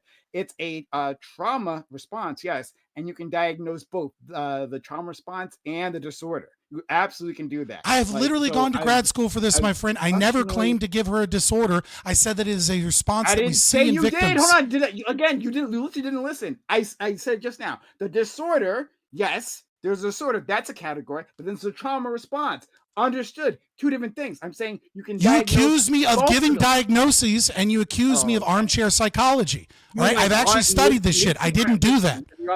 I didn't fucking do that. You absolutely did. Yeah, don't try and lie about it now. You absolutely accuse me of armchair psychology. I listen to the words I'm saying, but it's okay. Yes, because you're moving the goalposts now that I've proven you wrong. I'm not moving the goalpost whatsoever. But Aiko, you have a quick. You need to take it back. I did not do that. No, I will not. It's illegal. It's illegal for me to do that. You actually, I'm ignoring you right now. It's literally illegal for me to do that. I can get in actual trouble for that. Shut up, because Aiko, do you have a direct response to Yeah, I or- just want so I just want to respond to the capitalism sort of defense that Scott gave. I do agree that apps like that can be part of the solution. I don't think that solution matches the problem. I think that's one of the issues that I have with that, because you still need, you can't force every parent in America to use that app, or you could, but you would have to do it with state power or with maybe an overwhelming social pressure to do so, which I don't think we're going to get to the point where that happens. I think you would have to have some methodology for that. And listen, Scott, I know you're a professional, and I know that you're trained in this stuff. So I can only assume that if you see a parent that's doing something that's unhealthy for a child to the point of it affecting them in a major way, which we would all call abuse, you would do something to stop it that was not necessarily something that's voluntary for the parent, right? Legally speaking, like I would be a mandated reporter in that situation. Like I wouldn't even So legally be you would have allowed to use not to state do power in that instance. And I understand that professionally that there are times when state power really is the only option, or at least is the best option. And all Well, it's I'm the only saying option is because they have a monopoly on power and violence, right? So if I need someone to use violence to stop abuse, I can't use a private security firm. Right? The state is the only arbiter in America for that avenue. So yes, I would utilize state power in that evidence because they've already stolen the right of people to being able to utilize utilize power to step in for victims in that regard. Yeah, right? yeah, It's not a true. contradiction. And we live in our current society, so we're gonna have to talk about it in terms of the current society. But I agree. Like, I'm not sure I agree with you that like corporations should have that power of Hey, and violence. pause for a quick second. Pause Yeah. for a quick second. Brian Tyler Cohen, thank Ooh. you for the raid, the second raid. Hey, I'm not sure if you're still here, but thank you for raiding last week. I have a 100-person raid this time, and a 100-person last time as well. Thank you for the very kind raid. You followed the channel last week. Again, I'm not sure if you're still here, but it's really, really kind of you. Hopefully, I can. Oh, Brian Tyler. Oh, yeah, you are here. Oh, thank you so much. Yeah, Brian, I sent you a message on Twitch last week as a thank you. But if you're ever looking to work together with a small creator like myself, I would love to be able to do that. I'm not sure the best way to contact you, whether on Twitch, Twitter, or Discord. But if that's something you might be interested in the future, I would really love to be able to do that. But thank you for the very kind raid. And if you're here from his stream, please be so kind as to follow the channel. We are talking about the OnlyFans situations with Bonnie Blue, the one who was having sex with a bunch of 18-year-old boys in Australia, and Lily Phillips, who had sex with 100 men, and has promised to have sex with 1,000. So we'll see. Appreciate. We'll respond to your DM. Okay, thank you, BTC. Thank you so much. Thank you. It's really, really kind of you. We'll talk to you hopefully soon. But yeah, so hit the follow button. And I'm also on YouTube, Xbox socials. So if you prefer watching on YouTube, you can also do that as well.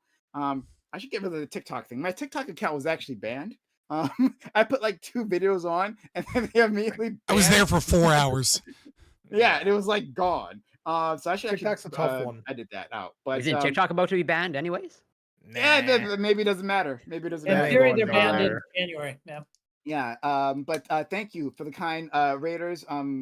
Please stick around. Yeah, again, we're talking about the OnlyFans situation, whether this is a symptom of a larger problem of our society. Like the fact that these 2 creators did this thing, right?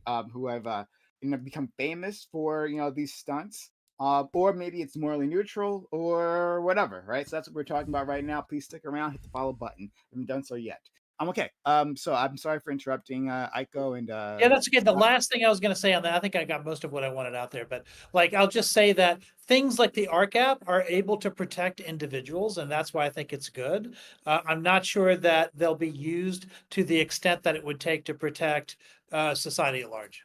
That's it. May I respond to that quickly? Yeah, please go ahead. Yeah, no, I don't disagree with anything that you said in terms of the descriptive is, right? My qualm is with using state power to regulate things. I agree that you might have you might have a larger number of children stopped from viewing porn if you utilize state power. My issue with this is with all state power is the unintended consequences, right? So it's like you can do the BARC app and we can essentially guarantee limited or almost no deleterious effects of that because the individual parent is choosing to protect the individual child and is actively involved in the situation, and we ought increase social pressure to have this be more common. But when you utilize state power, you don't know what the downstream effects of that are. And as I stated before, some of those things are going to be an increase in child sex trafficking, an increase of like child pornography, new ways for abusers to find new avenues. So like that are harder for parents to actually keep track of. Right. And so the balance here is not so much about which one has a larger immediate effect, but more about the overall arcing understanding that when state power is used, but the culture still has a want, a desire, so has a demand for something, that demand doesn't disappear just because the state gets involved. Some of it does, right? Because, their values change, but some of that demand doesn't go away. And all you've done is created a new form of prohibition. And I don't want to see the horrors of a new prohibition and what that might entail. Yeah, no, well, listen, I agree that there are unintended consequences, right? But I think this is where you and I agree on a more fundamental level, disagree on a more fundamental level, is that I think that just means we need to do a better consequential analysis. Whereas you just did a consequential analysis, but by and large, you don't really want to do them because you want to do things on the basis of values instead. But I think that if we're starting to now step into a world where there's unintended consequences that we want to avoid, I think we then have to look at consequences. And that list of studies like that I gave to Corey, starts to outline some of those. And that's not true. I have no issue with consequentialism. I mean, my primary philosophy is objectivism, insofar as those consequences are not logically unjustifiable, which would be the violations of the non-aggression principle. Again, the descriptive is of the non-aggression principle and backing of that says nothing to do about what we ought to do. And when we go into the domain of what we ought to do, consequences, just like deontological, moral frameworks, are both valid frameworks that I can't prove to be logically unjustifiable. And thus, I have no issue with utilizing consequences in that. It's when you say that you can violate the NAP that I start getting into like, hey, I start doing an internal critique of your system of valuing consequences above those principles and saying, look, like here's some of those potential downstream consequences. So I'll just ask real quick, is stopping children from accessing porn using state power, is that aggression? Well, it depends on what you mean by stopping it, right? If doing what Texas does, requiring an ID, proof of age. I think proof of age is doing that. However, on the inverse of that, which is being able to prosecute them for not, for negligence, utilizing state power wouldn't be, right? So forcing the company to use a specific method of proof of age would be a violation of the NAP, but the downstream, you could achieve the same thing without violating the NAP by simply charging them with a crime, right? Which is giving access to children without proof of age. So I mean, it's kind of you could essentially do the same thing, but you'd have to do it via legal process afterwards from an actual victim. Okay, sounds reasonable. But for everyone else, because people new here aren't going to know what the hell you guys are talking about. When they say the NAP, we're talking about the non-aggression principle. Our friend Scott here, I'm not sure if he's a first one on other people's screens, but Scott, that one, right? Yeah, Scott. He is a anarcho-capitalist, and that's a big important thing for them. The non-aggression principle. He's a fan of naps. And they like naps. They're big into naps as well. Naps are good. Naps are good. You should take naps. All right. Naps are good. Let's go to our friend Grid, and then Lactoid, Corey, Bam, and all right, great. Thanks. Appreciate that. Wow. That was interesting. I liked it. But it really doesn't give a. I mean, we can talk about these two specific cases, right? Which I think is good. When we talk about it overall, my biggest concern, which is actually I think what you heard me say, is my biggest concern in this is the children, not that porn is the biggest problem facing children. But I will say that it is a large one, and I think that it is a root of many other problems that young people end up facing, right? Because they have unreasonable expectations to live up to or out of society, and it puts a very weird slant into their brain at a very young age as to what reality is and isn't.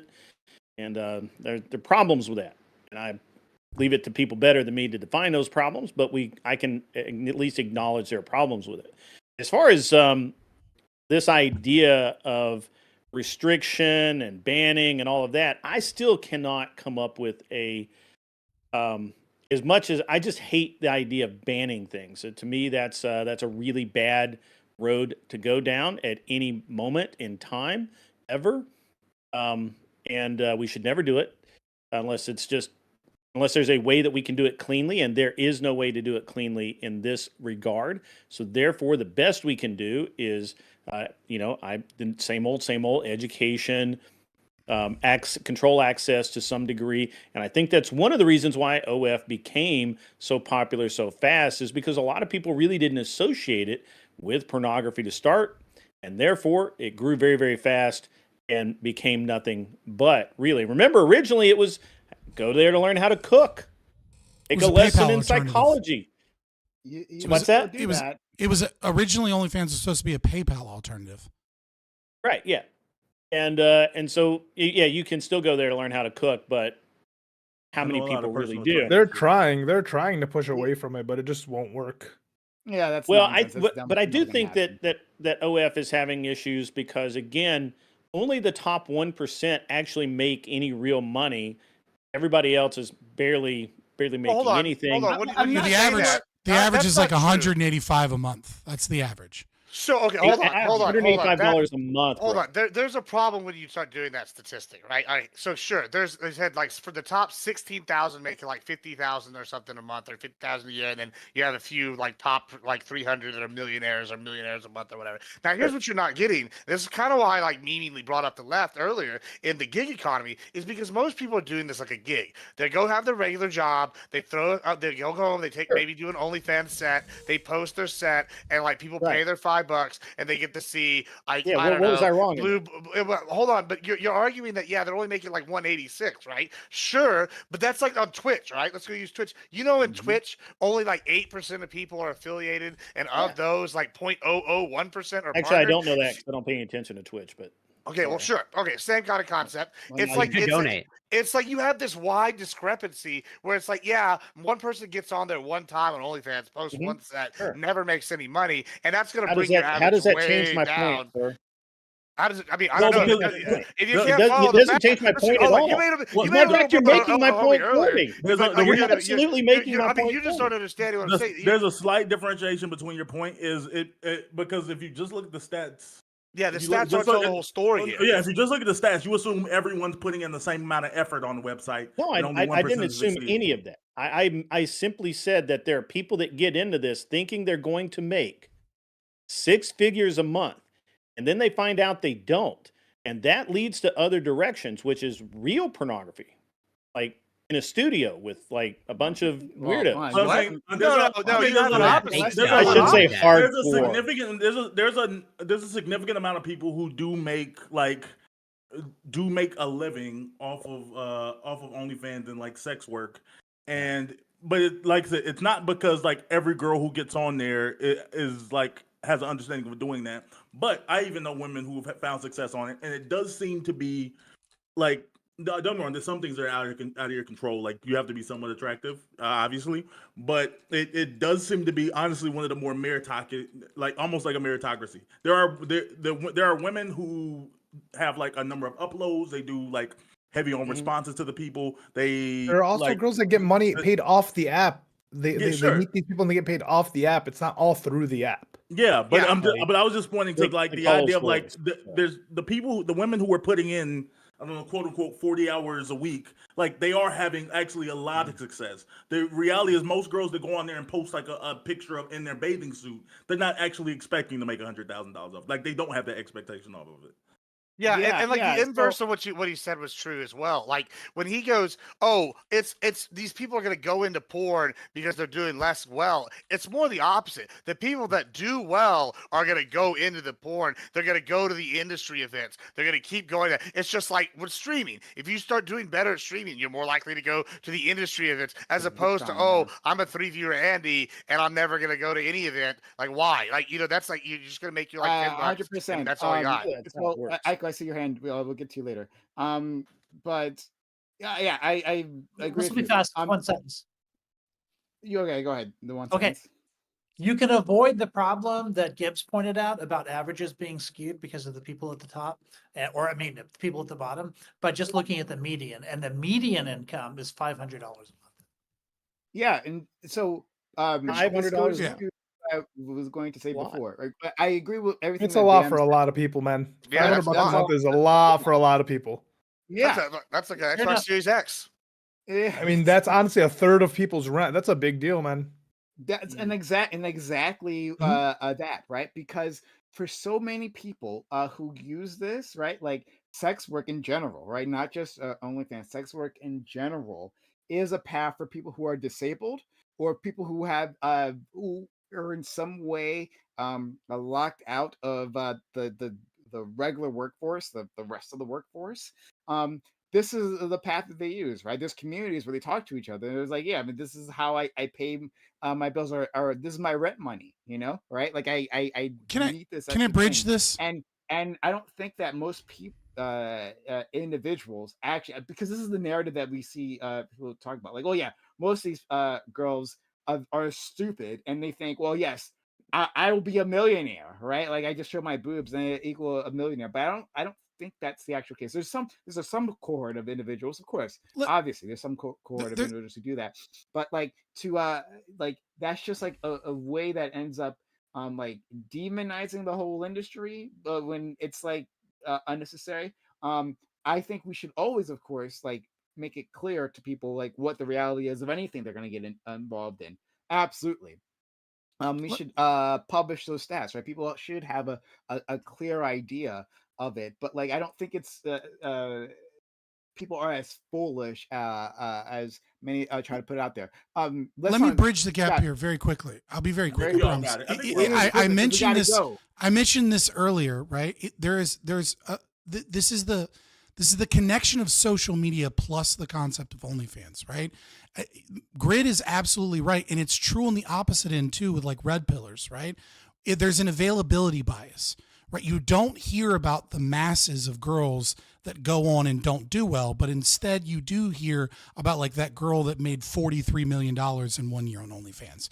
And it's not to say that the girls are stupid so much as to say that the human brain is not designed around social media. The human brain is designed to see things in their environment and then generalize it to their life. And so when we see certain individuals gain a lot of attention, we tend to overvalue those individuals as part of the whole and generalize them over to the whole. So it's absolutely true that there are going to be plenty of girls that think they're going to do a lot better than realistically they're going to do because of that. And it's also true of like red pillars and men that they're going to see like all these girls and be like, look at all these whores on OnlyFans, when like it's a very small subset of the population.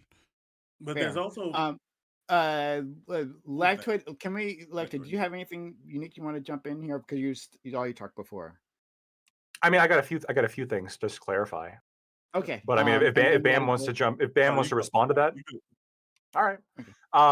So I mean, the 500 a month as a median is pretty crazy. I didn't actually know that it was that high. I think that kind of to echo Corey a little bit. That's a negative reflection on our culture as a whole. And then going back to talking about shame, or I guess how capitalism can help affect this through shame.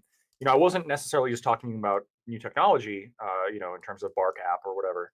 I was quite literally referring to social stigma, right? And shaming people who are engaging in activity that you don't like. I think that state power is really reserved for instances where somebody's violating other people's consent or hurting somebody who can't consent. But for people who are engaging in consensual action with another person, I don't really feel comfortable using state power to stop them. But if they're doing something dumb, or they're doing something risky to themselves, or something that I think is going to lead to bad outcomes, or leads to some kind of degeneration for society, I think shame is the best way to address that, because shame is really the only way within a free society to discourage people's actions in a way that doesn't infringe upon their rights, because they have rights too. They can do what they want, but we 100%. also don't want them to do the shit that leads to bad outcomes, aka shit like pornography or OnlyFans, stuff like that. Do we even agree that it's always a bad outcome? Like, because I feel like y'all all saying this is like overall, I think it's a bad outcome. It's a bad outcome. All this thing. And I'm sitting For here like just the average, Well, hold on, I would like, prescribe it to the average individual. Hold yes. on, because and I look at history, some of the most hedonistic societies are some of the most successful. So that one to me, they all fell. Yeah, I mean, after thousands of years, cool. Yeah, if yeah, that's a terrible argument. Hold on. Now back that bus up to the pretentious turnpike, bro. Yeah. The United States is the longest running I take it back. continuous Tennessee history. is the South. It is. I told you. I mean, we're not even like 500 years in. I don't Yeah, know, we're like less than we're like 200 You years. don't have That's it- what I'm arguing. you When I don't look have at it- Rome is like one of the most hedonistic empires ever to exist. We can look at all sorts of. Which one do you want me to pick? Rome like fell the Viking? Yeah, multiple times. after 2,000 years or plus, bro. In 2,000 years, it fell in like the Eastern it fell Empire, at Eastern Roman multiple Empire times. felt like But the United States has maintained. I want 30 years to. Texas existed. I want to honestly, intellectually answer your question, Gibbs. Right? So you ask, can we prove that it's all right? You because I have the right answers. It's chill. No, So we just Gibbs. let somebody else speak though. So Gibbs, you ask, is it always wrong? Right?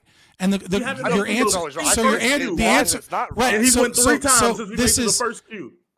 Yeah, it's cool, Bam. I know. Just have better arguments, and you'll get more speaking time. Okay, hold on. I know you're just spurging. You're just derailing. Is all these other empires have existed. We can look at the Vikings. We can look at the Romans. Does anybody else have a genuine answer? Because one second. Hold on. You can save your genuine answer. The Vikings, the best moral society to base our society off of. Yeah, they were successful. They discovered all sorts of shit. Yeah, they did more than just discover. I'm just trying to actually answer the question. I know. You're just trying. I know you're just trying to like hand us down the correct answer from on high, and we appreciate you, Scott. We love you, Scott. Right? Well, if anybody has an actual fucking answer instead of just like more platitudes, a lot of things. go ahead. Bam. Go ahead. Okay. So when I think when we talk about these ideas of dealing, I guess going based off of like Toyd's saying, the things about like shaming and discouraging in society. I don't think you can. I think there's things that we can discourage or say we don't recommend that have nothing to do with necessarily morality. Like I would discourage people who decided that they wanted to like take out a big loan from the bank, drop out of school, and go invest it in Bitcoin. Yes.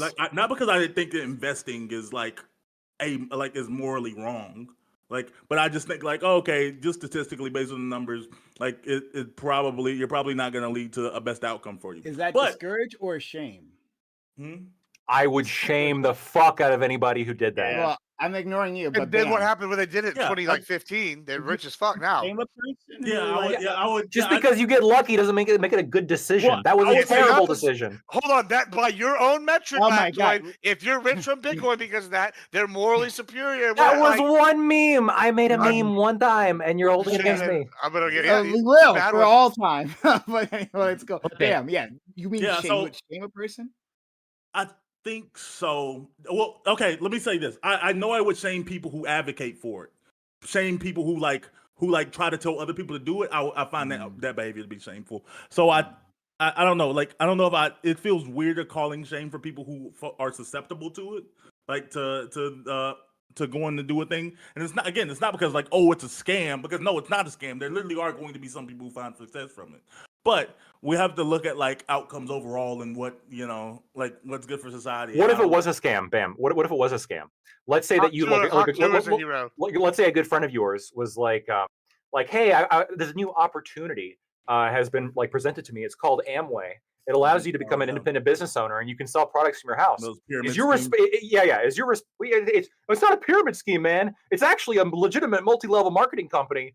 Most of the money's made from marketing products, blah blah. And then this guy's going off.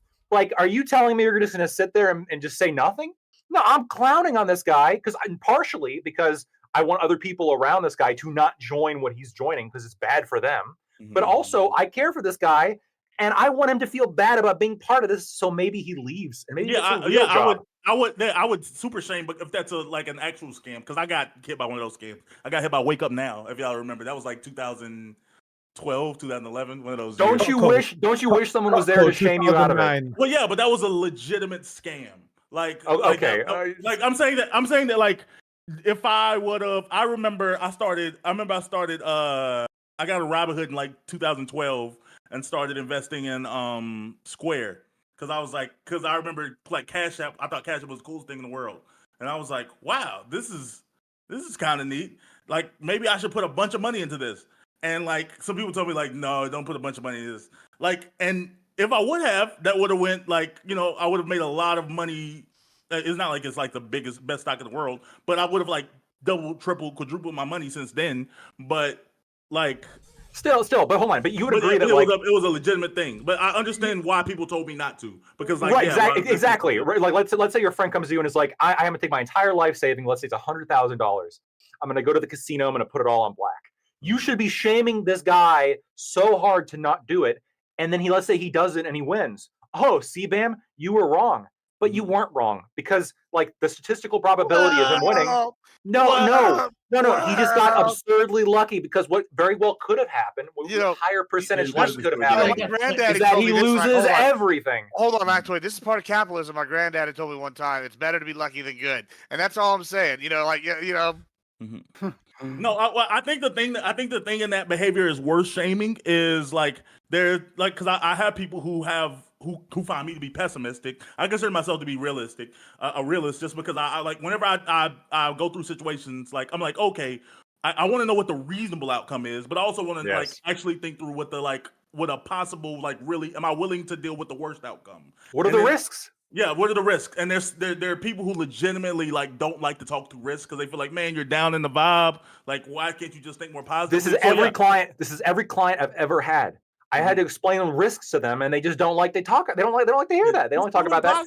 Kind of like motorcycle driving. Yeah, again, the rewards with motorcycles, the rewards dramatically outweigh the risk. It's not even close. I'd really like to hear. They're just like they're That'd daft. be great. You can leave a child behind So Gibbs, when you talk about is this thing always wrong, right?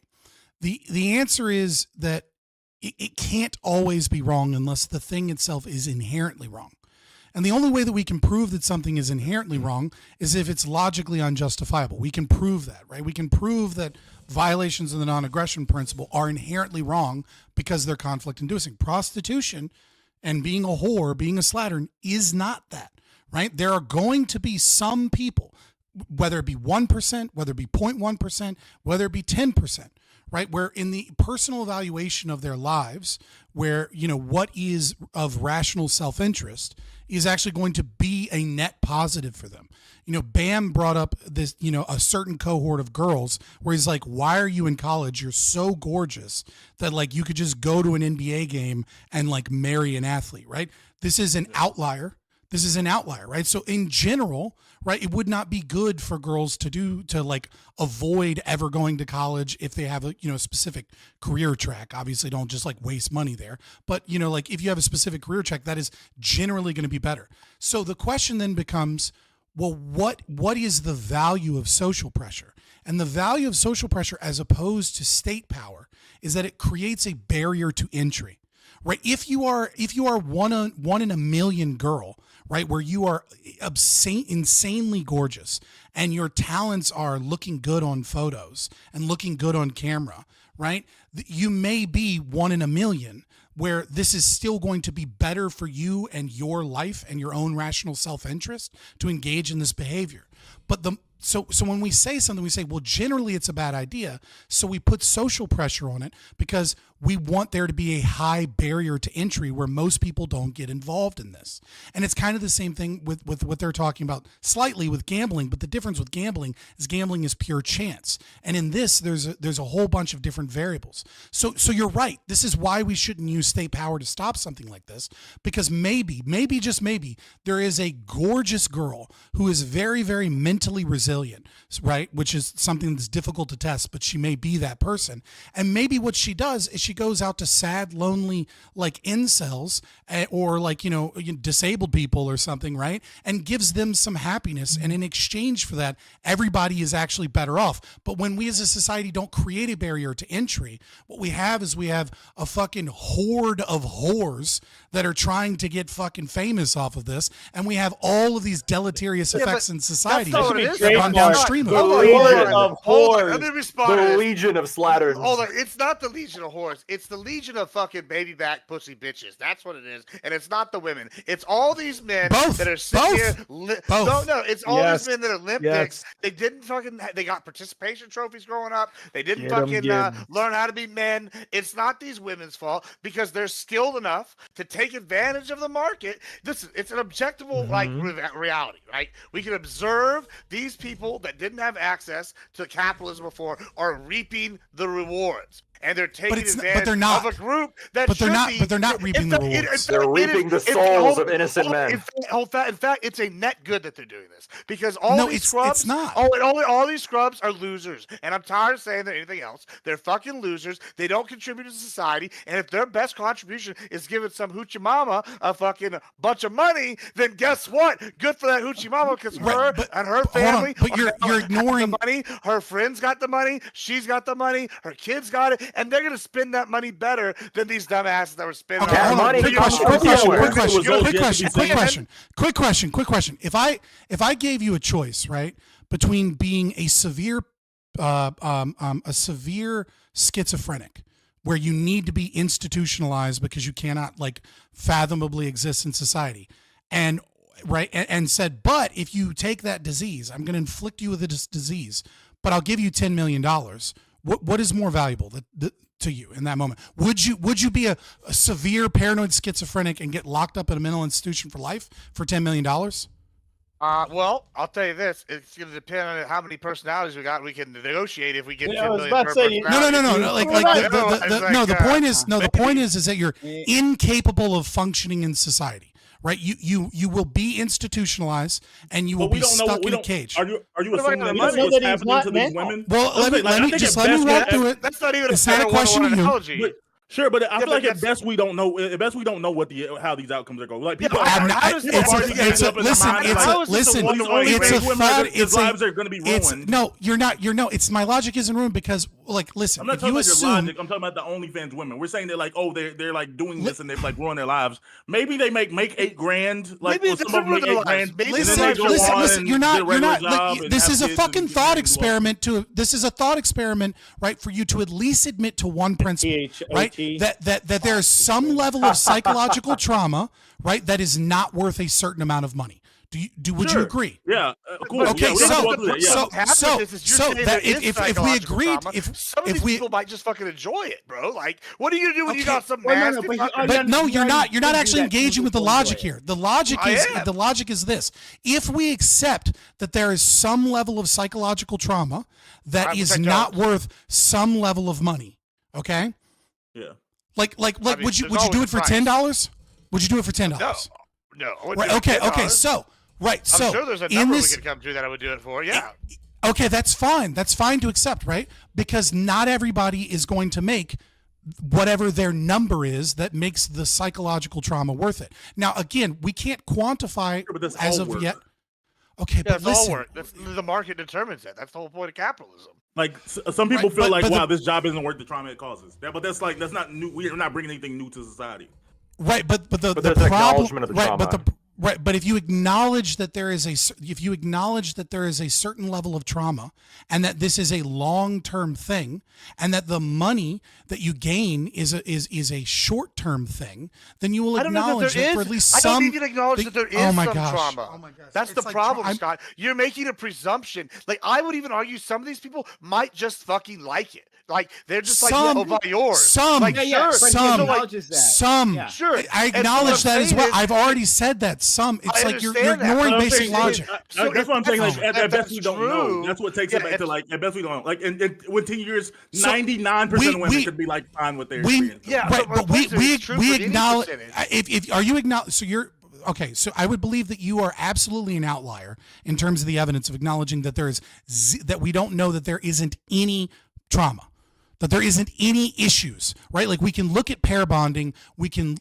look at yes, it is difficult when you do social research, when you do psychological research, to be able to isolate variables. It's not like being in a laboratory environment where like you can tell exactly what water boils at, or you can tell like what happens when you mix two chemicals, because it's obviously an always repeatable process. There's a ton of variables, so we don't know to what degree it's traumatic, and it is highly unlikely, given what we know, that there is no negative side effects from regularly posting your body But what you're and not your recognizing images is that just online. because it's negative one regard, right, doesn't mean it can't be a positive in another. And so these two, like, I'm not going to. I recognize go, oh, that. it's a net. I'm not going to sit here and go, oh, be willing to accept. Oh, it's always a net negative in these scenarios. Or like I'm not whenever saying there's it's at always least- a net negative. I said that I know. social shame works as a barrier to entry. So there is, the more social shame that you have, the less likely you have that an individual chooses to gain in this profession. So you can have a maximum amount of barrier to entry, right? Where an incredibly infinitesimally small amount of people will still go into this and accept the social stigma. You can have But aren't you no creating social the trauma that you're seeking to avoid? You're Like, creating like trauma. the level of shame. So Like, that- people do this for exactly whores what who it should is. die. They should die. They're whores. And then, like, And if okay, you're you're- every day, you would probably create a really high barrier. But like, you would probably also be creating a lot of drama for the people. Exactly. So much. If you're engaged in aggression, you're absolutely doing that. But I Well, love, that I is love shame. that Is point. shaming somebody No, not but yeah, aggression? I love that point not because aggression. that is in itself like a. well, the specific like example he most of gave the was trauma. about If killing. there is It's a trauma, threat. if there is trauma, right, then most of it is from social shame. It's from people saying that they're worthless, calling them all sorts of names or whatever, right? Of their families rejecting them. Like that's social shame. Is the issue. So you're saying like, well, this thing has these negative repercussions, right? But the negative repercussions are the ones that you are imposing on it.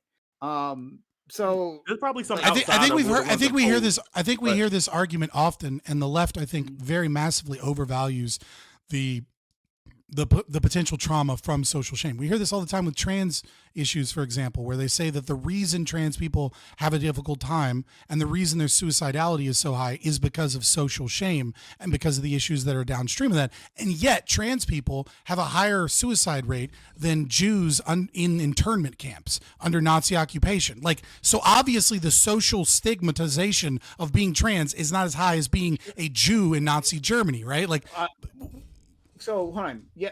Okay. Whatever. I don't disagree that shame can make people feel bad and then lead to negative effects. Well, okay. Well, then let me narrow it down a bit more. Right. So we have like the negative outcomes that there's a bucket, right, of negative outcomes that come from sex work in general. Right. This is a non-in-person. Right. This isn't in-person sex work, so we can like remove STDs from it. Well, maybe not. I don't know. I guess you can still get it from another actor, but like 101 men, Prime. You cannot remove STDs from this equation. Well, they were all screened. There are STDs you cannot test for, like HPV in men. Yeah, True. yeah, but hold on, but that can Get the happen for- HPV vaccine, and- I guess. I don't know. and that can happen for That only regular vaccines against certain people, strains. Well, in fact, you're more likely to. We get should an discourage STD. promiscuity generally. Yes. No, hold on. Okay, see, that's another thing, but whatever. But I get that. I'm going to Right. push that aside. I'm listening. But you're gonna hold on. Stop talking off. You're more likely to get an STD like through regular sex, right? Through civilians, because civilians don't test themselves, right? Most people aren't testing themselves in the way that porn stars are. Porn stars like generally have to test themselves every 2 weeks if they're actively working. And then the people that, like in this case, right, they're bringing outside individuals in, they require them to test, right?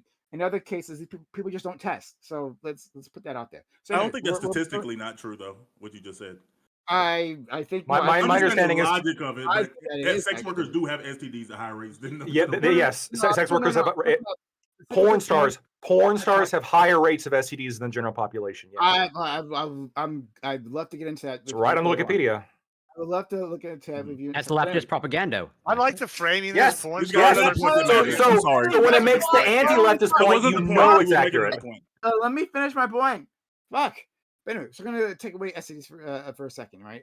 But talking, there would be shame, and then there is you saying some sort of psychological damage, right? Like would those be the two things you'd be focusing on here in Right. terms of Yeah. OnlyFans?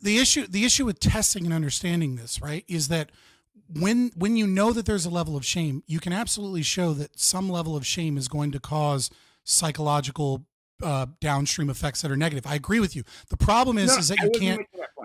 Okay, but the problem when talking about the effects of shame, right? The major issue is that you can't test the negative, right? So you can't test how many girls would have gone into the industry had this shame not existed. No. How was it? But yeah, okay. So this is what happens when you interrupt the person. You don't know what they're trying to say. You asked me to clarify, and then I clarified my position. I didn't interrupt you. Are those the two outcomes that you were talking about? That's all I asked. Right? Yes or no? Shame Yes, and then I and clarified. I okay, clarified great. those metrics. Okay, great. So if we're moving out the social shame, right, which of course does cause downstream psychological effects, we're going to remove all that. We can say that there might be some sort of negative psychological outcomes that happen independent of social shame. I'll be in a second. My problem is in this conversation is how do we measure how many individuals suffer one versus the other, right? Is it the case that social shame is independently independently greater than these other negative psychological effects, or vice versa? We don't actually know, right? And it seems I like agree. instead, and that lack of and that ignorance, we're saying, well, let's heap on social shame, which might be the biggest. It might be. I don't know if it is, but might be the biggest problem that they're facing. Might not be. Agreed. But maybe it is. Agreed.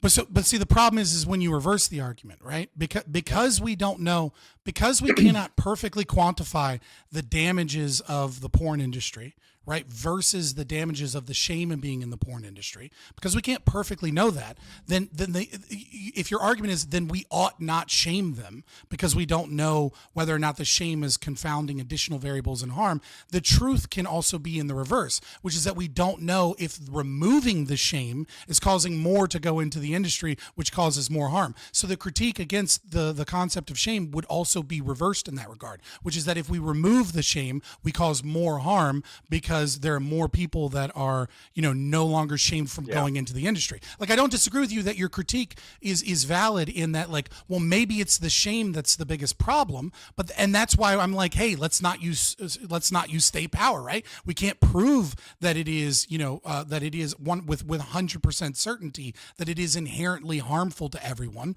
but we have to have a discussion about how much shame as a society ought we put onto this industry. And you could make the argument we should have less shame. I think the results will be less. And I'll have the argument that I think we should have more shame. I think the negative results will be less. And that's kind of what the whole conversation is about here. Let's wrap. I like it. I've got to drop off for just a couple minutes. I'll just pull my camera down really quick. I'll be right back. Let's wrap up. We've already over time here. So I'm gonna give an outro to all these amazing individuals. Thank you for this conversation. This has been. I was gonna go after you, Prime, but yes, time. You could yeah. I'll give you. Were you gonna ask a question or were you gonna make a No, statement? it's okay. No, I was gonna ask a question. Prime Okay, was a well, great then defender of never mind. capitalism in this past. Then ask your question. Then go ahead. Hold on, it's gonna take but like much longer to like No. Ask your question. Okay. Well, I'm curious. So, because this is like rewinding back like an hour, but you said when you first started chiming in that you view this as the acts of whatever Lily Phillips and the other person that is like I think you said like explicit, like it is neutral, neither bad nor good. And I'm curious like how far that extends of like so as in let's say a close friend or like your son or daughter was looking to emulate the same thing. You would have like no words of advice or any sort of you'd be perfectly neutral as you'd reiterate that point of like you're free to do it. Yeah, I would. They're absolutely free to do it. Just because it's morally neutral doesn't mean I wouldn't have words of advice for them. Yeah, Um, I agree with you that because I'm on the same page. Like I said, I don't think it's morally loaded. I just more focus on the healthy, unhealthy. So like, but I'm just curious how how Yeah, you neutral said are you as in wouldn't recommend or dissuade someone. Yeah, you said you would be perfectly even. I was like, I don't think you have Bro. to, just because it's morally neutral doesn't mean you have to be like if someone's asking you for advice about it, you have to be like neutral and what should you do it. Like I said, there's a lot. What if it was your mom? Whether Like, you that- ought or ought I'd not do freak it the fuck is the out. moral question. So it's not morally whether neutral I if you say you ought not do it. No. You're talking about my preference rather than it's the morality of it, right? I can have a. That's what morality preference is. independent. Like those are I'm just moral saying, preferences. I'm just going to the words you Okay, said earlier. very You said good. you would persuade or dissuade someone Yeah. from it. Yeah. So yeah, I have my preferences are different from my statements, my thoughts on the morality of it all. So like I can prefer that someone don't like not engage something that may be morally good, right? Like I think, for instance, I think so not me, Being in like the military? I know people, right? I know individuals who believe, right, that you shouldn't engage in organ donation, right? They can understand that it's a moral good because it could save someone, but they don't want their loved ones to engage in that. Like, don't put that on your driver's license, right? A person can do that. That's a preference, right? But they can understand it's a moral good. So, but like whatever, those things are separate. They believe it's a moral evil in that regard, right? When Yeah, when but- you don't say think it's a something, moral evil. well, no, like don't if, think if it's- you I'm say not- I'm not if you give I'm not someone done. advice and say they ought not do it, okay, yeah, I mean, but you're describing That's morality. not those are two separate things, but whatever. No, no, well, so It's not. I'm still. I think I'm going to go in the same direction that you were, Scott. So I'm curious, like, if you have a preference, like, what? Since I agree with you that it's not a moral thing, like, what angle would you come from? Would you say this is my preference and I have nothing to back it up, or no ground to stand on, or like, how would you back up your preference then if there's no morality or it's nothing else behind it? If you view it as neutral. So okay, like this is why I'm saying preference is different, right? Because I have a preference for foods, but we wouldn't say there's a carries any moral weight to that. I think this is a good right? analogy. Yes. Yeah. But then, but so to put a pin on that, like, so let's say your son or daughter says, "Hey, I explicitly desire now to get morbidly obese. That is my goal in life." Like, and would you like? And I agree that's a morally neutral question. But then, like, yes, then how? But then, what would you use to like back it up then, or to discourage them? Or you wouldn't? You would reiterate the same thing.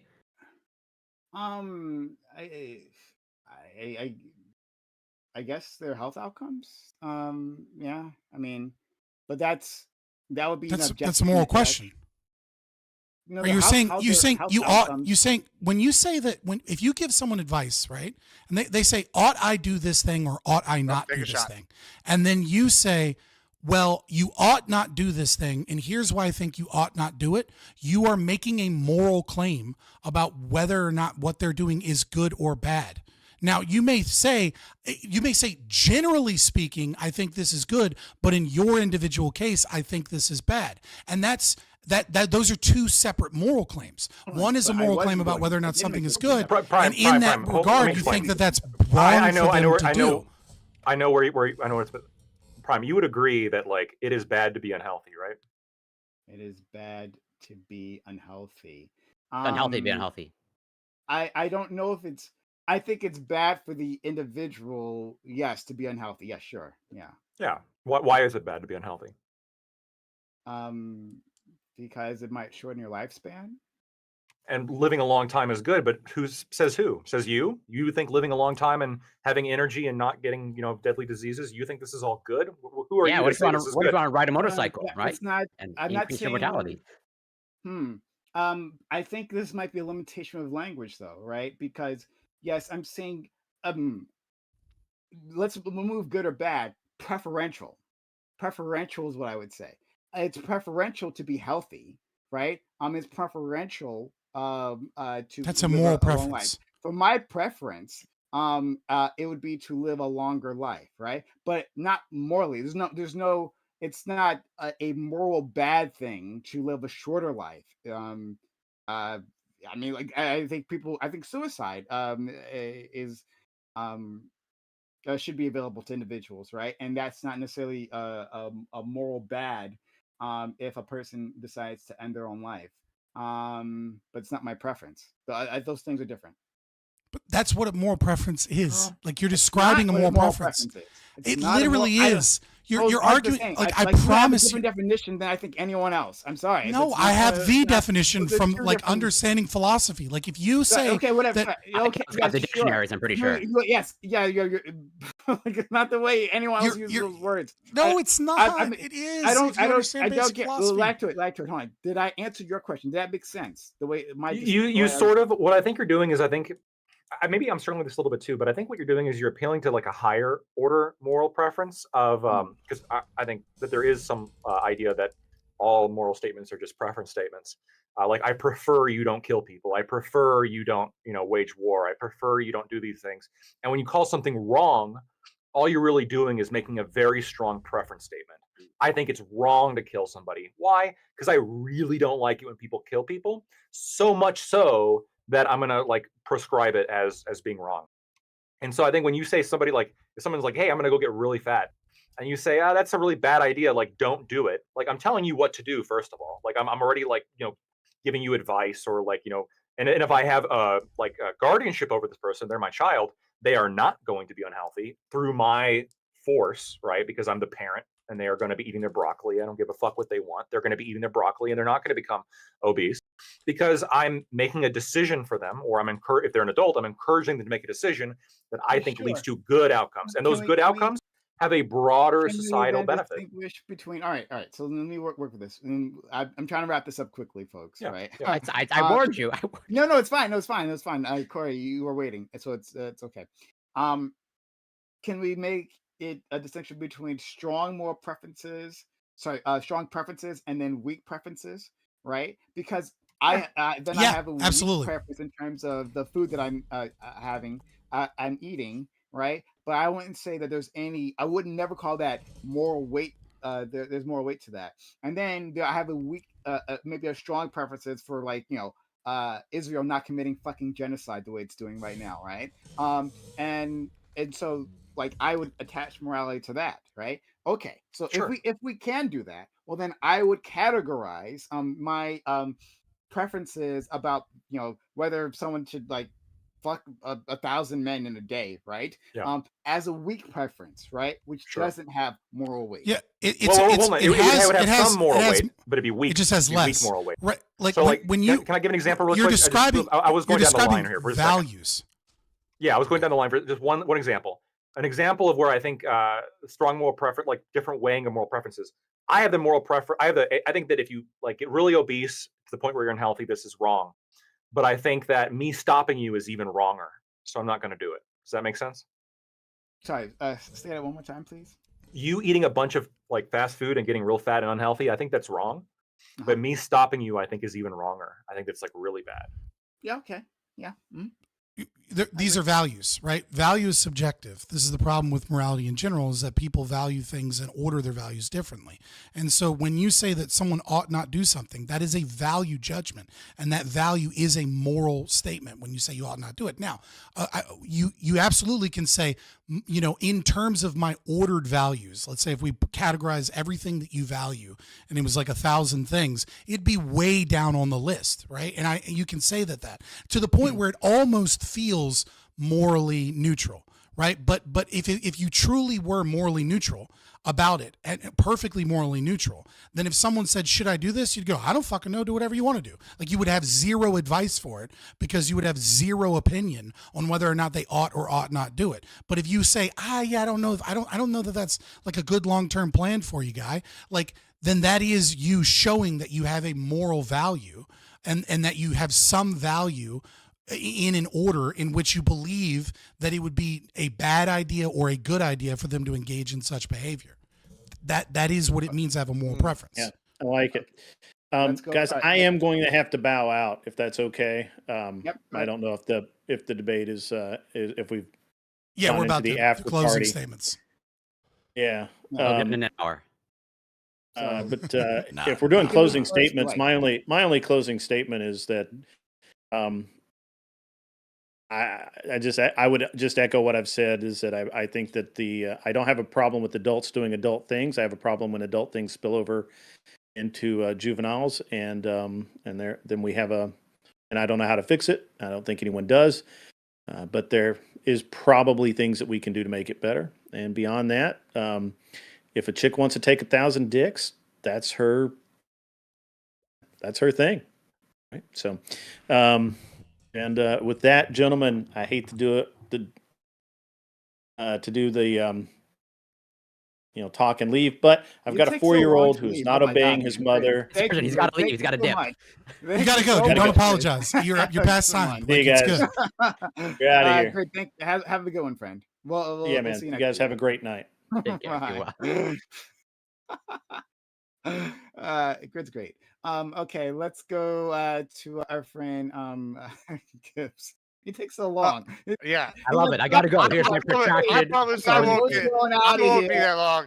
Listen, this is gonna be fast. Morality's bullshit. We're all animals. I don't buy any of their shit. Philosophy's wasted.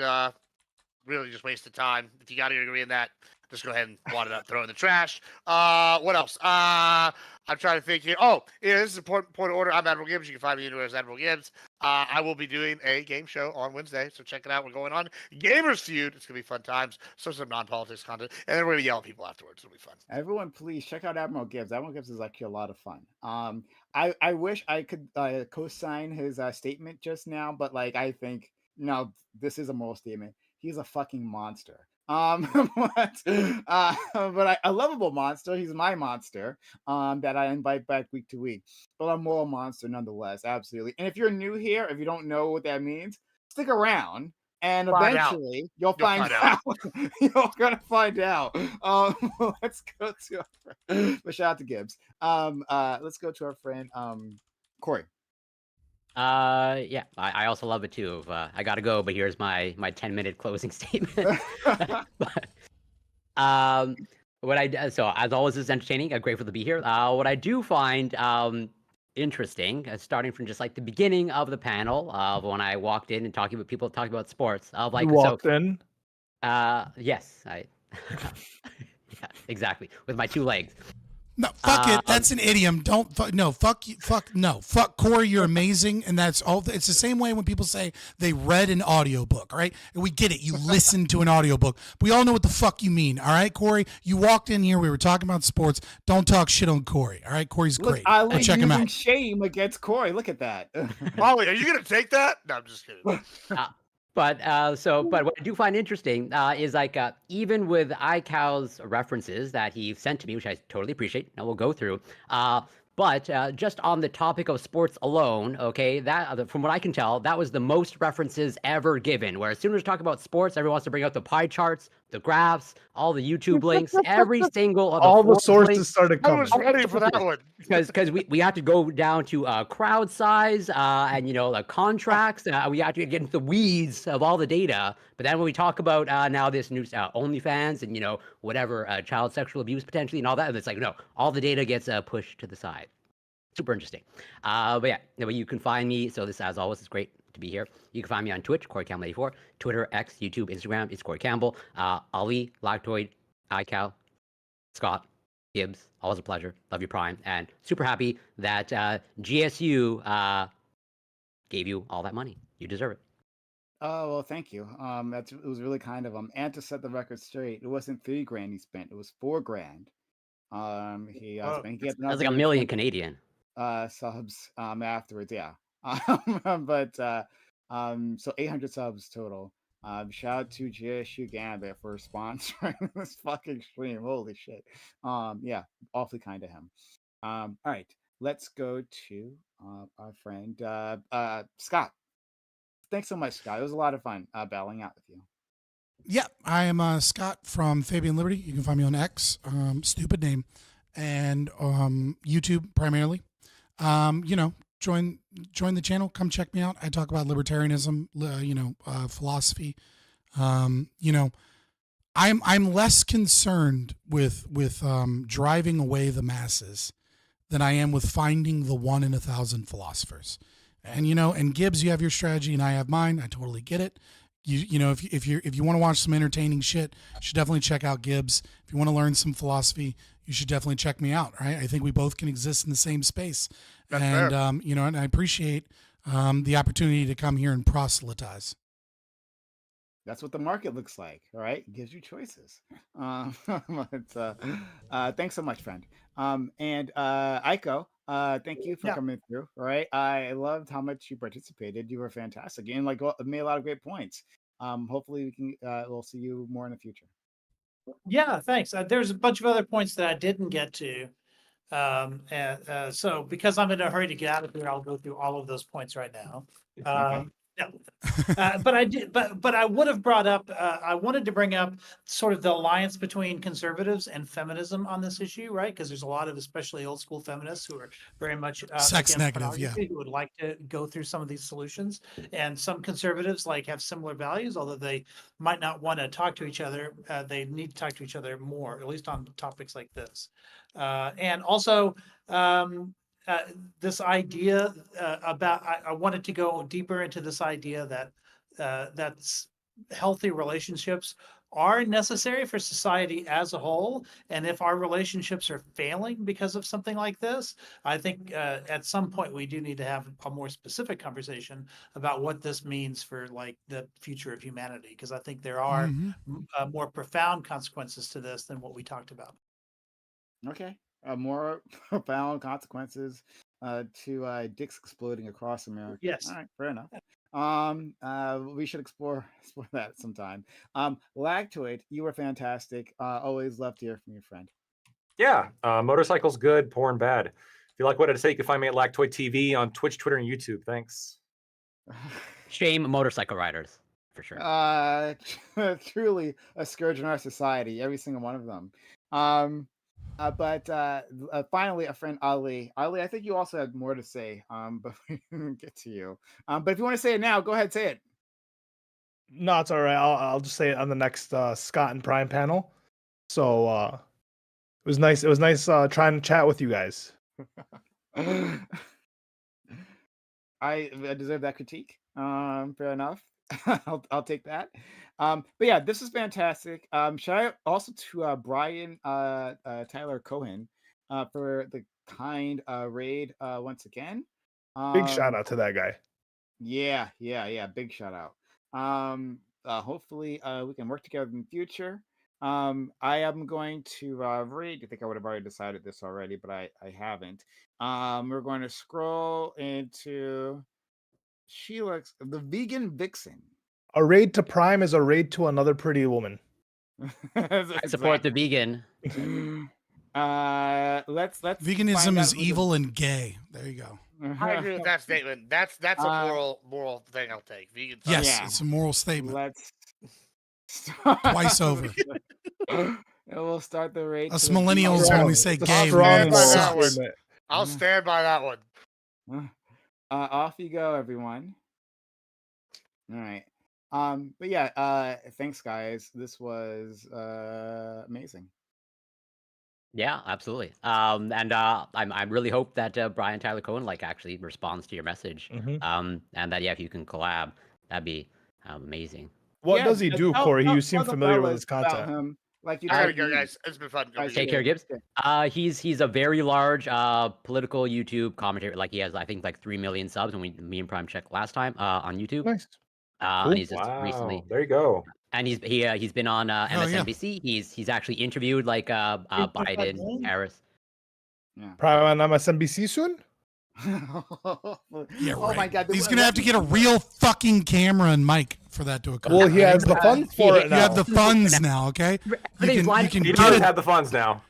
You can literally get a DS, like you can get proper studio lighting and a proper mic and a I've DSLR got great camera with that lighting. You can $2,000. see I have great lighting. You have terrible just lighting. prefer- You have atrocious lighting. I have great lighting here, right? No, I can I see. just- First of all, great lighting requires multiple angles. Okay, Mm-hmm. you can see it shining. Your lighting is shining in one direction, and it looks bad. You need multiple angles of light so that you're not so that it's not refracted off of your skin in one. Especially, and I know this is going to sound racist, but it's not. But especially for black people, right? Your skin needs better lighting. It absorbs more light. No, that makes sense. No, You say wow all you want, but wait till you have a black girlfriend as a know. white guy. Taking photos is fucking awful. There's I'm telling you, there's no right. One of us either look like a ghost or she looks like a fucking shadow. Those are the only two options when you are with a black girl and you're taking photos. And it's like sometimes you just have to take two photos with different lighting and then just let her put up on her fucking Instagram or whatever a picture with me looking like a goddamn ghost. It sucks. It is one of the struggles of interracial dating. Yeah. She's proud of your glow. But yeah, but anyway, I would love to, but MSNBC first of all would never have me on. I'm too much of a fucking lefty for MSNBC. Are you kidding me? No. Yeah, no, that I agree. That's unfortunate. If you lean into it a little harder, they'll bring you on thinking you're a joke, and then what you can do is you can lean into it hard and then be reasonable when you go there and really fuck them up. Right? Like that's one thing you can do that. You know what I mean? Like you can pretend to be How many more ratings radical did you get? and crazy. Oh, just 100. He's apparently just started on YouTube, so his audience there is small by small, Twitch. bigger than mine, right? Yeah, it just started on Twitch. Sorry, Twitch. Excuse me, Twitch. Yeah, I just started on Twitch. And he's got 3.5 million on YouTube. Yeah. How many stayed, Prime? Here, like it. How many I out don't of that know. 100 stayed? It's probably not much. Probably like a quarter of that. That's good. Yeah. But yeah, so I would hopefully we can collab, but that would be amazing. I don't know why he's rating me. I don't know. Don't question it. Just Lex Friedman stops by Wix panel. It's Oh really? I didn't know that. Yeah, he does that and then just randomly drops $200, and you're like, what is going on? Why is Lex Friedman here? Okay. Well, that's awesome for writing that Russian propaganda. Yeah. But yeah, there was something else I wanted to say to you guys, but I don't remember what it was. Yeah, I don't remember. And I'm sure there's something I wanted to question Scott about, but I don't remember what it was. Fuck. You Yeah, this is why DM'd I me gotta write about things- Google's AI shit, but I haven't had a chance to look at it. Yeah. Google has an enhanced AI. Here's the thing: Google has actively lied about the AI before. We saw them. Well, do this. Microsoft did the same thing with their open Willow? office. You talking right? about Willow? Yeah, Willow is a new thing.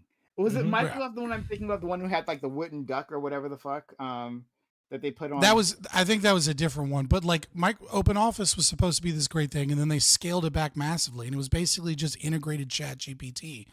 And then and Chat GPT has fallen behind of other ones, right? Grok seems to be doing better than Chat GPT. Grok's free now.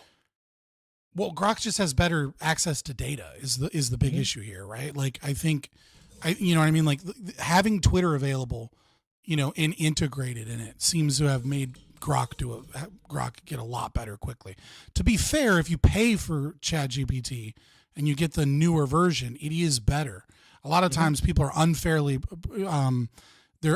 comparing Grok, which is included with X Premium. It's free to all users now. Yeah, the big problem with Grok, in my opinion, is Elon needs to hurry up on making an app on your phone, like a widget, because I have ChatGPT at the top of my phone. So if I have a question for ChatGPT, I can just immediately, it's one click, right, and then I'm there to ask questions. Whereas with Grok, I have to open my Twitter app and then go to the Grok thing, and you know what I mean. It's every click lowers its convenience, because at a certain point I could just Google it and read it. You know what I mean? I put the link to a video talking about Google's new AI and its capabilities. and it's like it looks amazing. But I'm just my point was that I'm always skeptical of any Mhm. AI claims. Period. All these companies. There's been a lot of fraud in this space. Yeah, for sure. Even from like big like blue chip names. I trust none of them. But if it can do half the things that they said so uh, in that presentation, it's still a massive leap ahead. It's a massive leap ahead. Yeah. We'll see. I mean, Sam Altman, is out here claiming that we're going to have AGI in 2025. I just don't see it. I mean, I think we'll have Yeah. advances. No way. But like, I'm curious. it's like, but they keep saying there's a lot of wild claims from these people, and I think it's mostly stems from the fact, that people that work in AI are really bad communicators, right? I mean, like they tend to be, for lack of a better term, they tend to be very, a lot of them are high functioning autistic, or at the very least, their strengths A lot don't of them lie are in communication. I don't think. Yeah.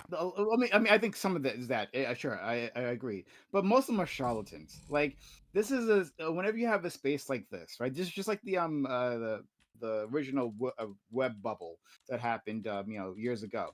That like where you can get a lot of investments for vague promises, right? And undefined deliverables, right? Like That's just what AGI. Elon does with like everything. All SpaceX, Tesla, oh my everything. God, Elon! But I have so many thoughts on Elon. But yeah, but when you have these vague deliverables, well, then yes, there's plenty of room for graft. Right? There's a lot of excitement in this space. But like the people providing the funding don't actually understand, right? So when you say like, oh Right. yeah, AGI is coming, well, how do I test that? How do I know that AGI has been delivered? How far are we on the roadmap to AGI, right? Well, you just keep stretching that out forever and get billions in investment. So yeah. And then also, like, you know what I mean? Like, what are you going to do? A fucking Turing test? Is that your standard? Right. I mean, like we knew long before we had, NLPs that, the Chinese, what is, the thought experiment is the Chinese, Chinese, interpretation. a letter room experiment. Right. It's like, you can give someone, for those that don't know, in whomever's audience, right? Like, you can give a person in a room the ability to translate script, and then say, like, this character means this character means this, and they can go through and they can translate a letter in Chinese to an English letter, but you wouldn't say that they now speak and understand Chinese. They just followed pattern recognition and went through a process of translating a letter from Chinese into English, and you gave them all the means by doing so. But like, that doesn't mean that they have actually internalized that knowledge. And so I think NLPs can mimic consciousness, but there's no guarantee that that consciousness can even ever be attained by artificial intelligence. We just don't know that. And even then, it's kind of, it gets into larger philosophical questions of what is consciousness at that point. Yeah. But I'm curious. Sorry to interrupt. I'm so sorry, but, man. Like, you I'm said, sorry about the ads. when you shared that Google AI video, you said that you, based on your assessment, like it's a massive leap forward. I haven't watched it, but like, what in your opinion is like this massive leap forward? Unless I misheard you. But I appreciate it, nevertheless. You definitely didn't misheard me. Its ability to interpret.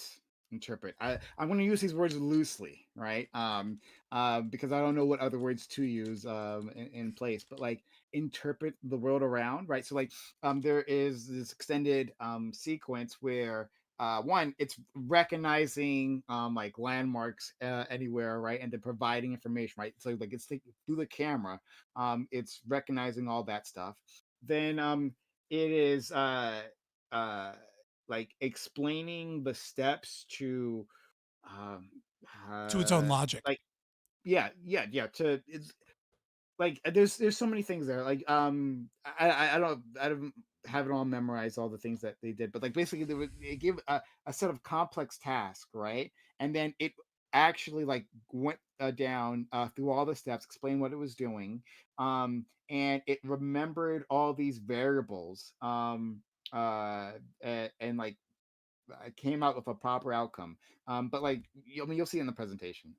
Yeah. Yeah, I'll watch. No, I believe you. Like I'm pretty ignorant Yeah, I mean, on that, AI. and that's why I was like, I'm kind of skeptical because like Microsoft Open Office claimed that they had done that, right? That like it was like you would feed it these Excel spreadsheets of raw data and then be like, tell me what you think the biggest problem was in terms of our sales in the third quarter, and then that it presumably it grabbed it all and then charted it for you and then said what it thought was had the largest effect based off of the data and was able to explain that logic. And it turns out Microsoft Open Office didn't do any of that shit. It was just a fucking Chat GPT clone, tied to Office. And they're like, oh, well, we had to cut some features. It's like, you're full of shit. Like, you committed fraud. Like, you told people that you told companies that if they fucking purchased this product, that it would have all of these things that would be wildly beneficial towards, as a labor saving device. And then it didn't do any of those things. Like, Chat GPT, Grok, these things are still great for, answering certain questions, but in terms of feeding it data and then it being able to understand that data, give you an answer off of that data, and that data be reasonably correct, to the same level of a human being that's an expert in that, it's not there yet. And it's like, I don't know if I trust Gemini to be like the new one that claims that they can do that when we've already been lied to by other major companies and they've faced no consequences for it, right? Like Microsoft committed mass fraud and like I think everyone that purchased open office suites for their business ought to be able to sue and get their money back. But there's too much big money involved in AI right now, too much corporate power. 100%. Go ahead. I have maybe a little bit of a funny story based off what you said, Scott, where you have AI and like maybe its ability to answer or its inability to answer some questions, given the certain context. It's sort of a maybe mildly humorous and maybe also kind of sad event happened where I was tutoring this student for biochemistry. And they sent me a list of questions that were assigned to them by their professor. Okay, and like we went through them and I answered the questions, but then they reached out back to me. Okay, saying, hey, I consulted with all my fellow classmates and they got this answer. And I looked at it, it's just like completely like this is, it makes no sense whatsoever. Yeah. Okay. It's what AI gave them. Yeah. And I put the question in ChatGPT and I got the answer that every other classmate that they got, this dude was coming back to me like, why don't you ask them like and dig deeper on like why they're answering this way? That's a totally like it makes no sense like whatsoever. Yeah. One thing that I have noticed with AI is that it is way like Grok is like this, ChatGPT is like this as well. It is because I've tested it with libertarian theory, right? And if you ask, Grok or ChatGPT questions like, what's the libertarian theory on X? It'll give you an answer that like anyone that's well read in libertarian theory would be like, this is nonsense, right? But if you ask it, what is the libertarian theory on X? As Hans Hermann Hoppe states it in this book, right? Then it'll give you an incredibly detailed and accurate answer that is probably better than almost any human could give you. So it's like if you already have extensive knowledge in the domain and you know how to answer the question right and kind of like give them clues as to like these are the sources that I'm going for, it stops going from like a wide domain of like everybody's nonsense and it keys on what it's looking at into things that you already know are kind of like experts in this question or domain. And it becomes very, very good. Like I can give Grok or ChatGPT those questions and it will give you incredibly good answers about property rights or like argumentation ethics. For example, if you say like, can you describe argumentation ethics, as described by Hans Hermann Hoppe for me and explain each step thoroughly and their logic? Grok will give you an answer that's as good as I could give you, like legitimately, and probably more succinct. But if you just ask it about argumentation ethics, but to be right, but it's like, but of course, like sometimes you need added context to get there. Yeah, fair but I'm just saying, like, if you know how to ask the questions the right way, so it's kind of like one of those things where I do see this world where there's so many students and people asking AI questions, and it gives them nonsense answers. But if you actually knew the material 90% of the way and you were looking for a good response, it would easily get you the other 10% of the way because you know how to ask the question correctly. Yeah, here's what's happening in the world of speech and debate, because kids are starting to ask AIs to write their debate cases for them and their briefs and their counter plans and everything. And what's happening is it writes really great briefs with really good argumentation with citations. But then when you look up the citations, they don't exist. They don't exist. It makes them up. Yeah, It's I've seen that lying before about- too. Yeah. Yeah, but the arguments themselves are not bad. Like they're valid. If you look for something that has similar language online, you can find citations that will back up what the AI is saying. It's skipping the step of actually finding sources that say those things and is just making up what it thinks a good source would say. And I don't know how that's happening or why that's happening, but they're having to. AI is not useless for creating debate cases, but you have to go back and hollow it out and then go and find like real What's sources. happening? So I've seen others talk on this phenomenon that are more knowledgeable than me. So I'm kind of just regurgitating, their opinions, right? So take that for what it is. But what it seems like most experts are agreeing with is that AI has a really difficult time not giving you an answer. So if it can't find a source or it can't find an answer, it gives you a bullshit answer, or it gives you just kind of like whatever. But it has a difficult time ascertaining like its own degree of confidence in the answer that it gives you. It has no so opinion. Right. So it gives you an answer regardless of its degree of confidence, instead of being like, hey, I'm not really sure how to answer that.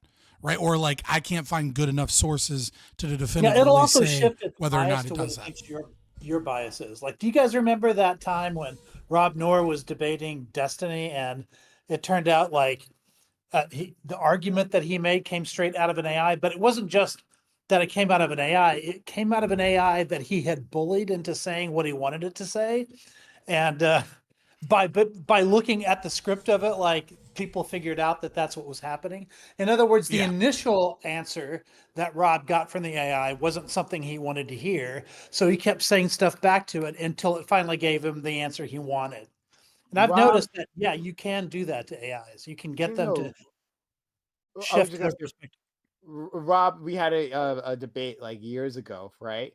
And I didn't really understand who Rob was, and like I was like, hey, because I didn't want to like stop the flow of the conversation. Like, Scott and I, with our conversations, like, like I respect Scott, and I know that he's like not trying to bullshit me. So like lots of times I'm like, okay, we'll just like go with the flow of this conversation, right? Right. But like so I gave Rob that same energy. Right. But then people like I forget what the conversation was. It was a very left or right type of debate. Mhm. And people were like, no, make him show you his sources, right? And then Right. we actually did, and his sources were saying the opposite, like the exact opposite of what he was saying. Like it was all bullshit the entire time. I was like, what the fuck? Like, so yeah, I have issues with what Rob did. I do have issues with what Rob did in that stream. I like Rob. I like talking to Rob. I do have issues with what he did there. The problem though is like that I see with it is, and I'm not saying, my defense of Rob is whataboutism, but I kind of am, right? Which is that this is kind of what every streamer does. They just don't get seen that way in so blatantly with AI, right? Like you watch a Destiny stream or a debate or something, they have an opinion and then they look for the sources that back up their opinion, right? Yeah. And if you talk to AI has a bias. Like it is so obviously true that AI has a bias. Now, whether or not that bias is well informed or good, you know what I mean, or like appropriate because the bias is coming from the overall consensus amongst the literature, and like maybe you think that bias is good because that's what the consensus is. One way or the other, take that opinion as you will. Someone like with my leanings might think that that's a bad bias. Someone else might, I think Corey might think that's a good bias, right? To be biased towards what a majority of scientists or researchers or journalists think on a degree. But regardless, it does have a bias, and it's not the same thing as doing your own research where you go and you look for evidence, right? So, I think it is sad to see someone kind of bring about, a source that is, they're doing the AI thing. But at the end of the day, you do have to engage with the argument itself. And if the argument is good, I don't really think it matters where the argument came from. To a certain degree, right? Like I don't care if someone I'm debating. It's based on a fact, though, right? A fact. That So they're yeah, asserting if the argument good, right? Like if the argument's bullshit, Okay. then then destroy it, right? But it's like if like I debate people all the time, and I can see them looking at their stream. Is every argument that they're giving me from them, or did some of them come from chat? Like I try to admit, and I feel like I'm pretty close to it when I say someone from chat said this, right? But I mean. But that is a thing too. If you're debating with a streamer where they're getting fed information from outside sources, and it's not really their argument, right? But it's we're not in an Oxford style debate, right? We're on an internet blood sportsy kind of mixture of entertainment and debate. So it's like if the argument's good, I don't really care so much where it came from. And I do think sometimes you have to bully AI to get the things you're looking for. But I feel like if you have to bully the AI to give you the answer you're looking for, you should probably just go out and research the answer. Like you know what I mean? Like in more depth in actual sources. Because I think you increase the likelihood that the AI gives you bad information and false sources, right? Like and you should be flamed for that. If especially if that is the case. I never use AI for my argument, but I often use AI as a means of like inspiring more things for me to research or to get different perspectives for me to understand things, right? Because it is absolutely a shortcut. The trouble wasn't Rob's argument. The trouble was the citation. Like he was trying to say that this was something, I think he was citing a study or something like that. And then when he was asked to present it, he presented the script from the AI. And, I mean, it was a very long stream from what I understand. Yeah. Yeah, I mean, like if the citation's wrong, it's wrong. You know what I mean? I mean, it was him telling the AI what to say and then citing the AI as if it was an expert. I think it was that combination of sequences that was the problem. I mean, from what I understand though, like, forgive me if I'm wrong because I haven't seen the video in a while. But when he brought that up, they both agreed that was correct, right? Like they didn't disagree on what it was that the AI was stating until later when people in the stream were like, that was actually AI, and they pointed it out. And then Destiny pivoted on what he had already agreed that was a solid conclusion. Sure, Destiny was willing to, like, if I recall, Destiny was willing to, oh, wait. Yeah, I don't know why him dropping camera caused Discord to geek for a second. The problem was that Destiny heard a source that was cited that he assumed was a legitimate source, and then like deferred to it. He said, "Okay, well, if that's what your source says, then it must be true." And then it was later when chat said, "No, he wasn't citing a study. He was citing an AI script that he had bullied into." Yeah, I'd have to look into it again because I'd have to read it whether or not it was correct or whatever. But that was what my takeaway. Post facto explanation from him on it. Like maybe Rob has an explanation for it that would change my mind on that, but. That was my perception. He said it was like hours and hours of a debate, and like he accidentally sent him the wrong thing because I don't think he meant to send him a screenshot of an AI because obviously I think he would know that that's a bad idea. I mean, like I don't know, but like, is the argument good or is the argument bad? And it's like if the argument's bad, then flame him for it because he used a bad source. But again, it's not the argument; it's the citation, right? Like it's the source that he was claiming. Verified the fact that he was referencing. So it wasn't even really about the argument. It was about the citation. From what I understand, though, he had sources to back up his claim. He just sent him the wrong one. And like, that was how he discovered the source. Yeah. Okay. Fair enough. Yeah. If that was the case, that would which I think AI is a great way of discovering sources. Like, asking it, what should I read further to find this is often going to be way better than going to Google Scholar, trying to find the right words and then trying to find a research study, right? Like AI is an amazing thing for finding a sources based off of what you're looking at compared to like Google Scholar. Now, if you don't look at the fucking source and you just utilize it as that, like you're putting yourself in a dangerous situation, because it's no different than taking the opinion of someone else. And it's like, if Corey told me I have a source that says this, and then I just take him on faith that he has that source, I'm doing so because I trust that Corey is acting in good faith and has a source that says that. And if I find out that Corey's just going into AI and finding sources and not verifying those sources, then we have a problem, because now I'm going to be like, well, show me your fucking source and let's go through it, because I don't trust you in that regard. So it's more of a trust thing too, as well. Oh, I just had a joke earlier before. There's nothing when Scott was saying he sometimes consult chat. And I was going to say, joke's on you. I don't have anybody in my chat. But. Yeah.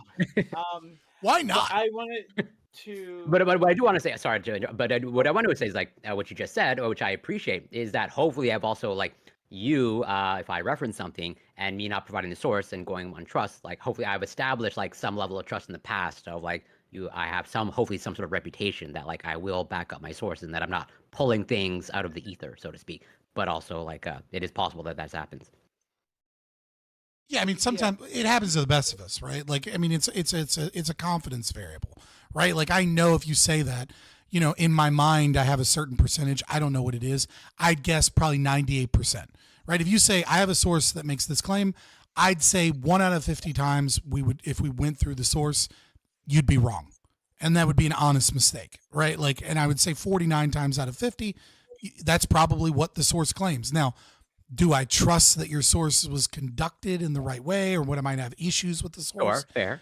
Yeah, but that's a general kind of issue that I have with many academic sources, especially when we talk politics, because more often than not, we're talking about soft science, and that entire industry of research is problematic.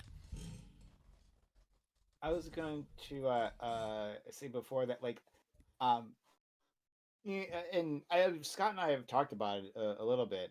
But I think there's definitely some sort of like business opportunity here for AI. I think there's lots of business opportunities for AI. And I was looking over Gemini's the video I sent to you guys, and I'm like, there's something here, something that I can create or I can invest. I just have to figure out an idea, right? I feel like there's something maybe you could provide to businesses, Oh no! Oh yeah! You're the first to ever think of software solutions to businesses to reduce their labor. Yeah, I know what I'm saying, but like I think that like AI is providing that is an area that AI could be quite useful in, and I think the barrier of entry is low enough that an individual or a very small organization could have an outsized impact because of the work it's doing. That's basically what I'm trying to get to. And so like it's something that I've been trying to put my mind to as to like how I could utilize these tools. But part of it is just to make sure that have you asked AI? Actually... Sorry, what? Have you asked AI? Oh, okay, yeah. But part of it is to make sure these tools actually, can do the things that they're claiming to do. Again, that presentation got me like super excited. Right, and I was thinking like, oh man, there's got to be so many possibilities here. I just need to be able to see it, find it. I talked to my my step grandfather. Right, I won't tell you exactly his job or anything. Right, but I can tell you that he has every level of security clearance that you can have. That he is one of the few people, one of like 5 at a well, let's just say he works for a blue chip company. And his job is to fix things when, fix software problems usually, though it can be hardware related, obviously. When the smartest people at those businesses or companies or military installations can't figure it out, right? Like he's fixed things for NASA. He's fixed things for Blizzard Entertainment is one of them, right? Like he's like a called in fixer. And, so I kind of like asked him about this same situation, and he was like, oh yeah, this is inevitable. Like 90% of coding jobs are going away in the next few years to artificial intelligence, because coding is one thing that AI can actually do very well. But it's actually easier for AI to do coding than it is to do other things. Now, obviously, you need some level of human involvement to check the code, right? One, to check that it works, and occasionally to, check the logic there. But it spits out better code more often than humans do when given similar problems in terms of like its simplicity, and its, the lines of code and how much memory is going to be utilized. And so like, and we talked about this again before, Prime, like, I think we have a unique opportunity here where a large amount of industries are going to be supplanted in the next few years by small teams that don't have all of this corporate bloat, that are capable of responding much quicker to changing technology. Like, I think you're going to see it very soon in video game industry, right? Like, you look at Ubisoft, right? Ubisoft is about to die. I mean, Ubisoft is going to live or die based off of the success of Assassin's Creed, the next installment, right? If Assassin's Creed can sell, 5 to 10 million copies, then Ubisoft might leg on. But if it can't, like, it's dead. There's rumors that Ubisoft is going to have to go private, that the family that owns a large portion of shares might grab a majority shares, and that they're going to have to sell off IP. And one of the reasons, you can talk about wokeness or DI or whatever, but setting all that aside, one of the reasons is because Ubisoft had, up until very recently, had 20,000 plus employees, right? They've now downscaled to like 18,000. Like, the amount of bloat that is in that company working on multiple projects is kind of unmanageable. And their ability to adapt to new systems like Unreal, 5.2 that utilizes a lot of AI tech, for procedural generation, is very limited.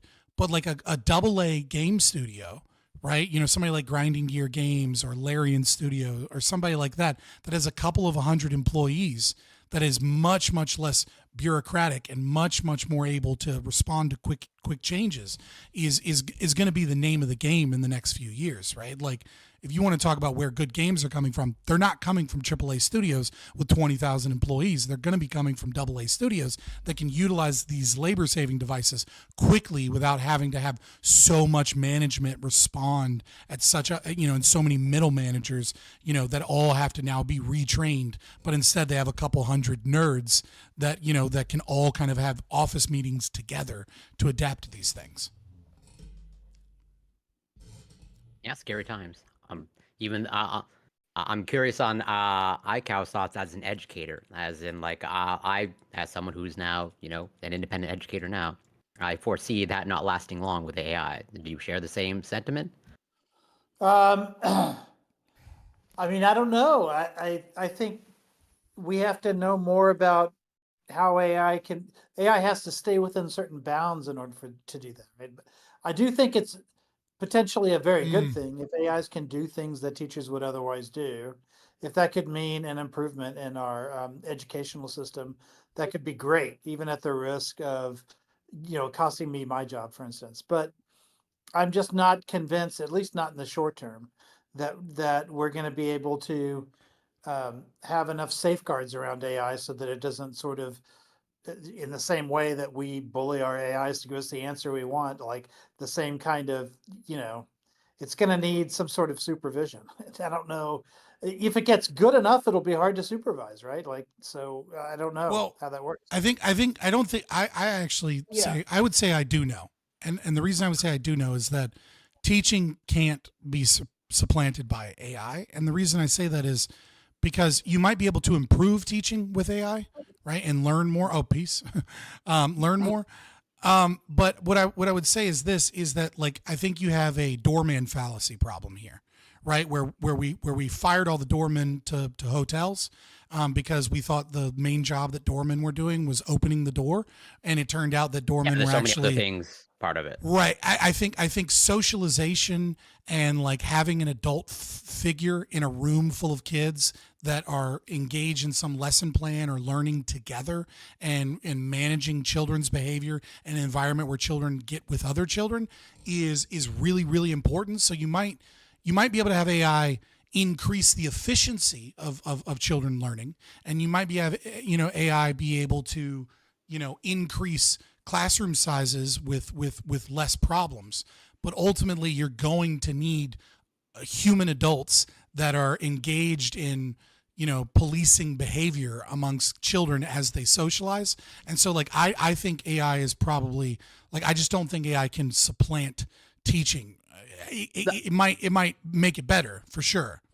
And I agree with you. Actually, like, so I'm more coming from trying to be like the more realistic in terms of. So I agree with you that I don't think teaching can be fully supplanted by AI, at least effective teaching. And I think your doorman fallacy is pretty apt in terms of like, I don't think AI, at least in its current state, and probably I don't think for the foreseeable future, is going to capture everything that teaching encompasses. As you said, Yeah, yeah. socialization and like just being a face, a human face. I think there is intrinsic value. Yeah, in but that you as might well. you might see AI be able to teach kids the same thing that they would learn in 8-hour school day or 6-hour school day in 3 hours a day at home, and then see a growing demand for like sports and or other music or band or something, like other activities where teachers are involved, right? And we might get rid of the traditional classroom for teaching like English and math, but you're gonna need human being adults that engage in activities with groups of children that socialize.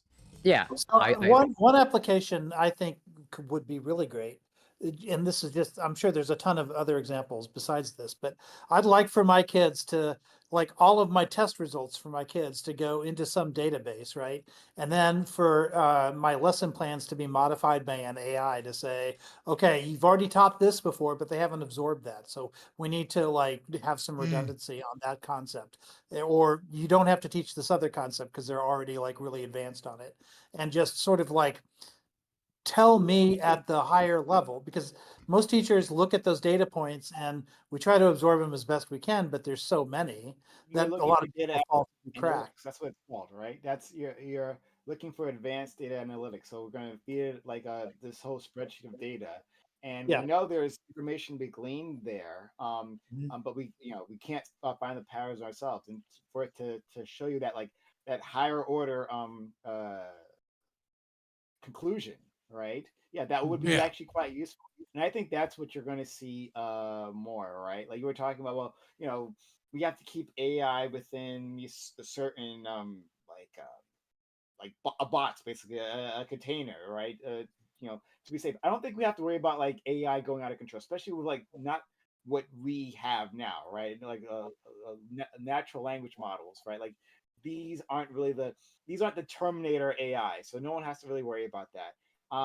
I think naturally, like, Well, no, okay. I'm more talking about someone in AI. chat said, "Don't worry, the Department of Education will buy Open Office." He's so not wrong. How bad they are.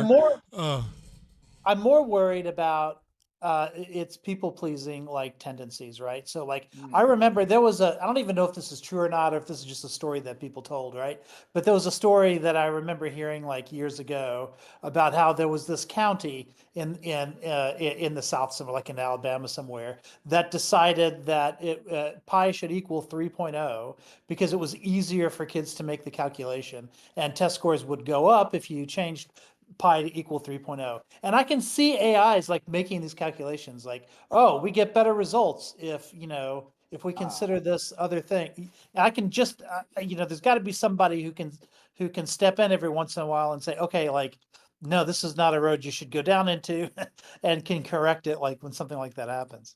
Yeah, I don't. Sorry, go ahead. No, like go for it. Oh yeah, I don't see. So I had a slight disagreement with Scott, because, and maybe this is my lack of imagination, and I will leave that open, but I don't know how much more efficiency gains we can get with like getting children to learn things faster, right? You're talking about like maybe AI can teach some children a concept in 3 hours rather than like in 8 hours or something like that, right? Mhm. I don't know how much efficiency gains that we can get. I'm sure there are. I'm sure they exist, right? Yeah. But I'm not sure if it's going to be that dramatic. Look at math education, right? Like, look at math education. One of the things that we do in math education is we throw children a metric fuck ton of homework in terms of math problems, in the hopes that they eventually absorb the concept through iteration. And the reason we do that is twofold. One, it's primarily one, right? And that is that, not everyone can afford, a math tutor to figure out where it is that they're failing. So we give out a ton in the hopes that everybody, or at least a majority of people, will gain the concepts from the iteration, because they're kind of forced to learn the process by repetition. And so like, well, how many kids, right, are going to struggle? So let's say you have three concepts: A concept, B concept, C concept. So in A concept, some number of kids are going to get that concept very quickly and very easily, and some other group of kids aren't. And so for all of the kids that get that concept very easily and very quickly, right, they're kind of forced to just do tedious work that they hate on a concept that they already understand, because we have given them a fuck ton of problems so that we can make sure that everyone has the A concept before we move on to the B concept. But with AI, we'll be able to understand in the same way that a math tutor does when it is that the child understands the concept and can move on to the B. And so like, that's just one example of like how we can like some kids are going to need a fuck ton of work on A, and AI is going to be able to figure out, because it's individual, when it is that they're ready to move on to B. So that's why I was going to say, right, that there is a level of there, hopefully, right, and I give no promises as to what AI will actually deliver. Terminators. But what I would hopeful that would also solve the school problem, by getting rid of all the children. But no, true.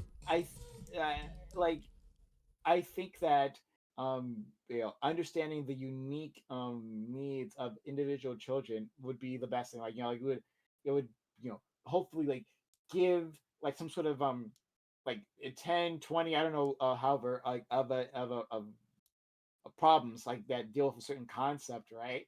And depending on like how they answer it, how long it takes to answer each individual question, right? Like where they get things wrong, be able to properly analyze it and then come up with an efficient lesson plan to tackle those weak points, right? While giving encouragement. Well, AI should be able to respond in time, right? Like if you remember back into school, like I feel like one thing that was difficult for a lot of kids was factoring, right? Like it was like factoring is like that thing where like you keep doing it and then eventually you just go, oh, I get it now, right? And it's like, I think that AI will be able to, will eventually, maybe not right this moment, obviously, but I think very soon, we'll be able to figure out when each individual kid hits that oh moment, and then they get it, and then give them a couple more problems to repeat it, right? And we'll be able to individually explain and figure out,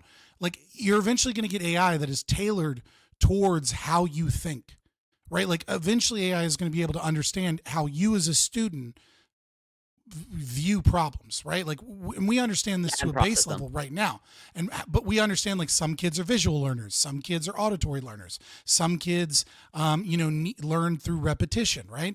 And they're going to be able to understand where you are intellectually, what your IQ is, so they're going to be able to understand how they should explain things to you and what words you know and what words you don't know, right? Like the AI is going to have an understanding of what your vocabulary is and what your level of understanding with the vocabulary is. So it's going to be able to tailor its explanations to you based off of a near perfect understanding of what words you actually know and how well you know their meanings. Yeah, and so I think like it's gonna explode once we get to a certain degree. Let me give you an example as to why I think Scott's right on this, because every teacher, I think anyone who's done anything instructional will be able to tell you that this is the case, is going to be looking at the class in the aggregate. And what you do is, let's say you look at a whole bunch of test answers that that you feed through like a Google spreadsheet or something, so that you can figure out the frequency of correct answers for all these different questions, and then figure out what concepts they're weakest on. Teachers can do all that, but they do it in the aggregate. So if 90% of the class gets this one concept, but only 60% get this other concept, then you're going to prioritize that other concept. But that means you're leaving the 10% behind. because you're not going to Hoping to repeat that catch up. Yeah. the part that 10% make. Right. With AI, they're not making it doesn't have to make that decision in the aggregate. It can make that decision with each individual student one-on-one, so nobody gets left behind. I think that's really good potential. I think. Go ahead. Go ahead, Prime, if you want to respond to that because you address you directly. So I guess Still one, mediated through the teacher, of course. Like I don't think that happens independent of the human. Yeah, but my only, I guess, and maybe I mean, I'm my position isn't too far from you guys. Like again, I think that AI could have a lot to offer here. It's just my issue was on specifically efficiency gains. I don't know if that means if you know a concept that would have taken a child an hour under like a regular classroom conditions to learn, right? They would learn it in 10 minutes or 20 minutes, right? I'm not sure if like that is like something that Can I these just give you an kids. alternative way to look at that? Because I don't think it's that they're learning in 3 hours instead of 8 hours. I think it's more that I don't have to. It's more that in that time that it's at home talking to all the kids, it's saying something different to one kid than it is to another kid than it is to Yes, another exactly. kid. Yeah, that's what I'm Whereas saying in the before. class, so that's an incredible efficiency gain because for me, I'm saying something in front of the whole class, right? Instead of individually to each kid. It's the equivalent of getting I a think tutor the instead of key a here, teacher. when I say it can do, when I say it might be able to do what a 6 hours in class does in 3 hours, right? I'm not saying that in any individual day it can do that. I agree with you that it's probably going to be, you know, it's probably not going to save that much time in an individual lesson plan. But what I'm saying is that knowledge builds upon itself. And so what ends up happening is you also have a group of kids, especially smart kids, right, who are waiting for everyone else to catch up so that they can move on to the next topic. And with AI, once you have a topic, we can move on to the next topic. So we don't have to wait for everyone else to catch up so that we can keep going, right? Now, and this is a problem with most interventions where we attempt to help those at the bottom end of the spectrum. We've found over and over again that there's basically no intervention that we can come up with that doesn't help the smart kids more, right? Like when we come up with a good intervention in education that is like designed to help like the lower IQ children catch up, it ends up having a larger impact on the high IQ children, which ends up worsening the domain. But if we stop caring because we're now no longer, you know, focusing resources, you know, in a wrong way, but instead all of the resources are individual and we want the kids to get as far as they can, what that means is that like within it, if I can get it to be 50% more efficient because knowledge builds upon itself, that becomes an exponential increase over multiple years of education, right? That kid that is a little bit ahead in 4th grade is even further ahead in 5th grade and even further ahead in 6th grade and even further ahead in 7th grade. And that's kind of what I mean. Yeah. So where this gets significant to the point where that you're asking for it, Prime, it's that think about it this way. Let's say even if it's 40% who need that who need that redundancy, and I'm teaching that again. When I teach that again, now there's 60% of the class is it's a waste of time for them, right? So and they every check out, time I'm they teaching that mentally, redundancy, yeah. they also it's a mentally waste of check time out. for a majority of the class.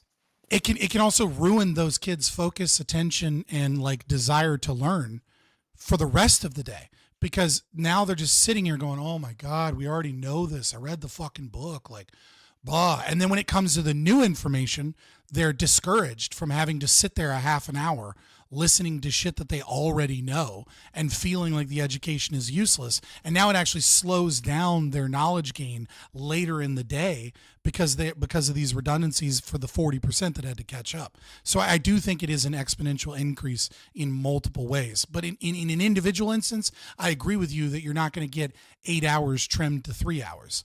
But when you look at it in the totality, I think it will be like that because it allows them to have more focus and more intellectual curiosity and allow them to gain knowledge that builds upon itself so that they can exponentially gain more knowledge later down the road. Yeah, so if you put it that way, then I agree with you. Corey, you want to say Although something? there is a risk too, right? I think the risk is that too many administrators will get really lazy about it and rely on the AI to do shit that humans would otherwise do. And if you're not implementing it correctly, and this is true with everything in education, you'll get a study, they'll do something in study conditions where everything's ideal, and it'll look like this will have a 30% increase on whatever in education. And then you put it into real schools and it doesn't perform that way because they're not, these aren't Because ideal public study schooling conditions. sucks. Got it. Yeah. I got to get that last jab in because I got to get out of here. I got stuff to do tomorrow. Have a good one. All right, later. Is there something you want to say real quick, Corey, before I dip out? Yeah, it's not going to be real quick. So go. You should just leave. All right. Well, I mean, DM it to me, and I'll get back to you. Or we can talk about it next time. Well, maybe we'll get back to you. Well, okay. Look, I gotta look at. I was like, I gotta look into the Gemini shit. But I would, dude. My mom had elective surgery, and like all day today, for example, I was like driving around doing errands because like she can't do anything. Like I was busy. All right. And an autistic kid, you know what I mean? Like I got a lot. Make me feel bad, but no, I'm more important than your mom. When I send you a DM, I expect an answer. Okay. All right, brother. You're not. I promise you. Promise you. My moral value statement that is based upon my higher order of values puts you beneath my own mother. Sorry. Okay, buddy. See ya. Take care, Scott. Always a pleasure. All right, let me do this. And then boom. This is why I have the green screen. All right. On Discord, the green screen sucks. All right. I am aware that the green screen is not the best way to do things in Discord, but that's because Discord doesn't have a chroma key, right? Like, but StreamYards does, and and Streamlabs does. So that's why I use it. Take care of your mom. Yeah, my mom's doing great. She lost a bunch of weight, so she got the elective surgery to like get skin removed, and it was 10.5 pounds of skin. Like she was literally carrying around from like massive weight loss all this extra skin. It was 10.5 pounds of it, which is just an insane when you think about it. Then I guess I can off anyone who makes more money than me, regardless of how many kids he has. Where did that come from? I don't know what I miss in chat, but Jesus Christ. No calls to violence in chat, please. Only because it's against YouTube TOS. Like, I don't really care what you say, as long as you're not directly threatening anybody, because then it becomes a legal issue. But like, please don't have calls to action or moral support of violence. It's really more of a YouTube thing. I like keeping my YouTube channel. I appreciate you guys. I'm going to get out of here. Follow the links down below. If you want to know that I'm going live, you got to be in the Discord. If you want to help out the stream, like, share, and subscribe. But also, if you find something, a point that you think is really good or really funny, make a clip of it. And if you're in the Discord, post it into stream clips. And then, when I get around to it, I'll change those clips into YouTube shorts. And that'll help out the channel a lot, right? Because now I can be in the YouTube short algorithm and it'll bring people to live streams, hopefully. If you want to watch me be toxic or, watch my random shower thoughts and philosophical, debates in other domains, then, follow me on X or Twitter. I appreciate you guys. But yeah, the Discord is definitely where it's at for people that really want to engage. And of course, you can always pay $3.99 a month and you'd be a channel member. I don't have any content locked behind channel membership. So all you get is emojis. And like I said, if you want to, you get seen preferentially, I think, in the YouTube algorithm on comments. But I'm not big enough for that to matter yet, if I'm being honest. So like, you're doing it because you want to do it. I won't lie to you and be like, oh, actually, I'm going to have a bunch of content, blah, blah, blah. I'm not going to bullshit you. You're just doing it because you want to support the channel. And I'd appreciate it if you did. But again, if you really want to support the channel and you don't have money or you don't feel like giving me my money, sorry, your money. I don't want to say my money like I'm owed it. If you don't feel like giving me money because you feel like I'm not giving you anything good enough for it, but you're willing to give me time, again, please make stream clips and throw them into the Discord. And, you know, and that helps, you know, because I can't go through like this stream. It's 5 hours and 38 minutes. And that's one of the shorter Monday streams because usually I start at 7 and I often talk later until like 1 or 2 o'clock. So like, you know, that helps out the channel tremendously because like I said, I can't go through a 6-7 hour stream and find that funny moment and then turn it into a YouTube short. It's just, I don't have the time. I don't have an editor. I do all my own editing. And I'm busy streaming and doing other things. So I really appreciate it, guys. Thank you. Keep doing good work, bro. I'm trying. And of course, also, if there's somebody that you want me to talk to that you can talk to, what length clip? So it has to be under 59.5 seconds. But I mean, like you can grab a longer clip and I'll edit it. You know what I mean? Like it's not if you find like a minute and a half, I might be able to trim it down, in the editing process. But for you, as far as YouTube is concerned, in order for it to be a YouTube short, it needs to be 59.5 seconds or less. I think there's some people that somehow manage to get like 2-minute clips in YouTube shorts, and I have no idea how they do that. It must be something that's only offered to like on a beta program or to like large streamers or large content creators, and I'm not that. But yeah, I appreciate you guys. I'll see you in the Discord. I will see you Wednesday, so not tomorrow, but Wednesday. I'm going to be talking to Disenthrall, and we're going to be talking about the libertarian strategy in terms of like how do we argue for libertarianism, specifically with the Trump administration coming in, right? Like, it seems like Trump is pushing a lot of libertarian ideas, but that comes fraught with danger, right? Which is, we don't want to seem like we're black pill because we get mad at him. We don't want to push away normies. How do we describe how something that seems libertarian isn't actually that libertarian, and so on and so forth. So discussing libertarian strategy as a whole, with the context of like Trump coming in and his presidency and some of his policies, so that we don't seem like whiners that bitch and like can never take a win, and like how do we utilize the small victories that we're gaining and grow them into a larger kind of like libertarian audience. I think that'll be a really interesting conversation. Disenthrall is another anarcho-capitalist, who's done a lot of good work. I think he prefers voluntarist, but whatever, it's the same difference. And we have very, very little disagreement. I think we disagree on argumentation ethics and like a couple other things, but for the most part, we're very close in our beliefs. So it really will be a discussion, not a debate. I presume, who knows, how these things happen, but I will see you Wednesday. I don't have anything lined up specifically for Thursday. Maybe I will find something by then. But again, if you find somebody that you want me to debate or somebody that you want me to talk to, feel free to DM me over Discord or at me in the Discord or DM me over Twitter. And I'll see if I can reach out to them. A lot of big names, their Twitter DMs are closed and they don't have an email. And it's like, what am I supposed to do with that? Right? Like there's nothing I can do. Like there's no way for me to contact them. But especially if you have an in with somebody or somebody small that you want me to talk to, like, let me know. I will see you guys Wednesday.